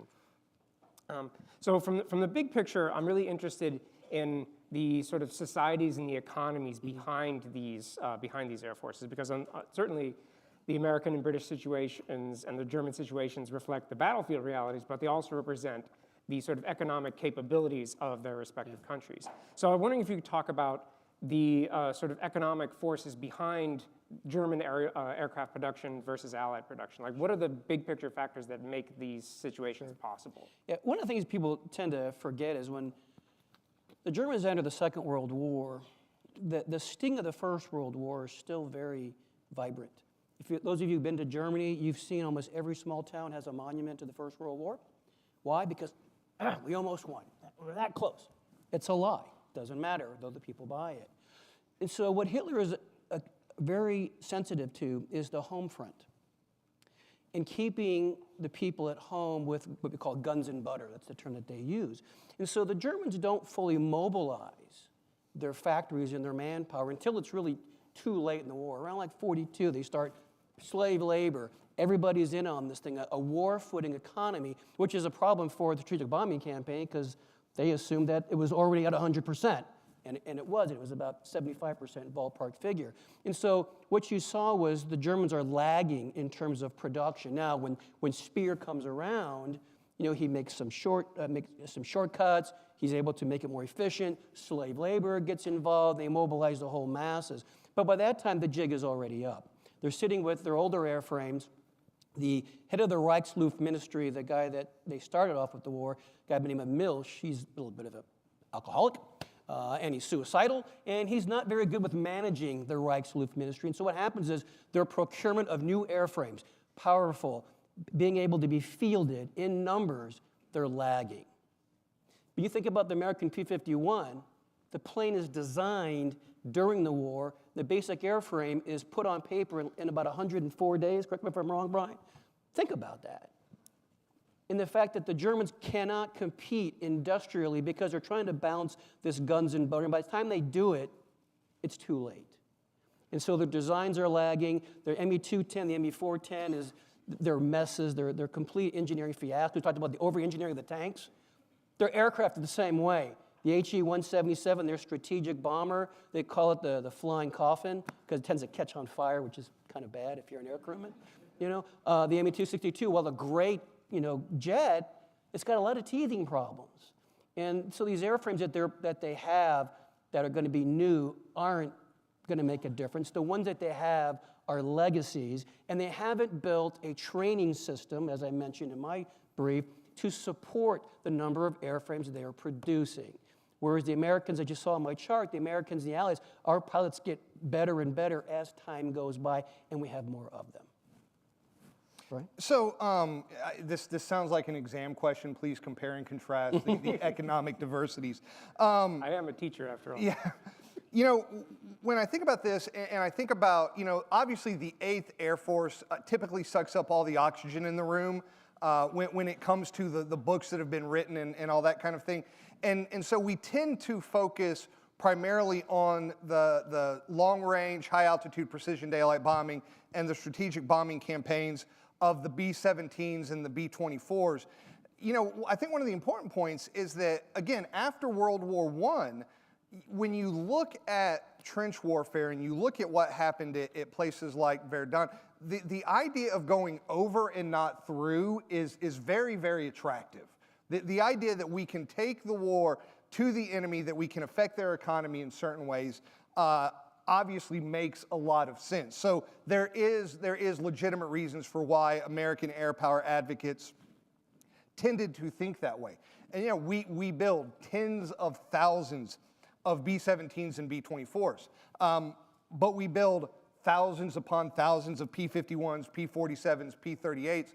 And my perception of what America and the Allies brings to World War II is well, what do you want? Do you want a deep interdiction bomber? I'll get you some of those. Do you want fighters capable of strafing rail yards? I'll get you some of those. And so America had the luxury of not having to choose what type of Air Force they were going to build and bring to the fight. They were going to bring everything to the fight. Can I dovetail off of that? Yeah, one thing I think it's important, we fall into this, what I think is a false narrative, that the Americans win because they have more stuff. Okay, that is a fact. Yes, we do have more stuff, but what's important is how we use that stuff. You talked about 9th Air Force. This idea of having a whole U.S. Air Force supporting ground movement all by itself, and I agree with Brian that the 8th Air Force does suck all the oxygen out of the room because the 9th Air Force is opening the door for those ground forces to push across France. This integration of air and ground forces working together, the synergy of what we call combined arms integration, aviation, artillery, armor, infantry, all working together, all in a synergistic manner, is something no other military can do. The Germans don't master it like the U.S. Army and the Brits do. Not even close, and the Japanese don't even know what that means. And so what you're seeing here, and I agree with my colleague here, is that not only do we have more stuff, but it's the way we integrate fires and mass fires in a coordinated manner that makes a big difference. Can I Please. piggyback off your Please, go right piggyback ahead. of my original comment? It's important to think about the way in which our pilots were trained. Obviously, you know names like Jimmy Thatch, who learns the tactics through trial and error of how to dogfight against the Japanese. The difference between the American way of war here and kind of the Axis way of war is our pilots would get combat experience, and then they would come back and train the younger generation. So it was a constant turnover in the way that our pilots learn from the aces and the aviators who had kind of been there and done that. This was not something you saw with the Germans or the Japanese who, as you mentioned, fly until you die. Yeah, so they're eating their own seed corn to a certain extent that doesn't allow them to grow as a force, whereas our allied air forces certainly do that. Brilliant. Thank you so much, gentlemen. So we've talked about the sort of high-level stuff, but I want to get more granular into the individual experiences. So given your sort of respective focuses for this panel, John, I wonder if you could talk a little bit about the sort of experience of a Luftwaffe pilot during this campaign. And Brian, I'd love if you could do the same thing for the Americans and the British. Yeah. As I mentioned before, most of your pilots have only a few days, if a few weeks of combat, most of them, combat experience. They've been rushed through flight training.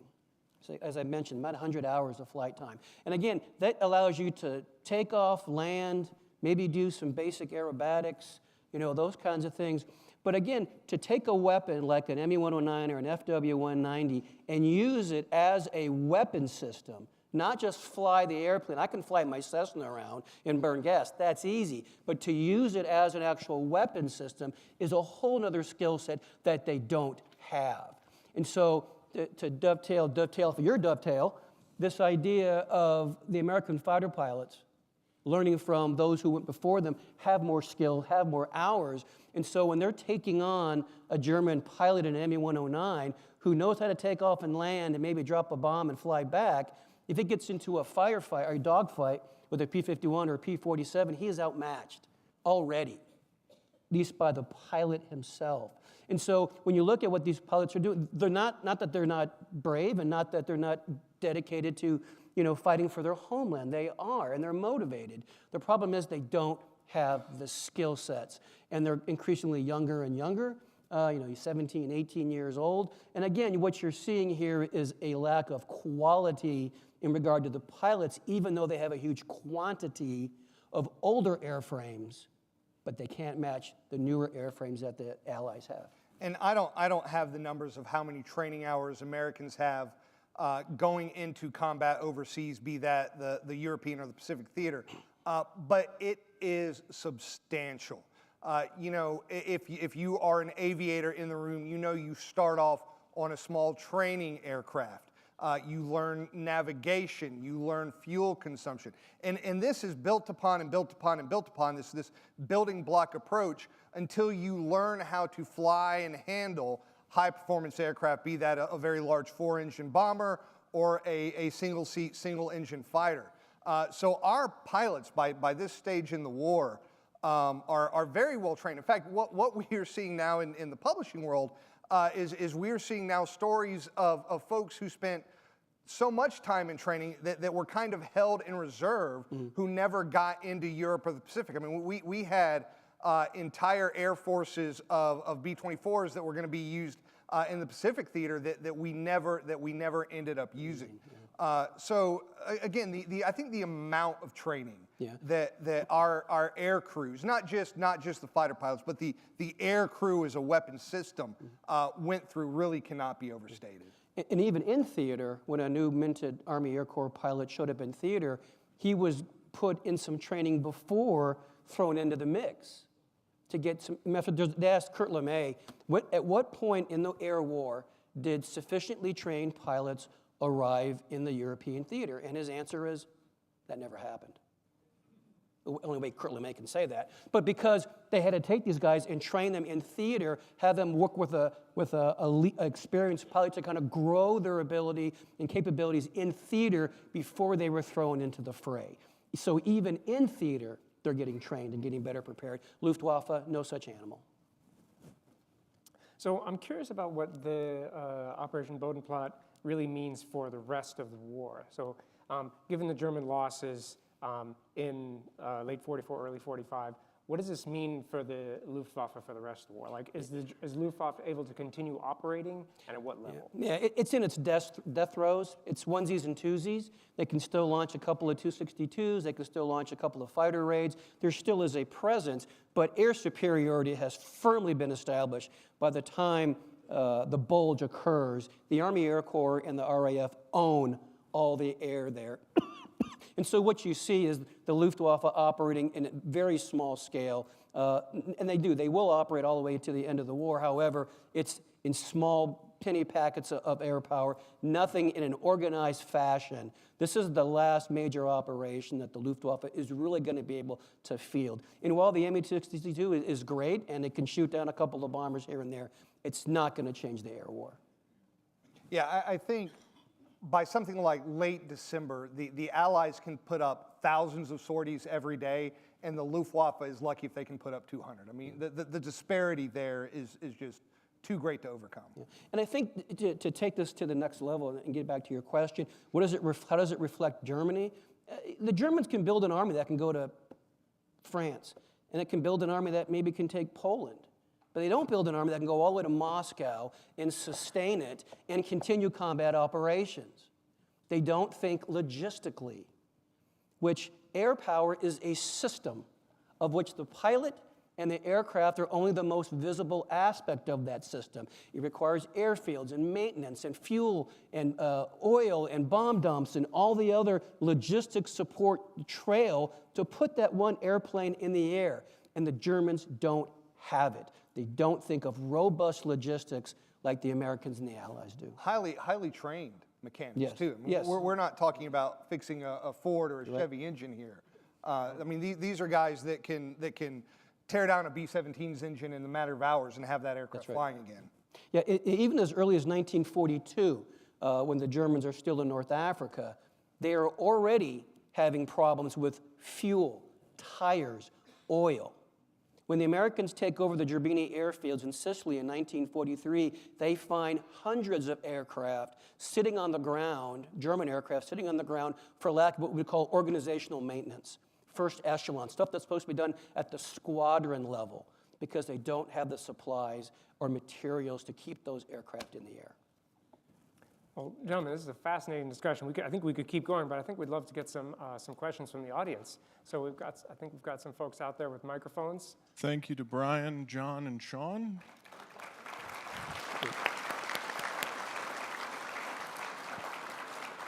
We're going to go center aisle to your right, folks.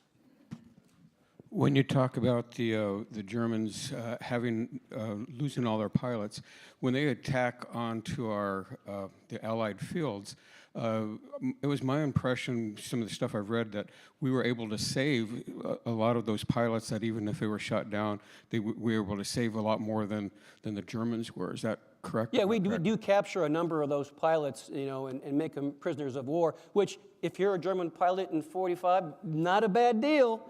I certainly don't want to go east.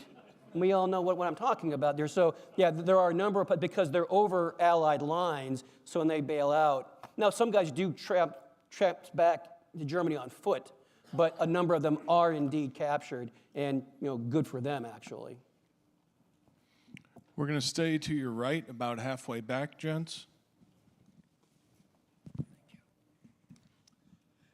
After the weather cleared and when the counterattacks at the upper and lower shoulders started happening, was there time and the ability to coordinate for ground air support, or were the two groups doing their own thing? Yeah, no, that's a great question, and something that was in my notes that I completely missed and meant to talk about. No, 9th TAC has been around for a long time. And they have very good coordination with 1st Army. And this goes all the way back to the experiences in North Africa, where the tactical air forces and the ground components learn to work effectively together. And so what you saw a lot of times was that things like 9th TAC or 19th TAC, their headquarters was typically co-located with the ground components. So they did have a system for close air support, for on-call CAS.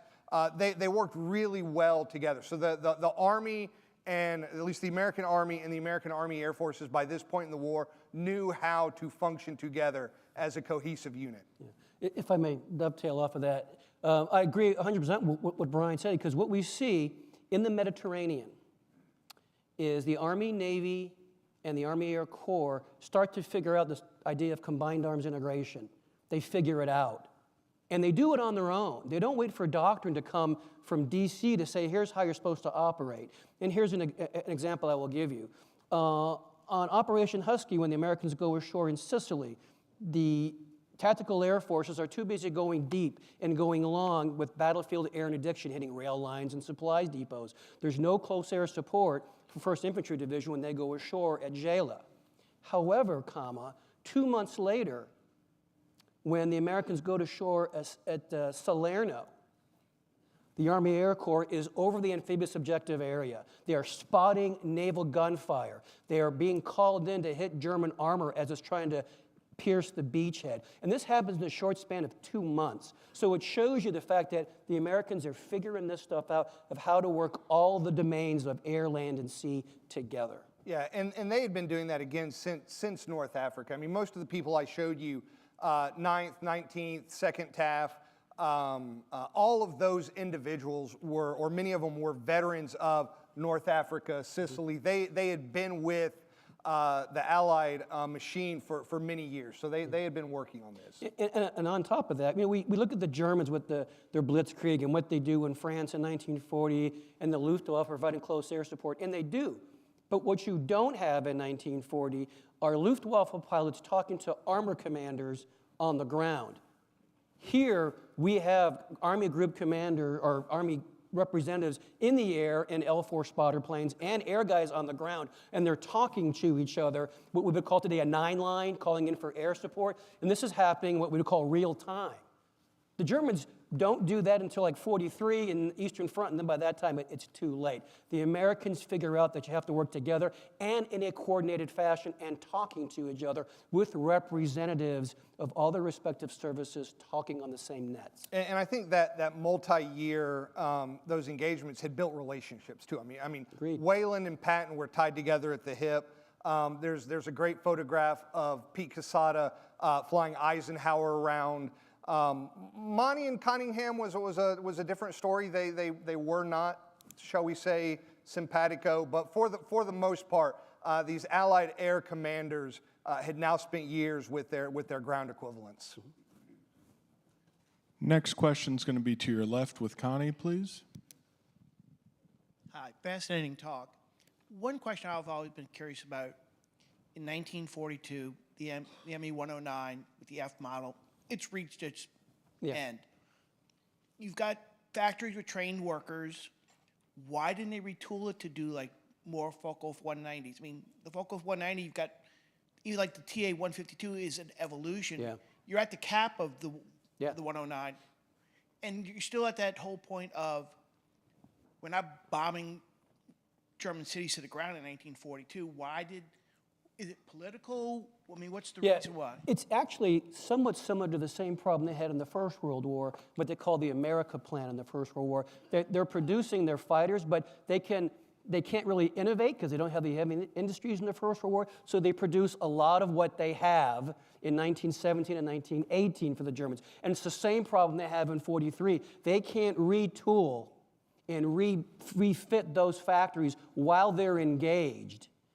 It's too late in the war for them to do that. So they're going to milk every last flight hour out of a 109, and they'll have the G versions and the K versions, and then they're going to design like the TA-152, which is a, FW-190 on steroids, but it is too late. They've already, produced an air fleet, and they have factories in place. And of course, we know that the German production, while it goes up, they're producing them, but they don't have time to innovate those new airframes. And if they do have those new airframes, as I mentioned before, there's a lot of strange new materials that they use, like nickel and cobalt, that they just don't have those in great supply for these cutting-edge weapons. Not for the armor that we talked about earlier this morning, but for a lot of these cutting-edge engines that they have that tend to break up because they're on the bleeding edge of technology. So it's kind of too late in the war for them to reshift. But what Speer is able to do is produce those numbers that they weren't producing prior to, say, 1943. Does that answer your question, sir?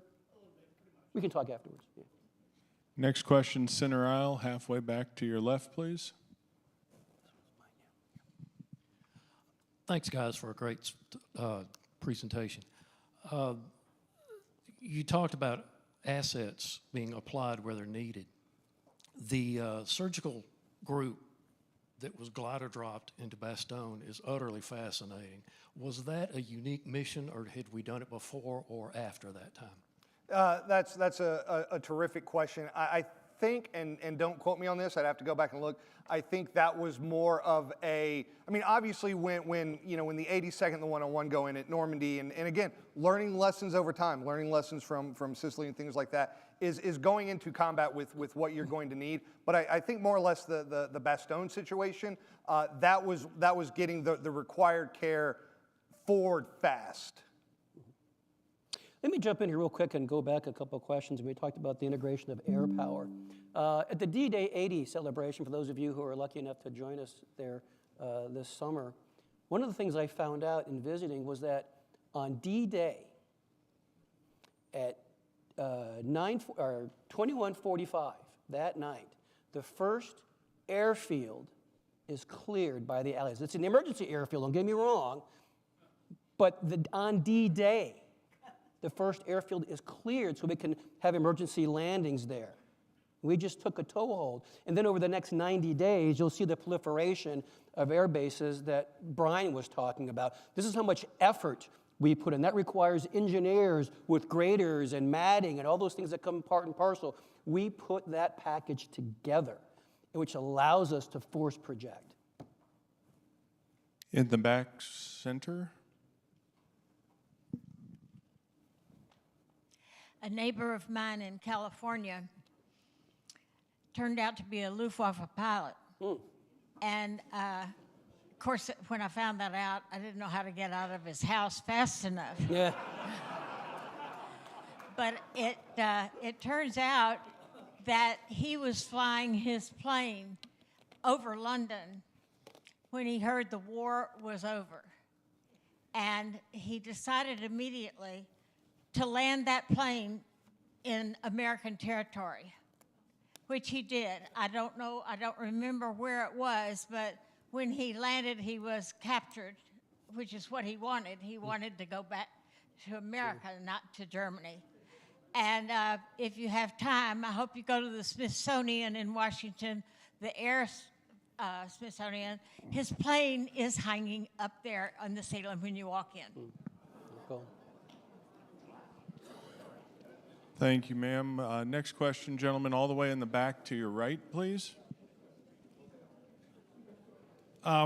Just given the grim state of the Luftwaffe, I was just thinking about the sort of haywire plan, Operation Leonidas, to use fighter planes and ill-trained pilots to ram bombers, given that it's one pilot, one fighter plane, and the bomber's got a whole crew and 4 engines. Just your thoughts about that. I know that it didn't end up happening because even the Germans at that late stage of the war are saying this is a waste of human life. Yeah, fortunately they don't embrace the whole kamikaze thing that obviously the Japanese do. But they do have some basic designs where they take it's called the Feisler 103, I believe, where it's the V1 with a cockpit in it. You know, it's a prototype, they don't actually use them.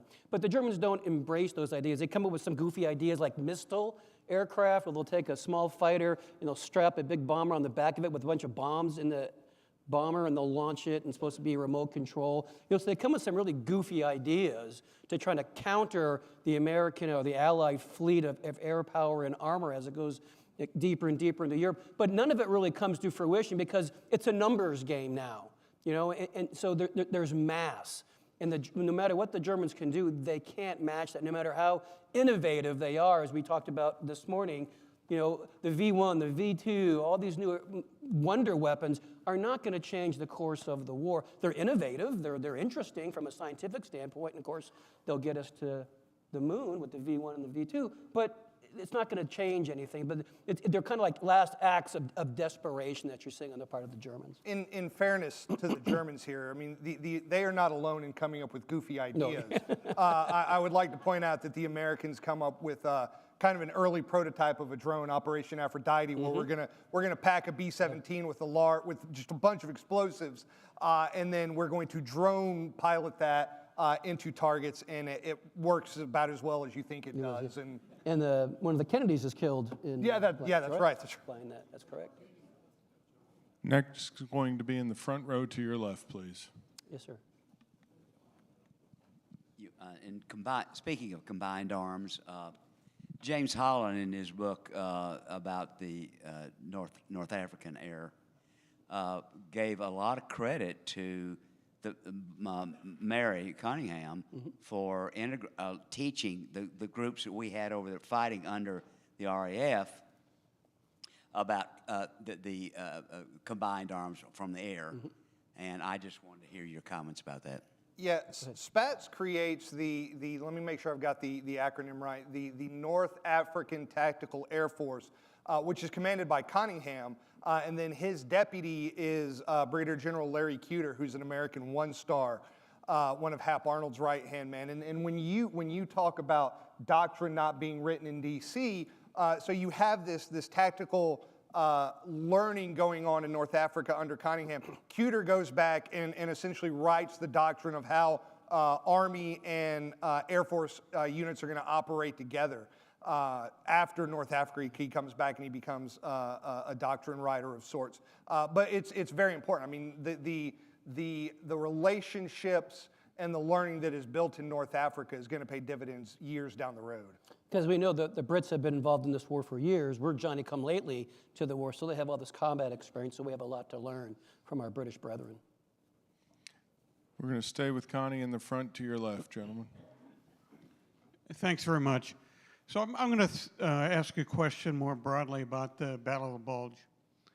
And I kind of look at some of the earlier discussions where we've got 4 divisions over a front that maybe should have 8 or 10. And my question is, did the Battle of the Bulge happen because of Hap Arnold and Ernest King? In other words, were we running up the score in the air war and in the naval battles, and those people have got to come from someplace, and does it end up that we just don't have enough trigger pullers in the Bulge? Are you asking us if we purposely build an Air Force that is too large so we can make the Air Corps look better? Is that what you're asking? I mean, well, I mean, think about it. You're trying to project back in 42 what the needs are going to be in 44 and 45, not only in the air war, but in the Pacific. And Pacific, you know, we lose 25 capital ships in Guadalcanal. By that point, we're going to get to Tokyo in 1960. Okay, I got you. And the same thing with the air war. Is it just a matter of, hey, you know, Ernie King and Hap Arnold were a little bit more persuasive, that's all. Yeah, and please jump in here. What's interesting is the Air Corps writes what's called Air War Planning Document 41. And it's a blueprint for the air war that actually is pretty darn close to what they envisioned. It's written in 9 days. Yeah. I mean, they lock four Air Force officers in a room because we have the rainbow plans at this point. And then someone mentions, hey, we don't really have any air component to this. And so Arnold locks these 4 folks in a room and says, write me an airplane. And that's AWPD-1. And I must say, they're in D.C. in August in wool uniforms in non-air-conditioned spaces. And they still do that. Yeah, just put that out there. But they modified in 42, correct me if I'm wrong, Brian, and they're pretty darn close with the numbers. Yeah. Please correct me. One thing I do want to point out, and this kind of goes from the tactical level up to a very large, big strategic picture, is, and I don't have the exact numbers, that if you cannibalized everyone in the 8th Air Force and made them a trigger puller, would the war have gone on ended faster? And yeah, I mean, could have, would have, should have. I would point out that the counter to that argument is how much German manpower is held in reserve in places like Berlin and Cologne and all of these other places to do things like air defense, right? I mean, an enormous amount of in the millions of men are held in reserve inside of Germany to defend them against our air attacks. And I'd also add that, you know, in late 1942, early 1943, the strategic air campaign is really the only game in town at a certain point. And the Germans have, I think it's over 1 million people in the flak arm in 1944, 1 million people. And I have a story about that, a true story. It's always a true story, right? I had a roommate when I was teaching at CGSC whose mother-in-law was a Luftwaffe flak gunner in 1942. And they came to her and they said, you have a choice. You can go to a factory or you can man a gun. And as a young Fraulein, she manned a flag tower in Berlin, shooting at B-17s from 1943 to 1945. And I interviewed her, and I asked her, well, when did you know the war was over? And she says, after Stalingrad, we kind of knew in 43. And I said, well, why did you keep fighting? And her answer was perfect. She goes, what did you expect me to do? This is where I live, and I'm living in a totalitarian, dictatorship. What did you expect me to do? And I'm like, of course, that's what she did. But to give an idea of what's going on and how the Strat bombing campaign, well, it doesn't necessarily shut down German production, but it causes the Germans to reorient people, resources, and assets to defend the homeland as opposed to having them out on either the East or the Western Front. We're going to take chair's prerogative. The chair of our conference program committee has a comment. My name is Alan Millett, and I have some knowledge of the subject that was raised. The Army's problem was misassignment of its personnel on the internal duties. The reason they ran short of riflemen was they had too many truck drivers and mechanics and others who were doing essential tasks, to be sure, but they were far too numerous. And the difficulty was the internal assignments that the Army had imposed, and that's why they had to strip logistical units to find infantrymen, which was tough on the truck drivers who weren't used to handling rifles. Thank you, sir. I know we have one in the front with Joe.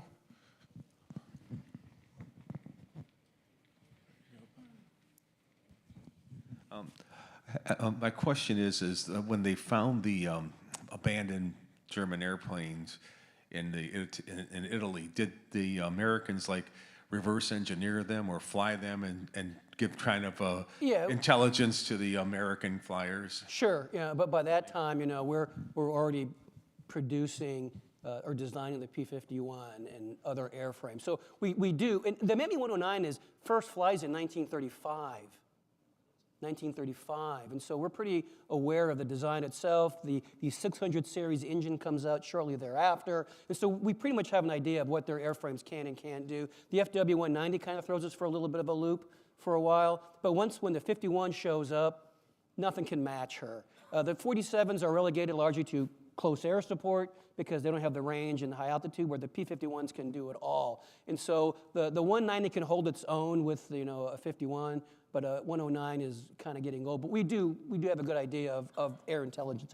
I think exploitation of enemy aircraft is something that I don't want to say America is unique at, but you can look at the history of air power and see where we did that with Japanese aircraft early in the Second World War, and we continue doing that with Russian aircraft during the Cold War. Learning what the other person's aircraft can do is a long-standing American tradition. And the Germans had a squadron of Allied aircraft that they would fly around as well, and they would take a B-17 and have it kind of join a formation, and find out how the Americans are actually operating, and then they made a rule that if a plane tries to join your formation, shoot at it, because it might be a German.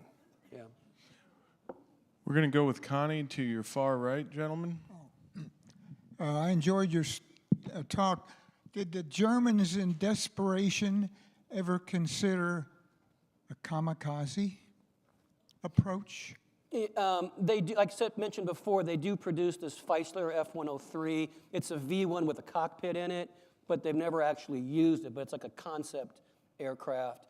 They do have some aircraft that they will use for ramming, which you're getting pretty desperate at the end of the war.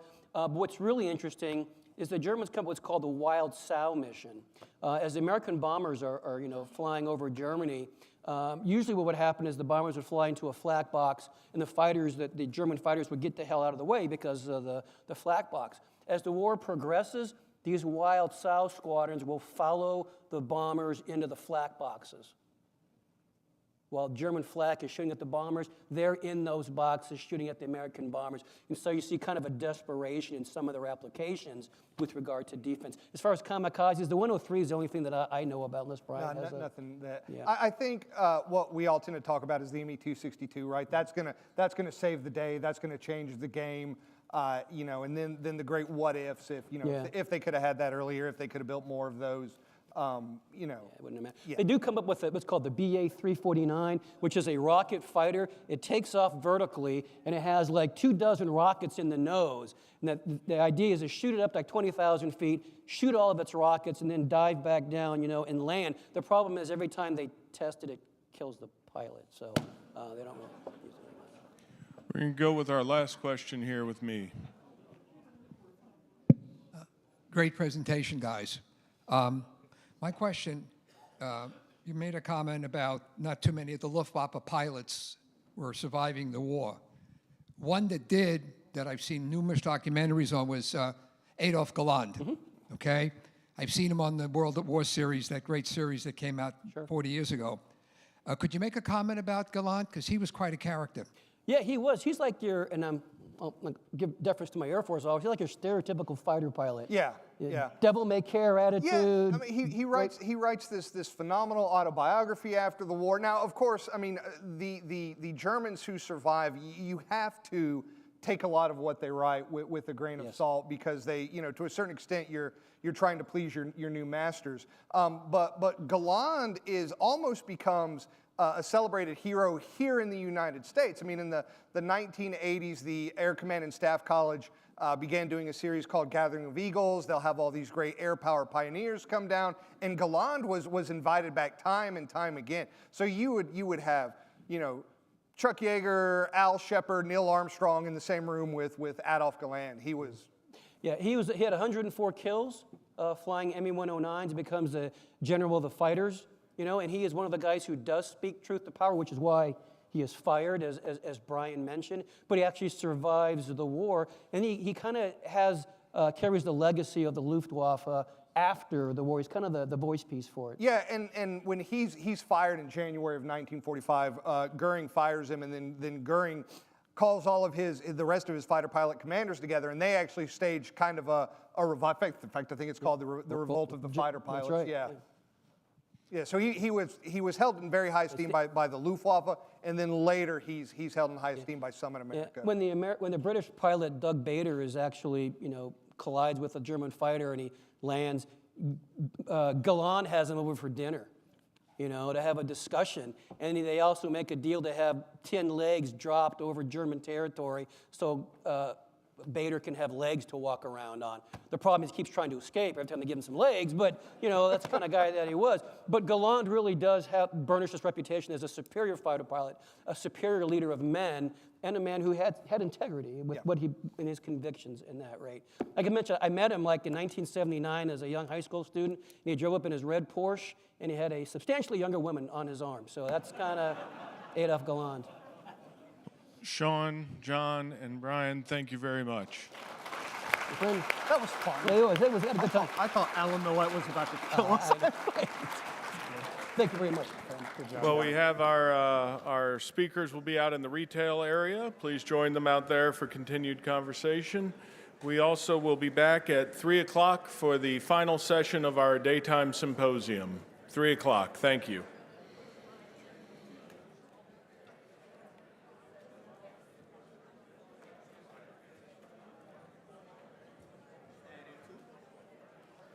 You got me everywhere. There's just 2 here, yeah. Thank you very much. Appreciate your flipping.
They were ordinary people, just like you and me, who never expected to find themselves like this.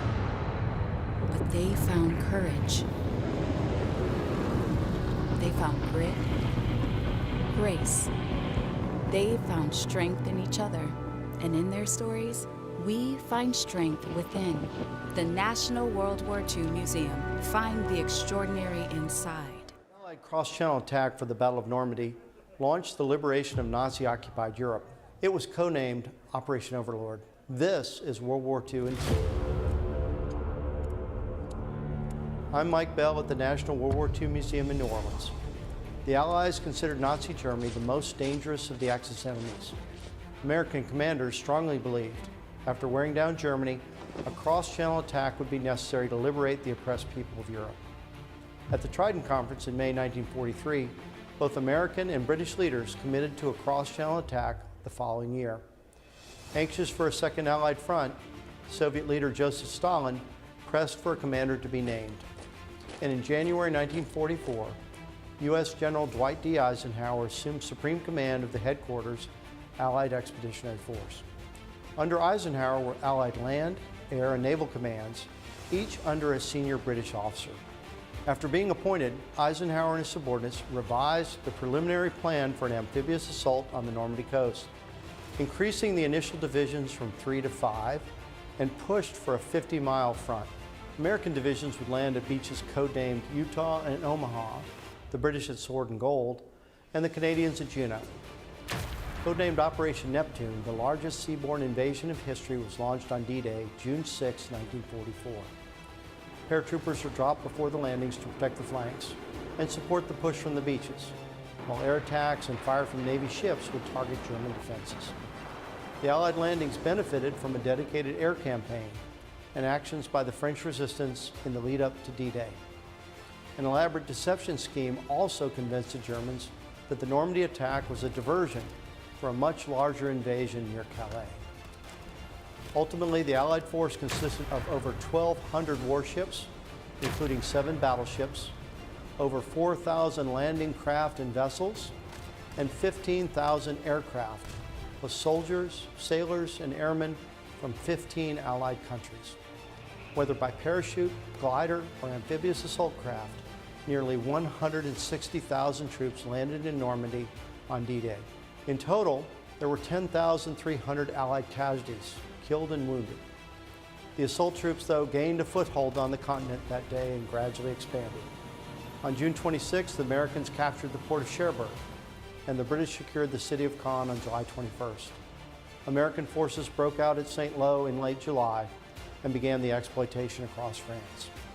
Overlord set the conditions for the Allies to achieve the 3 objectives Eisenhower set for the war in Europe: destroy the German war machine, liberate the oppressed peoples under Nazi domination, and establish security for the Allied nations in a free world.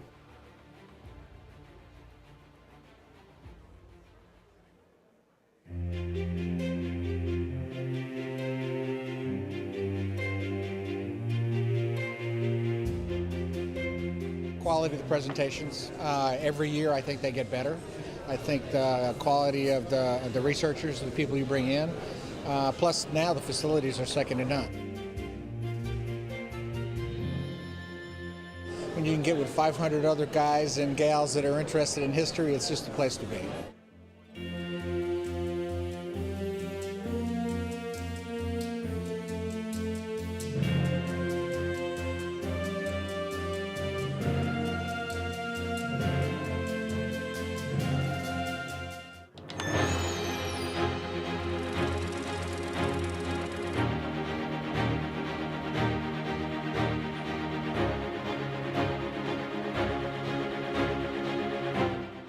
I'm Kim Geis, Senior Curator and Director of Curatorial Affairs. I'm Laura Frizzell, Archivist at the National World War II Museum. This year marks the 80th anniversary of D-Day, and the museum is honored to care for thousands of artifacts and archival materials from that day. Some of the most personal items in our collection are letters. Letters written between service members and their families. Some of these letters, sadly, were their last communication home. like this letter, written just days before D-Day.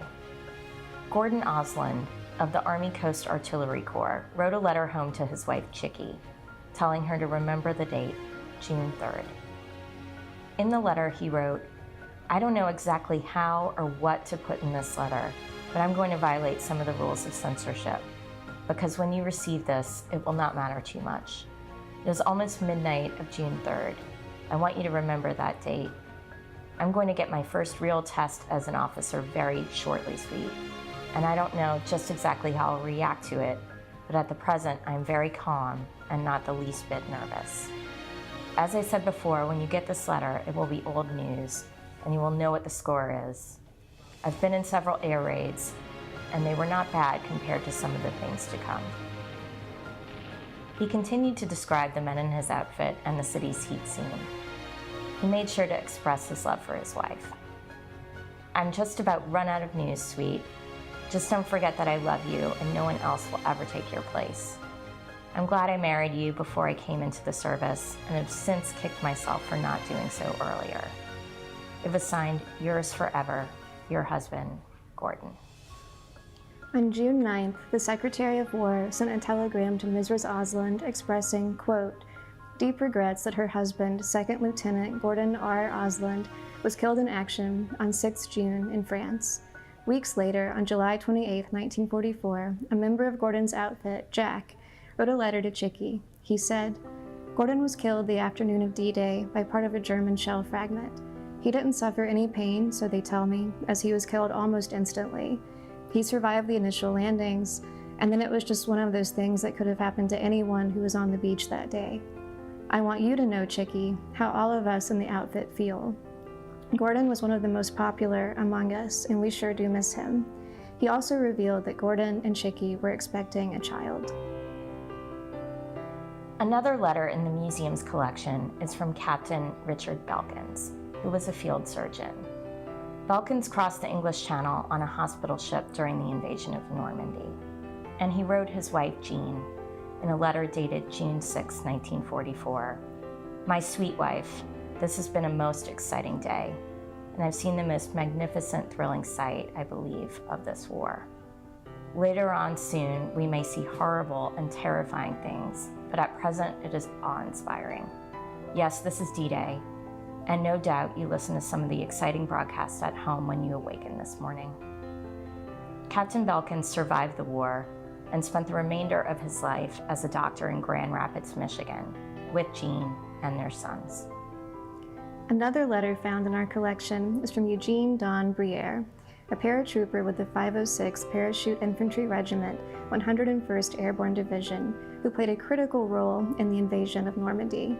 On June 10th, he wrote a letter home to his parents. "I don't know exactly what to say now that I am able to write you a letter. I have so much to say, but I don't know how to begin.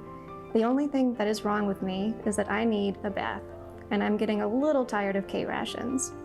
Everything is going well and according to plan. All the natives are very happy to see us and try to hand us a bottle of wine everywhere we go. Without God's help, I wouldn't be alive right now, because I have had many narrow escapes. Of course, we have lost some, but we have had less casualties than any airborne operation in history. Initially, we have had complete success, but there is a great deal left to be done. The little French I could speak saved my life and many others several times." And he signed this letter, "Much love, Don." Briere was honorably discharged on December 19, 1945. He graduated from Tulane Law School 5 years later and was a civil defense attorney for 51 years. These personal letters are just a small part of the National World War II Museum's vast collection, but they serve as a lasting human connection to World War II. Through these precious archival materials, we're able to uncover and share news stories of the war 80 years later.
Most Americans remember D-Day for one small corner of it, the disastrous initial landing on Omaha Beach, the Saving Private Ryan moment, you might call it.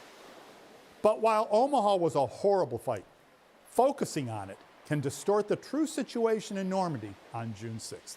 This is World War II in 2.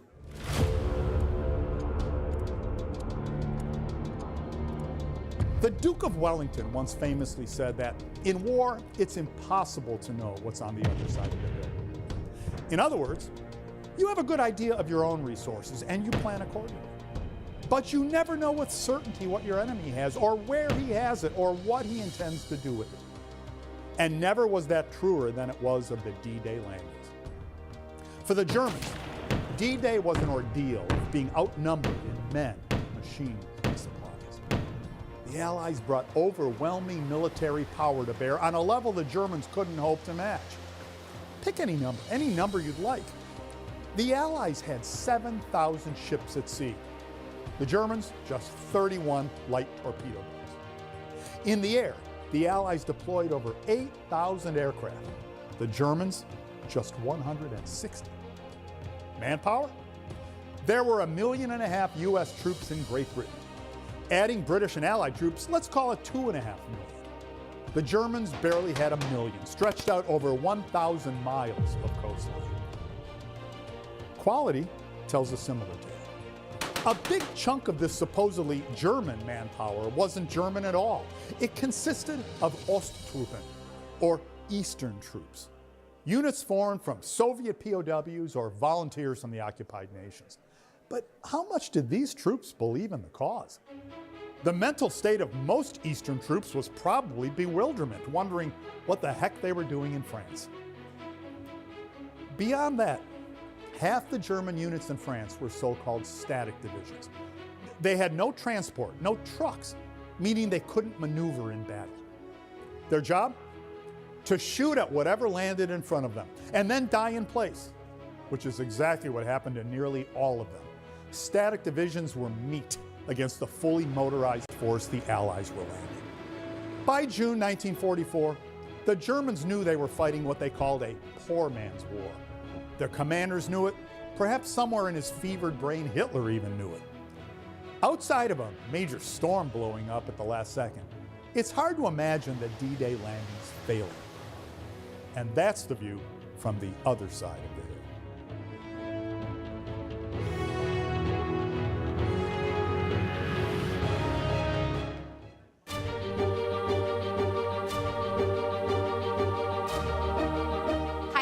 I am Sarah Kirksey, Senior Director of Educational Travel at the National World War II Museum. I am joined today by my colleague, Darcy Williams, Educational Travel Operations Director, and our two featured historians for our End of the War on the Elbe tour. I have Dr. Alexandra Ritchie and historian and best-selling author Keith Lowe. And we are here today in Torgau, Germany. We are scouting, we're getting ready for our End of the War on the Elbe tour. It's going to be in May of 2025. And I invite you to watch along and listen to us as we talk about the various stops and the history, the content, and what we will be doing to commemorate the 80th anniversary End of the War. Alex, let's start with you. So why did we choose this location? We're on the Elbe, the significance of this place. Why are we here in Torgau? Well, first of all, the Second World War, World War II, is the most violent, vicious war in human history. And it was a terrible tragedy for all human beings on the planet. It engulfed the planet. And there were glimmers of hope when people started to think that perhaps finally this terrible, terrible, endless violence, it seemed, was going to come to an end.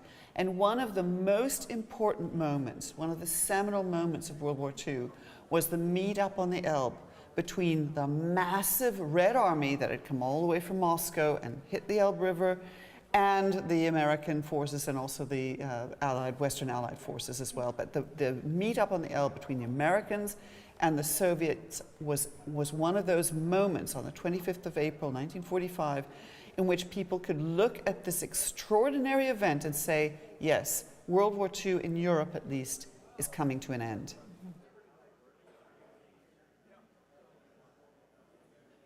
In the dead of night on June 5, 1944, more than 13,000 American paratroopers boarded C-47 aircraft headed for the Normandy coast. It set the stage for the largest airborne operation in history. This is World War II in two.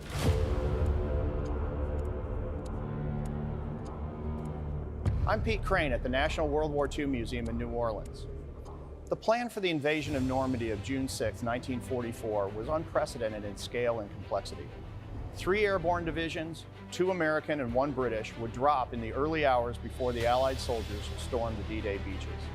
The paratroopers were tasked to seize the exits behind Utah Beach, capture key causeways, and if successful, protect the flanks of the Allied invasion from German counterattacks. This would set up the perfect conditions for a larger Allied breakout across the Cotentin Peninsula. But problems started shortly after the planes crossed the English Channel. A thick layer of clouds and anti-aircraft fire caused chaos among the American Air Armada. Many planes dropped their men far from their planned landing zones, and most of the paratroopers landed with little idea of where they were. But the Germans were just as confused, and this disrupted their counterattacks. In the dark, little groups of paratroopers from different divisions intermixed, and many small battles erupted across the French countryside. Despite the chaos, the paratroopers and their leaders got organized, took the initiative, and pressed on to their objectives. Within 2 hours of landing, the 82nd Airborne Division captured Saint-Mère-Église, the first French town to be liberated. By 1 p.m., the 101st Airborne Division captured the 4 causeways behind Utah Beach, securing an exit route for the 4th Infantry Division, who landed earlier that morning. In all, 2,499 American paratroopers were killed, wounded, or missing by the end of D-Day. But these losses were significantly lower than expected. By the end of D-Day, the airborne divisions accomplished their missions and secured an honored place in U.S. Army history. Well, it's okay. He had some adjustments anyway, but I just kind of wanted to see the... This Purple Heart belongs to Private First Class Booker T. Galbraith. He was born in Hooks, Texas in 1915 and enlisted in the Army in 1940. After years of long-held prejudices, in 1997, the U.S. reconsidered the cases of 7 black servicemen who had served bravely in World War II, but were not awarded the Congressional Medal of Honor. One of those men was Vernon Baker of the 92nd Infantry Division. For his assault on German positions in Italy, he was awarded the military's highest honor. Galbraith was one of the brave men who was killed in the attack, and this Purple Heart was sent to Galbraith's family in 1945. Decades later, in Oklahoma, Mark Brandenburg found this long-lost medal in a junk drawer and donated it to the National World War II Museum. It will be on display along with the Medal of Honor of Sergeant Edward Allen Carter Jr. of the 12th Armored Division in the museum's new Fighting for the Right to Fight exhibit. Come see this unique artifact along with dozens of others here at the National World War II Museum in New Orleans.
All right, ladies and gentlemen, if you could please make your way back into the ballroom and find your seats and your cell phones. Thank you.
Nigel is the authorized biographer of Monty and wrote his trilogy on the Field Marshal, and it won many awards. He then decided to write a trilogy on FDR. He told me secretly he always gets into 2-book deals with his publishers and then says, oh, I need to do a 3rd book, and so he gets 3 for 2. Nigel is doing us a favor in a way today because for the past number of years he's been wearing his Civil War hat, and his latest book, Lincoln vs. Davis, has just been released, and it's doing wonders. We could talk about that on Sunday after we're done with our World War II conference, but Nigel is also a neighbor of ours, having shared a home with his wonderful wife down in the Marigny, and he's a great asset to our friends and a wonderful scholar to the field. And he will be interviewed by Dr. Mike Bell, the executive director of the Jenny Craig Institute. Mike, as I mentioned, his career previously has been with us now just over 3 years, received his PhD in history, American history at the University of Maryland, and he himself is an FDR scholar. So we could talk about that too, but let's stick to Counterattack in the North, Monty and the Americans.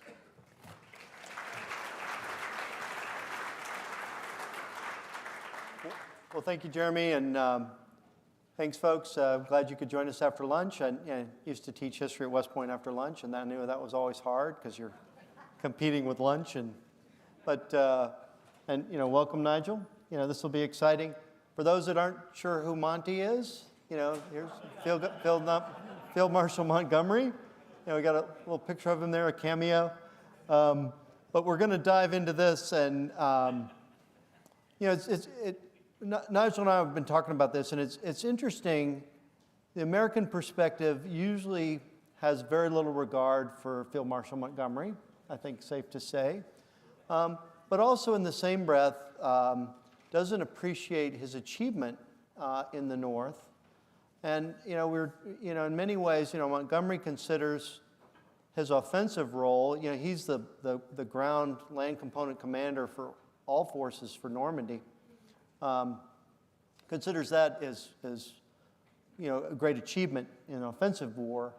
But in many ways, then we see Montgomery's great achievement defensively in the Bulge. And so to kind of frame, first before we dive into Montgomery the man and his character flaws, there's a few of those, let's kind of first explore, the huge kind of shape of his contribution, and then we can kind of see the man afterwards. Sound good? Sounds excellent. Thank you, Mike. And I'm delighted to be here, returning to World War II after some weeks of dealing with two great, about two American commanders-in-chief in war, Abraham Lincoln and Jefferson Davis. So, Monty, I think, had reason to be proud as the mastermind in terms of the land forces of the D-Day invasion, in which my father served as a battalion commander in the British Army. And, but he was essentially, Mike, I think, a master of defense. He'd served for 4 years in France, in Flanders, in World War I, in the trenches. He'd been severely wounded. They dug his grave and whatever. So he'd seen war from the very bottom and risen in command in World War II. He'd defeated Rommel at the Great Battle of Alamein in North Africa in 1942 and proved that the British could actually be offensive. But before that battle, he'd fought a defensive battle called the Battle of Medellin. It's often forgotten. Alam Halfa. Sorry, not Medellin. Alam Halfa. And Rommel had attacked with this big panzer army, and Monty had blunted his advance, stopped Rommel from seizing Cairo and the Suez Canal, which could have changed the face of the war in the Mediterranean. And I think essentially that was Monty's great gift, was defense, was being able to look at how the enemy, especially the Germans, how they operated, what was behind their tactical and strategic thinking. I once, when I was writing the trilogy about Monty, I got to know Monty's chief of intelligence very well, who was an Oxford Don, Sir Edgar Williams, Bill Williams, and he said, Nigel, Monty, if I wasn't sure about how the Germans would react or what they were going to do, I used to go to Monty because he had such a German mind.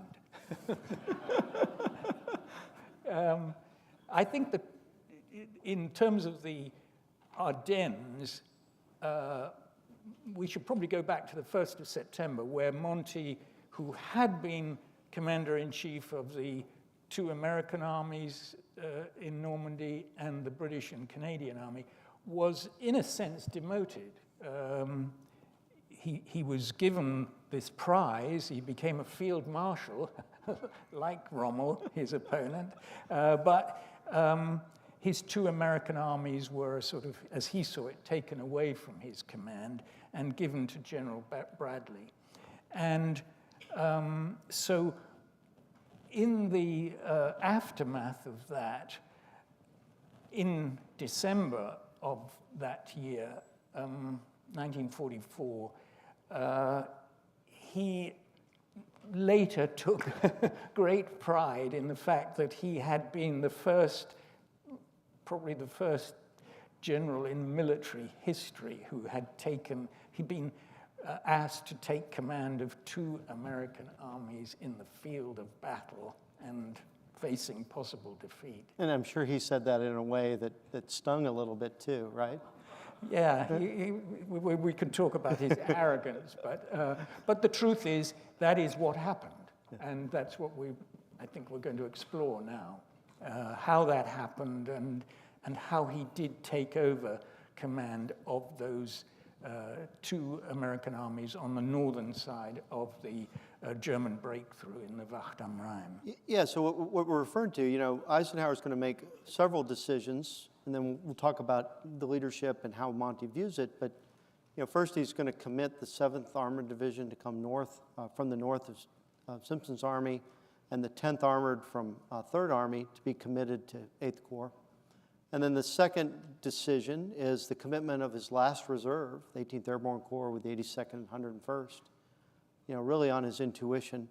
And then his third command decision, arguably, is to split his force and to take the 1st and the 9th U.S. Armies and put those under Field Marshal Montgomery north of the Bulge, and then it leaves Bradley, in this case, with a single American Army, the 3rd Army, underneath him. So he's kind of an Army group commander with a single army. Of course, it's Patton. So, you know, there's a few egos going on there.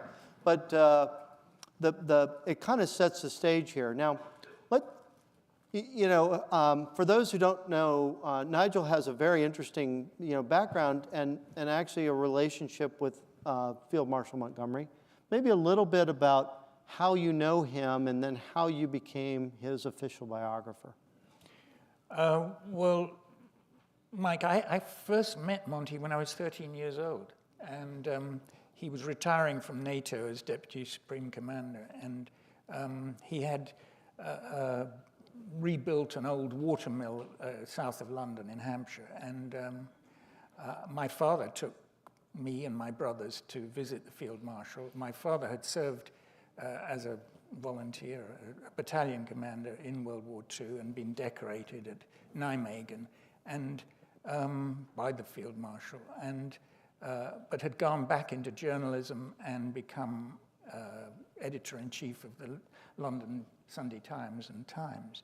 And he serialized Montgomery's very controversial memoirs in a series of extracts that caused quite a commotion. This is in the late 1950s. I'm that old. So I met him at age 13, and you know, in some ways he was a very intimidating figure, but I was totally entranced by him. Yeah, I always wanted to be a writer, and I thought, this is the strangest soldier. I think I'd met a number through my father, but strangest soldier I've ever met. You know, he was actually interested in you. He looked at you with these steel gray eyes and started bombarding you with questions. Where'd you go? That's my job. Yeah.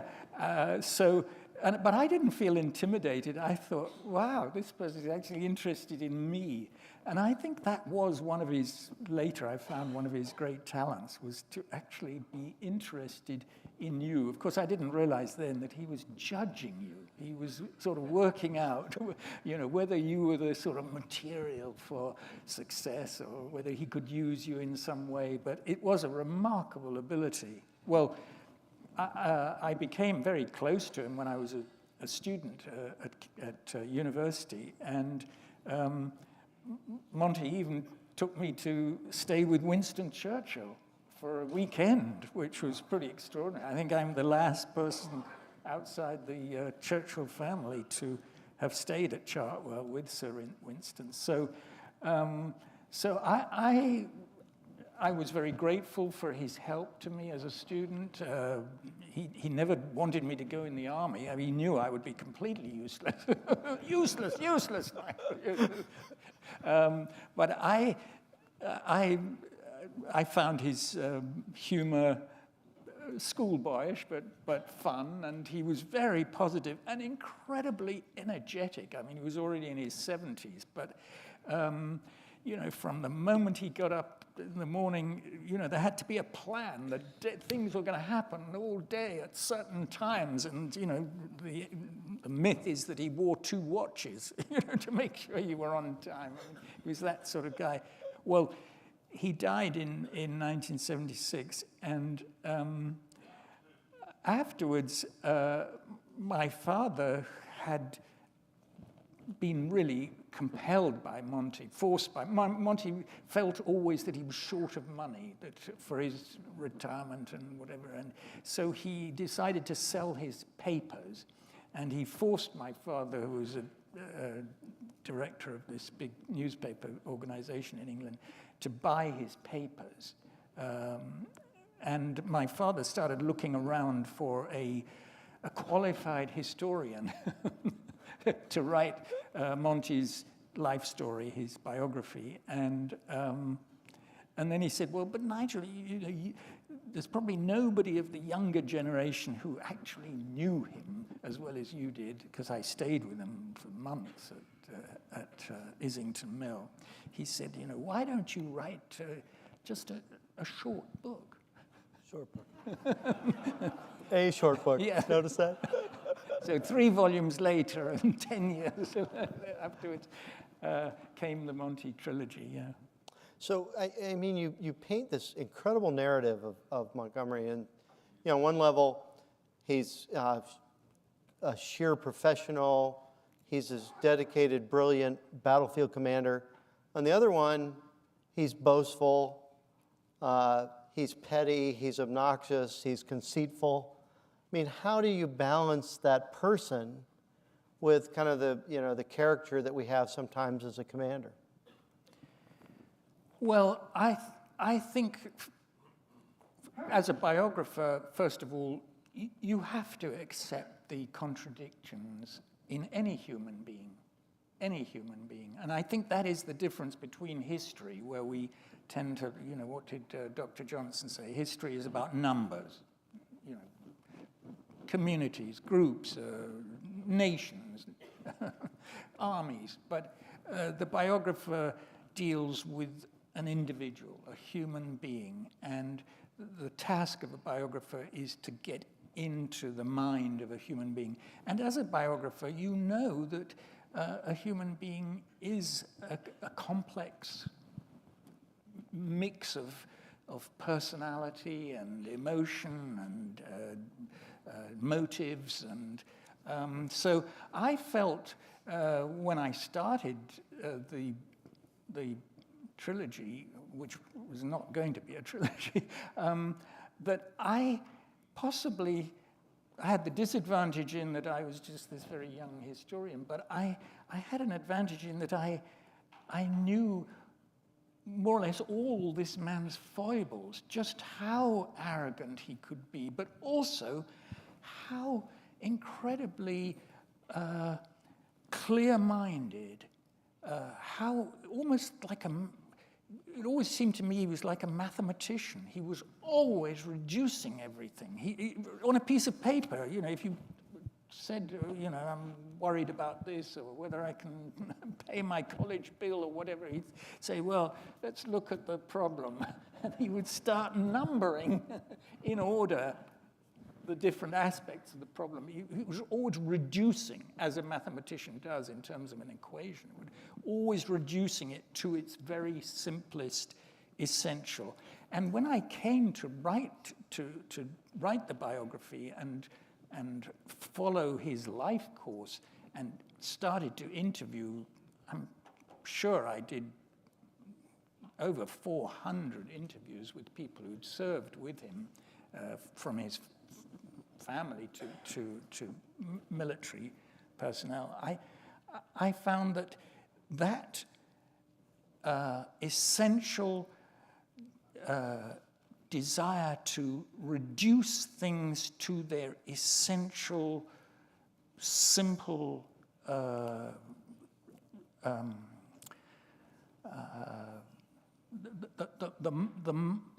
simplest, reduced, I can't even think of the right word for it. The essential element. Elements of the problem. And so many of his officers and men in World War II would say just that in the crises that develop in battle, and my father told me that from Normandy, what a difference it makes if this guy who arrives however bombastic and boastful, if he arrives in his Jeep or whatever it is and gets out and you tell him your problem and he can reduce it to the simplest question with this energy and this confidence that everything is going to be all right. Wow, you feel a whole lot better. Well, let's unpack a couple of those, because I think one, you describe, sometimes Monty's described as tidying up the battlefield. But in many cases, it's, what is the essential piece? Where's the defensible terrain? Do I have the supporting arms, the reserve, the artillery in position? And in that sense, it really is a masterful battlefield defender. But the other essential element, it seems, that he could assess very quickly is that intangible morale. And then how do you understand the morale?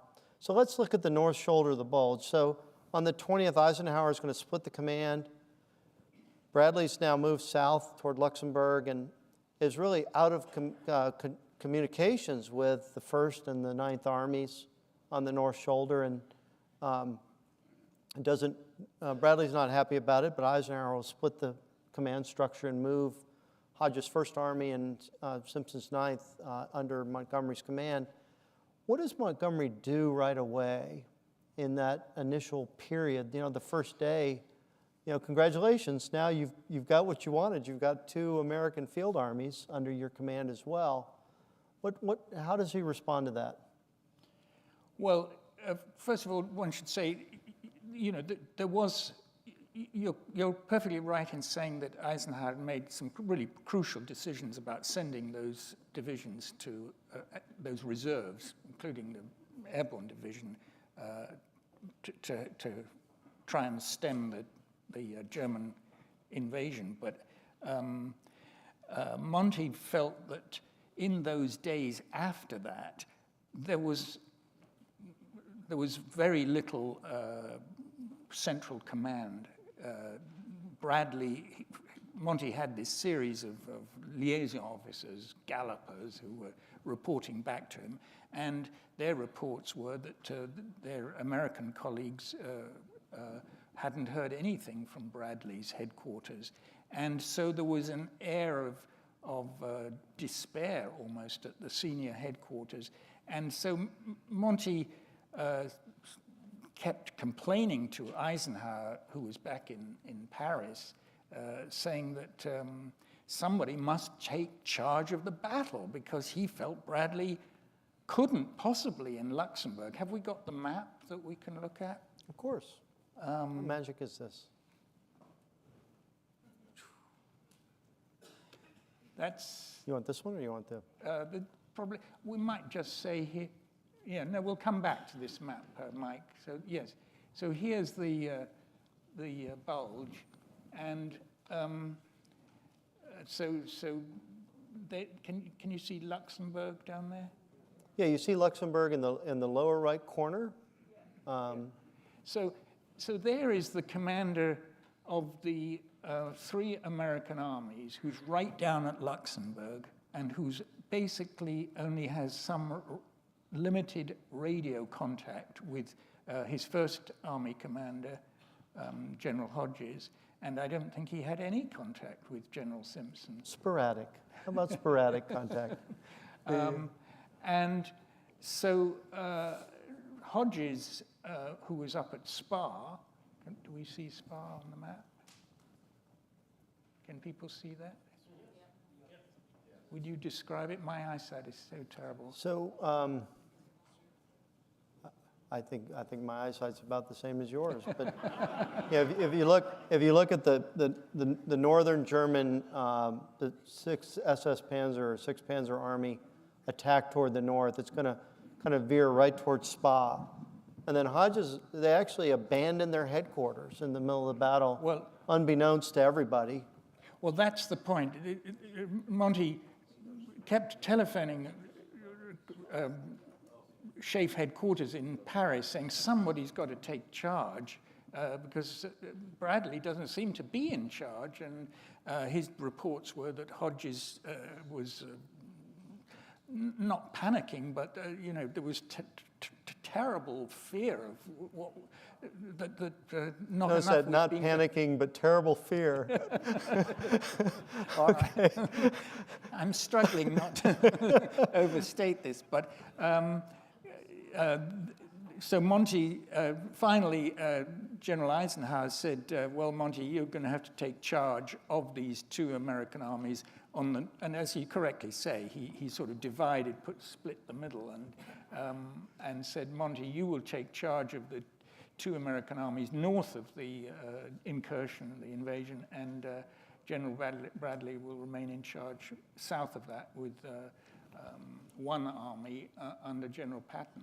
So Monty immediately, the story is Eisenhower called him, and Eisenhower then wanted to go on explaining the situation.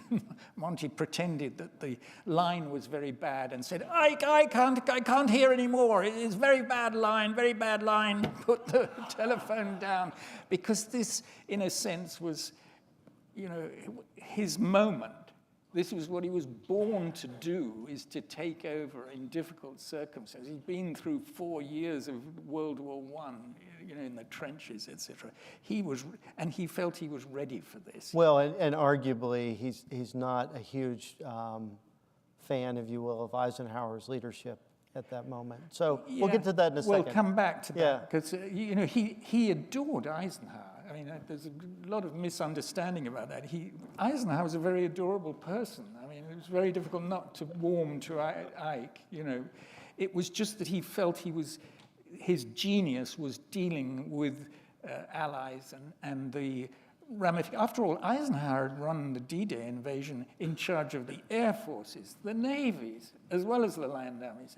So Monty was perfectly content as long as Eisenhower would say, you deal with the land forces and I'll deal with the land. And in many ways, it's a reversion to that Normandy command structure, that I'm the overall land commander is clearly what he wanted, and he wants a single thrust into the Ruhr, which is the strategic heartland of Germany. Perhaps we just go back to that. We can. Because that's quite important to bear in mind. Because Anthony gave a very good presentation this morning about what were the Germans hoping to do? Well, they want to get to the coast, they want to get to Antwerp and so forth. What did the Allies want? Well, initially, Schaeff, before D-Day, had said, we're going to go to northern Germany and we're going to go to the Ruhr. We're going to surround the Ruhr and basically eliminate Germany's ability to produce weapons. And then the war will be won. And that had always been the goal of Schaeff. In a way, the Allies suffered because the Battle of Normandy was such a huge success beyond their dreams, really. I think Churchill said he was hoping to get to Paris by the time the first snows came. Well, they were already over the Seine by the end of August. And the problem was, as several people have said this morning, the problem was just supplies, especially coming across the English Channel and into the seaports, but also they began to lose cohesion in terms of what do we do? We're ahead of ourselves, we're ahead of the game, where do we go now? And Monty's eyes were fixed on the Ruhr, which, can you explain to people? Yeah, so you see up in the upper right quadrant, that there's kind of a shaded area. It says Ruhr above it. This is the great industrial heartland of Germany. Of course, that's not going to work on there. And the Ardennes is... Then if you come south of that, you see the Saar, which is the Rhineland area and the coal area of the south. And then in the middle, this area called the Ardennes. And, it's kind of looks cloudy because the terrain is complex and forested there. And you can see, even from the Market Garden plan, the access to the Ruhr would be, quite decisive. But both Monty and Patton want to get across the Rhine, and they want to get into Germany. But Patton, I don't think Patton did understand the importance of taking the Ruhr. And Patton was a great opportunist. After all, in Sicily, when the Monty's army is rather stuck in the southeast of the island, Patton immediately sees an advantage where there are very few German troops in southern Sicily, and he's off to Palermo. I mean, he's a great exploiter of opportunity. That is his genius. But in this case, Patton becomes excited by the idea that there don't seem to be many German troops in this glorious moment after the breakout, his breakout from Normandy, and so he wants to go straight for the Rhine, and the simplest place in his view is to get over the Rhine and into the Saar, cutting off certainly coal resources and so forth. Whereas Schaeff and Monty had always seen the Ruhr as the chief objective. So the Allies, in a sense, were caught in a muddle because they had done so successfully in Normandy, and also because the Germans were beginning to pull themselves together and actually fight. Well, I think you also have a kind of strategic conundrum, because if you recognize that the decisive areas in the north to destroy this German war-making machine that we talked about, the factories are still churning stuff out, 2/3 of the force is going to be American divisions, and they're not in the north. And so you have this challenge, how do you have the decisive effort, but all your decisive force is not located there? So, the probably in Montgomery's mind is you shouldn't have a broad front strategy, you should have a narrow thrust toward the Ruhr, but of course, also that he should be the commander and lead that. Well, he did, I mean, to be fair, he did say, I'm perfectly happy to serve under General Bradley, but how serious he was about that, I don't know, and Eisenhower didn't think it would work. I mean, it had worked fine in Normandy, where Bradley, who was a very professional commander, right from North Africa through Sicily, Monty had the highest respect for Bradley as an army commander. It's just that army group command is different, and Monty felt that Bradley had really dropped the ball, that he'd agreed with, Patton was a very, very tough character to deal with, and Bradley had favored Patton's view of going to the Saar, and that had, poor Ike, in a sense, had to, come to a compromise, really. And the broad front really is a compromise between allies. In that, and Ike, I don't know that Ike particularly wanted to step down, not really step down, but to combine being Supreme Commander and Land Forces Commander. But on the 1st of September, partly because of Monty's personality and problems, in wanting to be a Land Forces Commander, I felt that wasn't going to work politically, especially back in the United States. You see, the British were losing. My father's battalion in Normandy took 600 casualties out of 1,000 men. The battalion had to be broken up. There were no more troops. He was posted to another battalion and fought then through the Netherlands.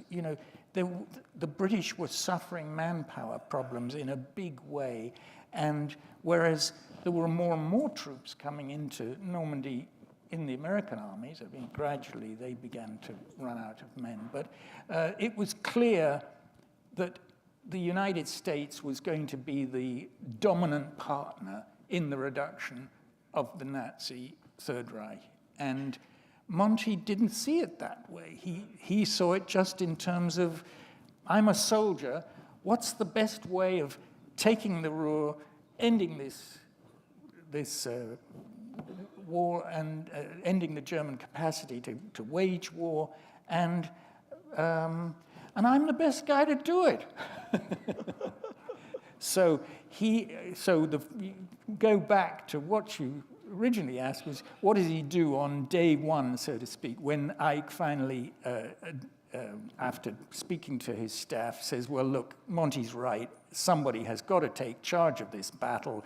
Bradley is too far, way too far south in Luxembourg, calls Monty on the telephone, tells him he's to take charge of those 2 American armies, and Monty puts down the phone, calls his senior military assistant, Colonel Dornay, whom I interviewed a lot, and says, Kit, get me the Rolls Royce and put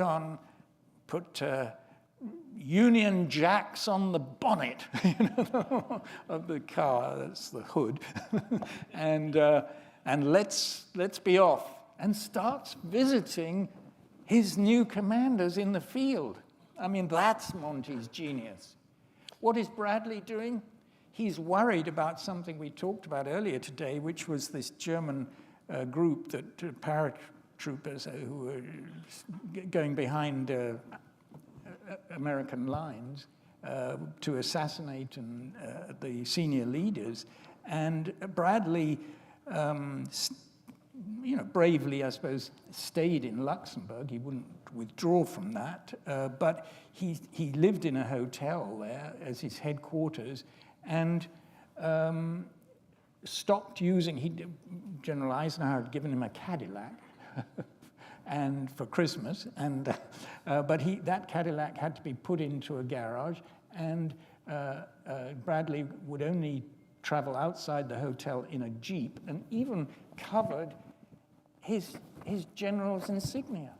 I mean, that's the difference, however you want to see it, but that is the difference between the 2 men on the day, the 20th of December, when Monty actually takes charge of those 2 American armies. So he goes to visit the combat commanders. So I think one of the things you really illuminate is how focused Montgomery is, not just tidying it up, but what is the morale of the units and the subordinate commanders? Are they in a funk, and are they defeated, or where are they? And on one level, this ostentatious sign of I'm driving up with my British flag on, is one way to show the command, but also instill that, but to see it personally. But he also sends out, he can't be everywhere as a commander, but he has what you term as the gallopers. He'll send these trusted officers out as liaisons to each unit, and then they'll come back that evening and provide this very detailed account, kind of extending the commander's sense. Would maybe talk of that a bit. This is very different than what Bradley's doing. There's no similar mechanism to kind of sense what's happening with morale, but also the state of the units and their disposition.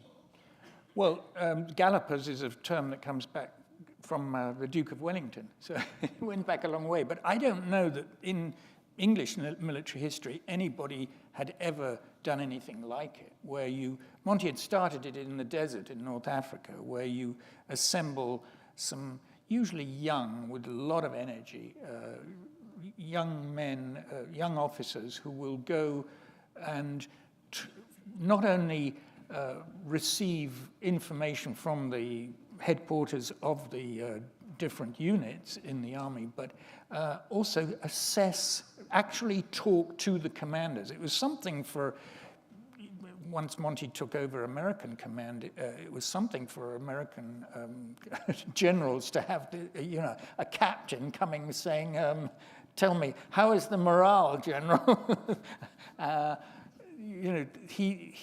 So he trusted these men. They would mess with him. He knew each one personally, and he wanted them to be good judges, as he was a good judge of morale. And if he felt somebody needed something, well, then he wanted to know about it and was there to help out or call the person himself. This was, Monty's great phrase was man management. Well, nowadays we take that for granted, but in 1940s that wasn't perhaps among academic businessmen it was, but it wasn't really known in the British Army and probably not in the American Army. So it was an innovation which was, he developed it in Normandy where it was very important, but boy, was that important in the Ardennes, because with the lack of communications, I mean, I think you alluded earlier to Hodges' headquarters were at... Go ahead. Well, I did interview the liaison officer between Monty and Bradley. So because of the lack of communication, he literally would fly between the two headquarters. And Monty said, well, I want you to see where General Hodges is doing, how he's doing, and so Major Bigland went there, and the birds had flown. I mean, there was nobody there. There was just breakfast laid for the 70 men or whatever of the headquarters, and nobody could say where they'd gone. Not that they were going to leave a message to the Germans, but but maybe to their subordinate units, flank units. Yes. So that was an element. I think that is a fairly vivid illustration of just how desperate, in a way, those first Taylor, Jim Gavin, and General Lightning, Joe Collins. I was just this young British historian, but they all said, well, Nigel, he wasn't everybody's, what do you say, cup of tea, but they couldn't speak highly enough of him for taking charge in the middle of a crisis battle. And so Hodges was, initially, Ike said, well, do you want to get fired, Hodges? Should I find you somebody else for First Army? And Monty said, no. He understood that this was a sort of temporary panic, if you like, and that with enough support and guidance, but support comes from the person above you, and Monty was there to provide it. That was the better side of his character. No, it certainly exudes confidence. Then the other piece, if you think about how commander makes decisions, here's what your staff is telling you. In some cases, like if nothing's coming from subordinate staffs, it's difficult. Higher headquarters isn't necessarily helping in this case. What does the commander get from subordinate commanders?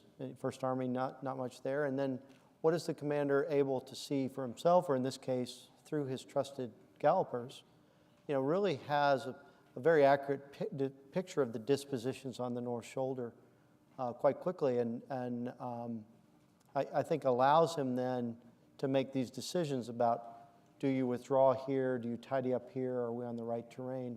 Let's talk a little bit about St. Vith and Montgomery ordering the 7th Armored Division to withdraw back, even though initially they were intended to hold at all costs, as we talked before, really to be destroyed in place, the big crossroads to the north. And how does that play out between Ridgeway and Montgomery? Well, that's a very interesting question, because it goes to the heart of this battle. Is it going to be a battle purely of defense, or is it going to be an opportunity to achieve some kind of, I don't know about victory, but some positive result from it? And there was a difference of opinion. I mean, if you're a fighting general like Joe Collins, who'd served under Monty in Normandy, you want to reestablish, if you can, control of the battle, and you don't want to give the enemy an opportunity to declare victory or whatever, and so it becomes a matter of honor as well. And Monty understands that, but he also understands that these men have performed at St. Vith an incredible performance, really, in battle. And if anybody understands what's involved about that, it's Monty. He's been not only a colonel at the time of the Battle of the Somme, but when the Germans organized or attacked in the spring offensive of 1918, when they very nearly broke through the entire Allied line. So, you know, Monty knows the kind of casualties that is being taken. That's the first thing he asks these gallopers. What is the casualty rate in that unit, and that unit? He's tallying them up. I've actually seen his totals in handwriting. So he's more concerned with the lack of reserves, because Eisenhower's basically put in what he had. As you say, very good decision right at the very beginning of the incursion, but there aren't any more to come, and certainly no more Brits coming. So he's got to preserve the troops that he has. But there's a second aspect of that, and that is the battle beyond this battle. And for that, we really do have to go back to that, the map. Yeah. Because Monty wants to blunt this German invasion, but he's not actually anxious to fight on in the Ardennes. I mean, what would you gain from that? It's this forested area that doesn't lead anywhere. It's not strategically important, and once the attack is done, it has, geographically, it has no importance. The really important thing is to go for the Ruhr. So Monty is thinking, I want you to, Collins, I want you to withdraw, pull back from St. Vith. You've blunted this German attack. You've basically destroyed their dream, their vision of getting to Antwerp or even to the Meuse. But I want to keep these troops because we have another task ahead, and that is to take the Ruhr. And all the way through the battle, he is planning for how he will organize the follow-up, the great battle to beyond the Meuse, to cross the Rhine and get into to seize the Ruhr and defeat the Germans that way. So the other thing he does, though, is as the 7th Armored Division withdraws, he makes a statement, whereas Ridgway, really was not loath to give up ground and have to take ground again. And there was a sense that, can you talk a bit about the sense that they can pull out with honor? Yeah, I think, because we'll talk about the press conference and the way the media, we can always blame the media, but Monty was really, as a professional, he really admired what had been done, and so he gave this order to Ridgway saying they've done an incredible job and they may withdraw with honor. And that meant a lot to the troops. We've done the task that we were asked to do, and now the battle moves on in a different direction. And then, fortunately, the ground froze so that the tanks could pull back. Let's shift a little bit before we talk about this, about Bradley and Montgomery and the media. A bit about, now, some of you may have served in 7th Corps back in the day. With the U.S. 7th Corps on the North Shoulder with Lightning Joe Collins, of course, one of the Corps commanders there at D-Day. What's the relationship with Lightning Joe? I know you of course got to interview him too, but how does that work with Montgomery? Because in some ways, Lightning Joe's compared to Patton, and we think somehow these personalities can't deal with each other. But I think you would suggest that there's a different dynamic with Collins and Montgomery in this case. Well, I met very few American commanders, actual commanders rather than staff officers or ADCs. Often an ADC becomes, hero worships his commanding officer, whatever. But and I understand that. But all the American commanders I spoke to, even Mark Clark in Italy. I interviewed Mark Clark, and I'd heard that Clark had difficult relations with Monty. On the contrary, whenever you talked about it in military terms, they said, wow, this was a real pro. They could speak. There was no ego involved then, because they were speaking soldier to soldier. And whenever they were speaking with him, they recognized that this man had a lifetime of experience as a soldier. And they, so the whole media side of it was left out of it. And Joe Collins was, couldn't have spoken more highly of Monty and his realism. Of course, Collins probably, would probably not have made an army group commander. I mean, there are some people who are best in a certain role, and Collins, I don't think, really did. He accepted that Monty handled it very well. In fact, he wrote in his memoir that he thought Monty had done the right thing and had preserved American lives, and strategically had done the right thing, even though it held him back from, delivering what he thought would have been a smack on the nose for the Germans. But they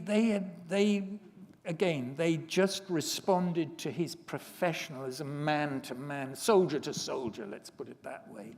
The difficulty was, when Monty, in a sense, took off the soldiers. Well, we're going to hit that one now. So, right. Just so you know, so 7th Corps will attack or counterattack on the North Shoulder with 3rd Armored Division, 2nd Armored Division, 84th, 75th, and doesn't make the ground that Collins hopes, and will have to go in the defense, but certainly blunts the 2nd Panzer Division. Ultimately, kind of culminating the German offensive here. But now, let's go to Christmas Day. So Monty's been in command, of these Americans now for 4.5 days. Christmas Day, 1944. He essentially summons Bradley to his headquarters, I think would be a nice way to put it, right? Well, yeah. And tell us a bit about that relationship and then how that will kind of play out over time. Well, it's very sad, really. It's a very sad story because from the 6th of June, 1944, through the Battle of Normandy, Monty had either seen in person or telephoned Bradley every single day. So these men had, as soldiers, a very close relationship. But Monty had not heard or spoken to or received any communication from Bradley from, I think, since the 7th of December. So 7th of December, finally, the Germans have attacked. Hopefully the Allies have blunted the attack. Eisenhower's given Monty these 2 American armies to command, and Monty says, well, we have to talk, Brad, about the future. Where are we going? What do we want to do with the Germans left in this pocket? Make sure none of them break out and reach the Meuse or whatever. But also after this battle. And so he summons him to his headquarters. And Bradley, this is one of the most, I suppose, human dramatic moments in the war, in a way, where these, an American army group commander who's had 3 armies under his control, in his command, has had to surrender 2 of them to his British colleague, and has to go and say Happy Christmas to him. And so you can sense Bradley's reluctance. He doesn't want to take the roads. They're still very concerned about these German assassins, basically. So he thinks he'll fly. When he goes to the airfield, it turns out to be the wrong airfield. He tells his ADC, well, let's not go. He really wants to go back to Luxembourg. But the plane is there, and they fly off, and they go to Monty's headquarters at Zonhoven in the Netherlands. And they arrive, they're fetched from the airfield. Monty doesn't meet him at the airfield, which I think he should have. And so he's driven to Monty's headquarters, and there are Christmas trees and people drinking whiskey and whatever. And Monty does greet him and says, "Come upstairs," and won't even allow Bradley's staff military assistant go with him, and says, "No, I want to speak to you," and sits him down and says, "Well, basically, you have screwed up, and now we have to talk about the next stage." What a way to greet this guy who's been through hell, really, not only in terms of what happened in the battle, but just in terms of his sense of humiliation. And that was the worst of Monty. That lack of Churchillian magnanimity.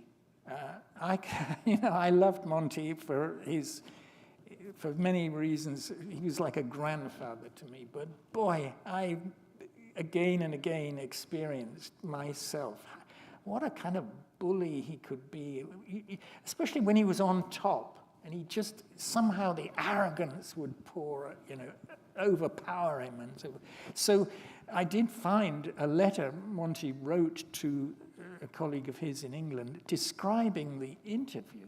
I mean, it's just embarrassing to read. And I think in many ways, Bradley, had every reason to be just not only disappointed, but disgusted. And Bradley's feeling, obviously, quite naturally, is, hey, this is the United States Army. We are providing 3/4 of the men and materiel for this campaign. How can you treat us, me like this? So I think that was a real turning point in their relationship. And it was Monty's fault. It wasn't Bradley. I think. Yeah, certainly Bradley knows, you just had a breakthrough in your front, and as we talked earlier, is it the intel or is it the commander? The commander is ultimately responsible. Yeah. But, do you have to then rub it in? Yeah, absolutely. Yeah. But, because normally you think then this press conference on the 6th of January is this big radioactive moment. But in many ways, this die is already set on how this will be perceived. Now, it's interesting. I just had to note, kind of growing up, we always read the U.S. Army official histories, the Green Books. But the Green Books have, three things that might not be there. As we talked earlier this morning, there might be units that they never interviewed, so they don't make it. The second is there's no fratricide. And the third is the commanders and their staffs all get along. And there's no egos between staffs and friction, and instead you encounter this, and it's like, oh my gosh, this is, incredibly caustic, but it ends up being non-biodegradable in this case. That you can't go back after Christmas and restore the relationship between the commanders or their staffs. Yeah. How would you think of that? Well, that's right. It's not just Bradley. It's the people around Bradley I mean, these are big headquarters staffs, and the Green Books may not say so, but hell, the people around Bradley felt that their commander had been insulted, and they felt really strongly about it. I think Greg mentioned earlier today about Ralph Ingersoll wrote, who was intelligence officer for Bradley, wrote this vitriolic book, Top Secret, after the war about it. And so that is the beginning of what the press then picks up. So the headquarters are already upset on behalf of their boss, and then the correspondents, who are, Bradley had at least 6 of them at his headquarters permanently, they pick up this. And then Monty in some ways is so naive. I mean, terrible thing to say about him, but he could be, in a human sense, so naive. And he says to Churchill, who was visiting him, Mr. Prime Minister, I think I should give a press conference and say how well the Americans have done. And, oh, God. Brilliant. A brilliant idea. Yeah, I remember actually talking to I mentioned him, Sir Edgar Williams, Bill Williams, Monty's chief of intelligence, who saw Monty on the day when Monty gave this infamous press conference, and Monty'd written it out really, and showed it to Bill, and Bill, who's a brigadier, said, Field Marshal, please don't do this. And when you look at the text, it is very laudatory, and he goes into some detail of what the Germans had done. It's a very clear account of the Ardennes attack and so forth, and how it was dealt with by almost entirely by American troops and so forth.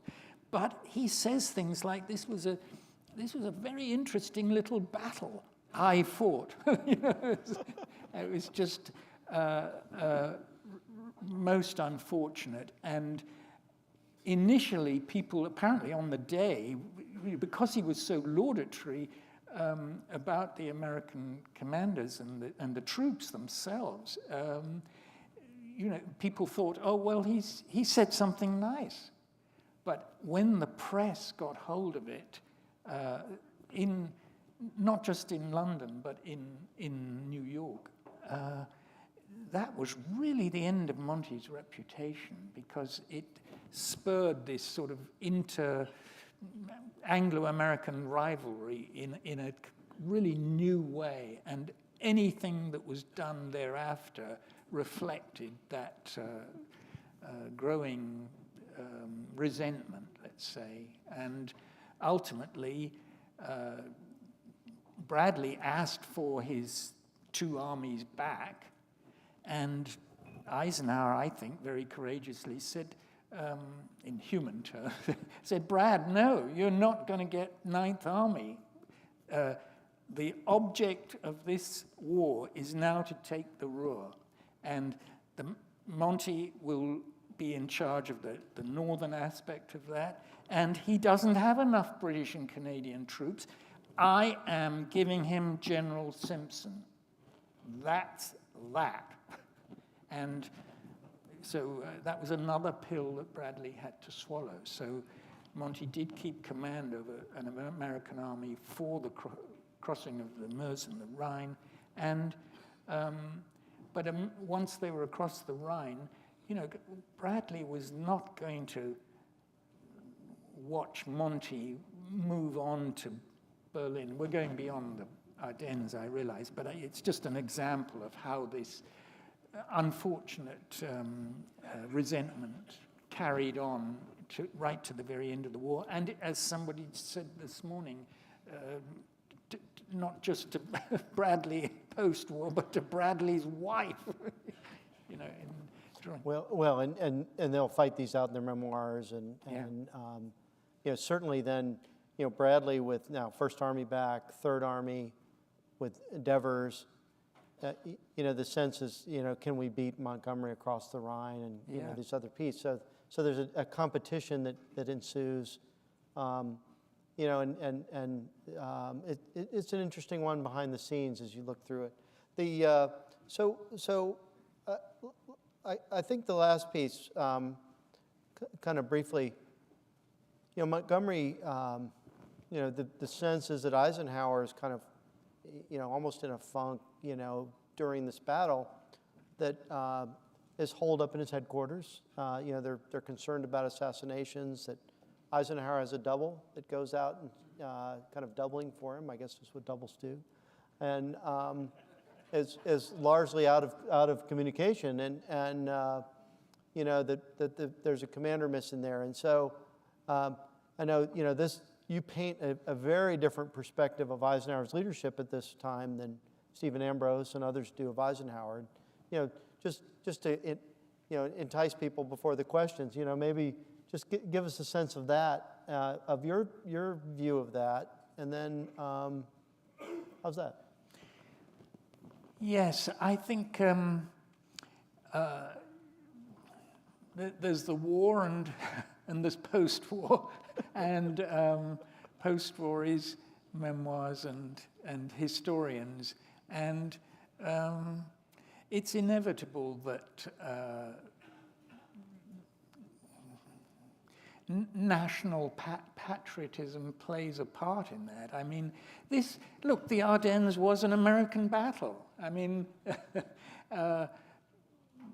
yes, Monty is called in to take command in the north, but just as a commanding officer, it doesn't make it a British battle. And so in that sense, it's unfortunate that by virtue of his personality and his ego, and then how people wrote about him in England and the press and so forth, that turned many American authors who'd never met him, turned them against him. And so he became, when I knew him, obviously from the late 1950s through the 60s and 70s to his death, he was a rather embattled character. He used to use phrases like, the rats will get at me, meaning his reputation and so forth. And I think that played to the less nice part of his personality, where he would kind of try to counter this by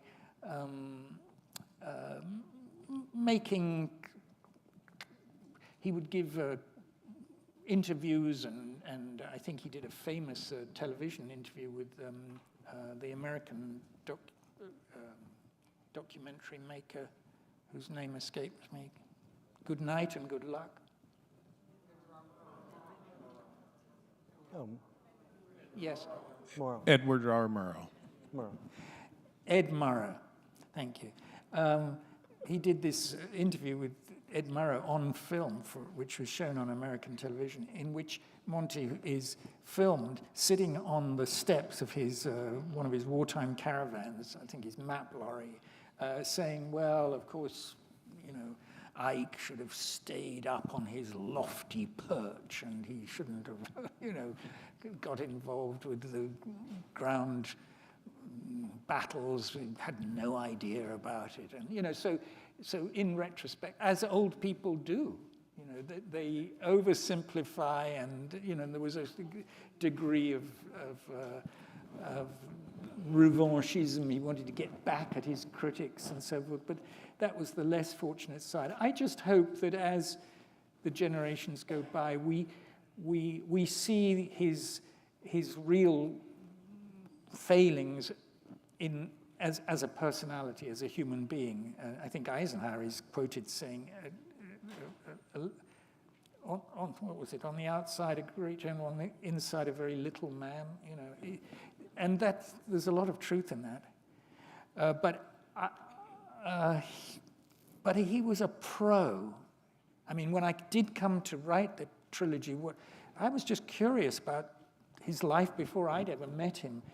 I couldn't believe how he had resolved after World War I to understand what the hell this trench warfare against the Germans had all been about, and how he made himself. If you ever want to chronicle a self-made man, it is Bernard Montgomery. He made himself into a pro, as no other British commander certainly has ever done, I think. We've had aristocrats like the Duke of Wellington or whatever. But, so yes, I think it was unfortunate, but as a pro, I hope that as gradually as the sort of dust settles and the historians' wars settle down, he will be recognized as a great soldier. Well, and certainly his contribution in the Bulge as an incredible battlefield leader. He'll stabilize that position and have a decisive impact that, frankly, as Americans, we really don't appreciate. So I think, Jeremy? Yes, a round of applause for our panel, please.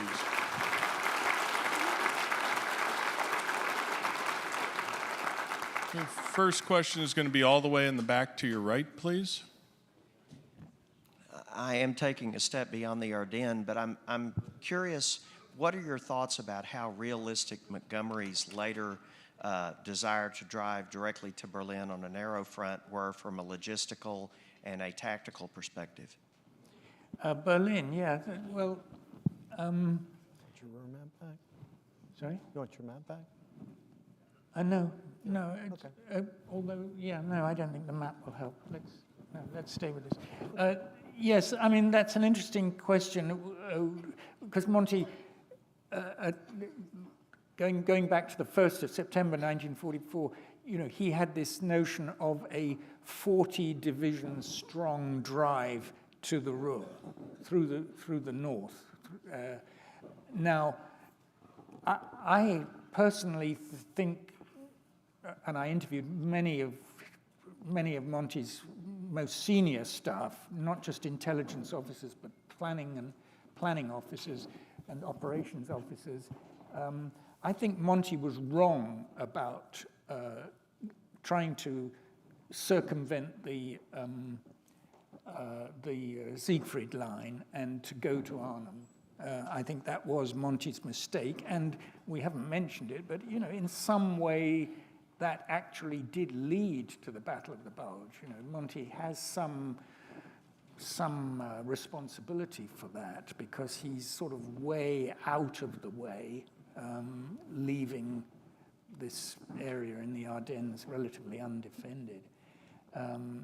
And so Monty is capable of exaggerating the fruits of an aggressive attack like the bridge too far. And you could say that about Berlin, that in thinking that the General Simpson's army, having reached the Rhine, could quickly cross it and get to Berlin before the Russians. I would question myself. It's a counter. I mean, it's a speculation, and I'm not sure that we will ever really know. As you know, General Bradley told Eisenhower that I asked him, as a good Supreme Commander should, how many casualties it might involve. A bit like saying, what will it cost to get to Tokyo, or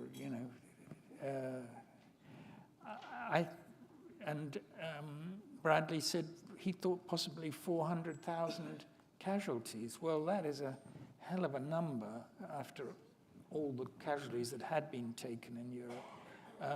So I don't think on that basis Eisenhower could have done anything other than say, no, we won't do this. And so I'm really escaping your question, because I don't know that it's true that many Germans were surrendering on the way to Berlin, But we have seen today that they certainly were not surrendering as it was thought they would surrender in the Ardennes. So we'll have to just speculate on that. Next question's in the back to your left with Connie. Thank you, gentlemen. Don't really know that much about Montgomery. What I learned today was fascinating. As I listened to you, I found myself thinking of another famous general, and you have a unique perspective, having just studied Mr. Lincoln and Mr. Davis. And that would be, do you see similarity at all in personality and strategy and such between Sir Bernard Law Montgomery and George B. McClellan? And if not, that's fine. Do you want to take that? Yes.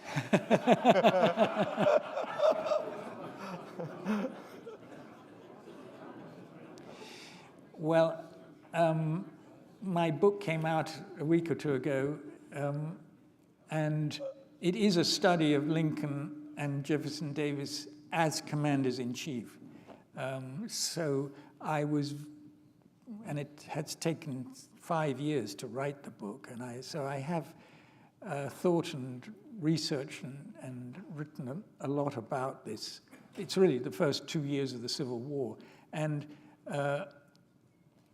to be absolutely honest, there are certain similarities between Montgomery and McClellan.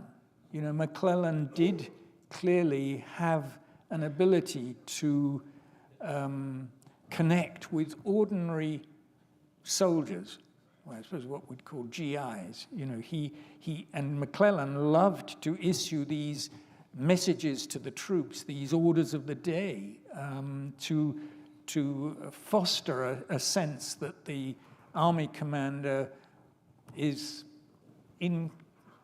knows about you, is concerned about your welfare, gives you some idea of what his hopes are for you. And so sometimes when I would read these McClellan documents, I would think, wow, especially when he would say things like, I love you all, McClellan. Well, Monty didn't go quite that far. But to jump in, though, you know, I think the Army of the Potomac, they love Little Mac. Yeah. And he's a great organizer, but he's also organizing the things like the artillery train and how many ambulances, which then the soldiers perceive as he's taking care of us. But jump in. Well, no, I think you're saying that, you know, there's a difference between that kind of almost human connection of the commander-in-chief with his men and the battlefield effectiveness. Yes, and over attention to detail, which should be passed on to your staff. You know, that is an essential part in any business, let alone the army. So it's not a perfect comparison with McClellan, but there are connections. Perhaps if you said, what about the similarity between Monty and Jefferson Davis? Now there is quite an interesting comparison, because Davis had been to was trained at West Point. He'd been a young infantry lieutenant in the West, and then in the Indian Wars, and had then, like Monty, been decorated in combat in the Mexican War. In fact, Davis had commanded a Mississippi regiment, the Mississippi Rifles, with great distinction. He was really a war hero. And even more, Davis became United States Secretary of War for 4 years. I mean, there was very little about war that Jefferson Davis didn't know. So the answer is, if you put Davis and McClellan together, there are similarities.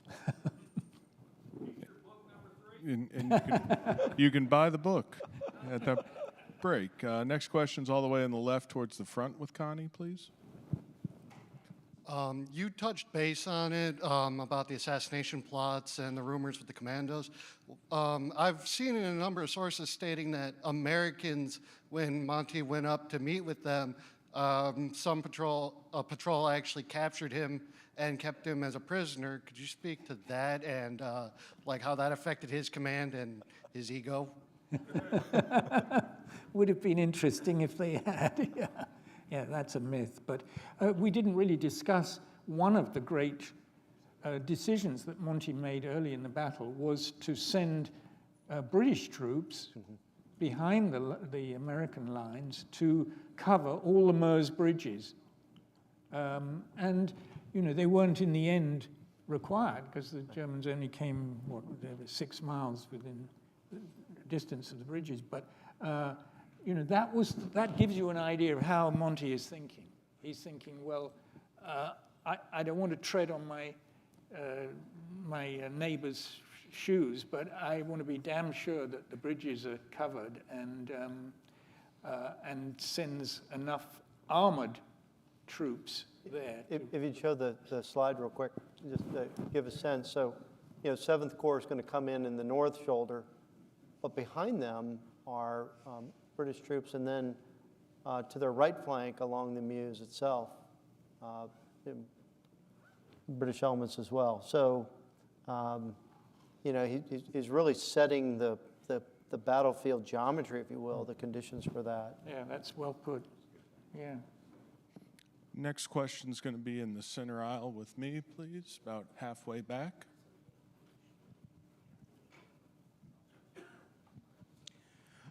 Bradley was in full command of his army for the first 4 days of the attack.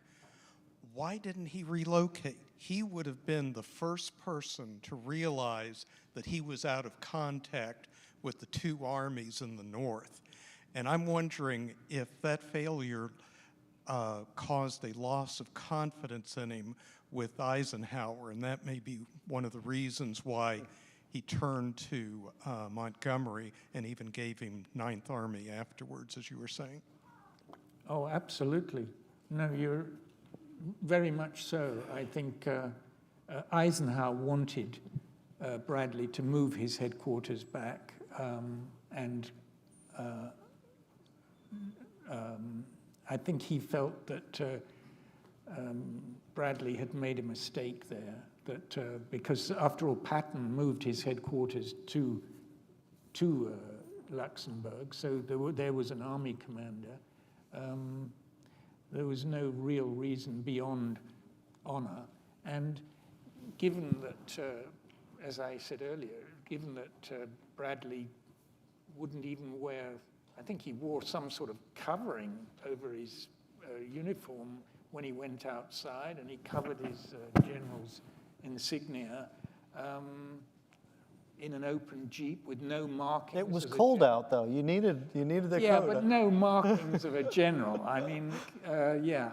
But you're right. I think that is the truth. Is Ike, who was very fond of Bradley, did feel that he'd been remiss in that respect. Yes. Question with Connie to your left, please. Thanks. The reason we were there, the Allied armies, the slide you were just showing, as I understand it, is we ran out of fuel, we ran out of ammo, we ran out of supplies. We were talking about that earlier today. So when that happens on the 4th of September, Antwerp gets liberated, but the problem is it's 40, 50 miles from the ocean to get to Antwerp. So, and the Germans have the Schlade Estuary, the river. So on October 9th, Ike orders Monty to open it up so we can get supplies through there. 2 months later, almost, November 28th, Antwerp finally opens. So did Monty have, did he have a play in this? Should he maybe have anticipated, since we're out of supplies, here's a port, maybe I'll send some troops over to open it up? Or? Oh, yes, yeah. Yeah, I think if you were to tabulate Monty's greatest failings in the Northwest European campaign, you'd say, well, yes, the bridge too far. I think that was a serious mistake. But perhaps even more important was not because I've seen all his letters and his diaries, war diary and correspondence. He was aware of the importance of Antwerp. It was just that he was so determined to try and get this footing on the Rhine, get around the Siegfried Line, and put himself in a position to go to the Ruhr, and thought he could do both with insufficient troops. And basically he failed in both. I mean, ultimately, yes, Antwerp was taken, but it cost the Canadian army enormous casualties. And I did interview, in fact, General Sir Brian Horrocks was a sort of family friend, and you know, he was in... Of course he was. No, stop it. Now, No, jump look, in. my dad came from the working classes. No, truly. Go back to Horrocks, please. Yeah, you know, Brian Horrocks was already, he was already in, where was it? He'd reached Antwerp and was, you know, could have been ordered to go that way. Where does he go? The bridge too far. You know, I think that was, and to be honest, you know, there are numerous occasions I noticed where Monty did, he never mentioned it to me, but I was just a student. Later on, he did acknowledge that the failure to open Antwerp and recognize the complications in doing it. He should have known that from Cherbourg, was a failure on his part. And for somebody who was so professional and so concerned about logistics, this was surprising, really, yeah. Round of applause for Mike Bell and Nigel Hamilton. Thank you, gentlemen. I so enjoyed this. So this concludes our pre-conference symposium on the Battle of the Bulge. I hope this got you guys off to a great start for what's going to be a great weekend. Round of applause for all of our speakers for the day. Thank you to you all. We will now have the official kickoff of the International Conference, which is the 4:30 reception right outside in the terrace. Nigel will be outside at the retail area, so get a book, get a drink, get an hors d'oeuvre. You can leave your stuff here, but we will be joined by about 100 of our closest friends. So if you're taking up 2 spots, you may only get your 1 spot when you come back. And at the end of tonight, we will ask everyone to take everything so that the hotel staff can clear the room. Thank you very much for your attention on this great day, and we will see you back in here at 6 p.m. I'll have a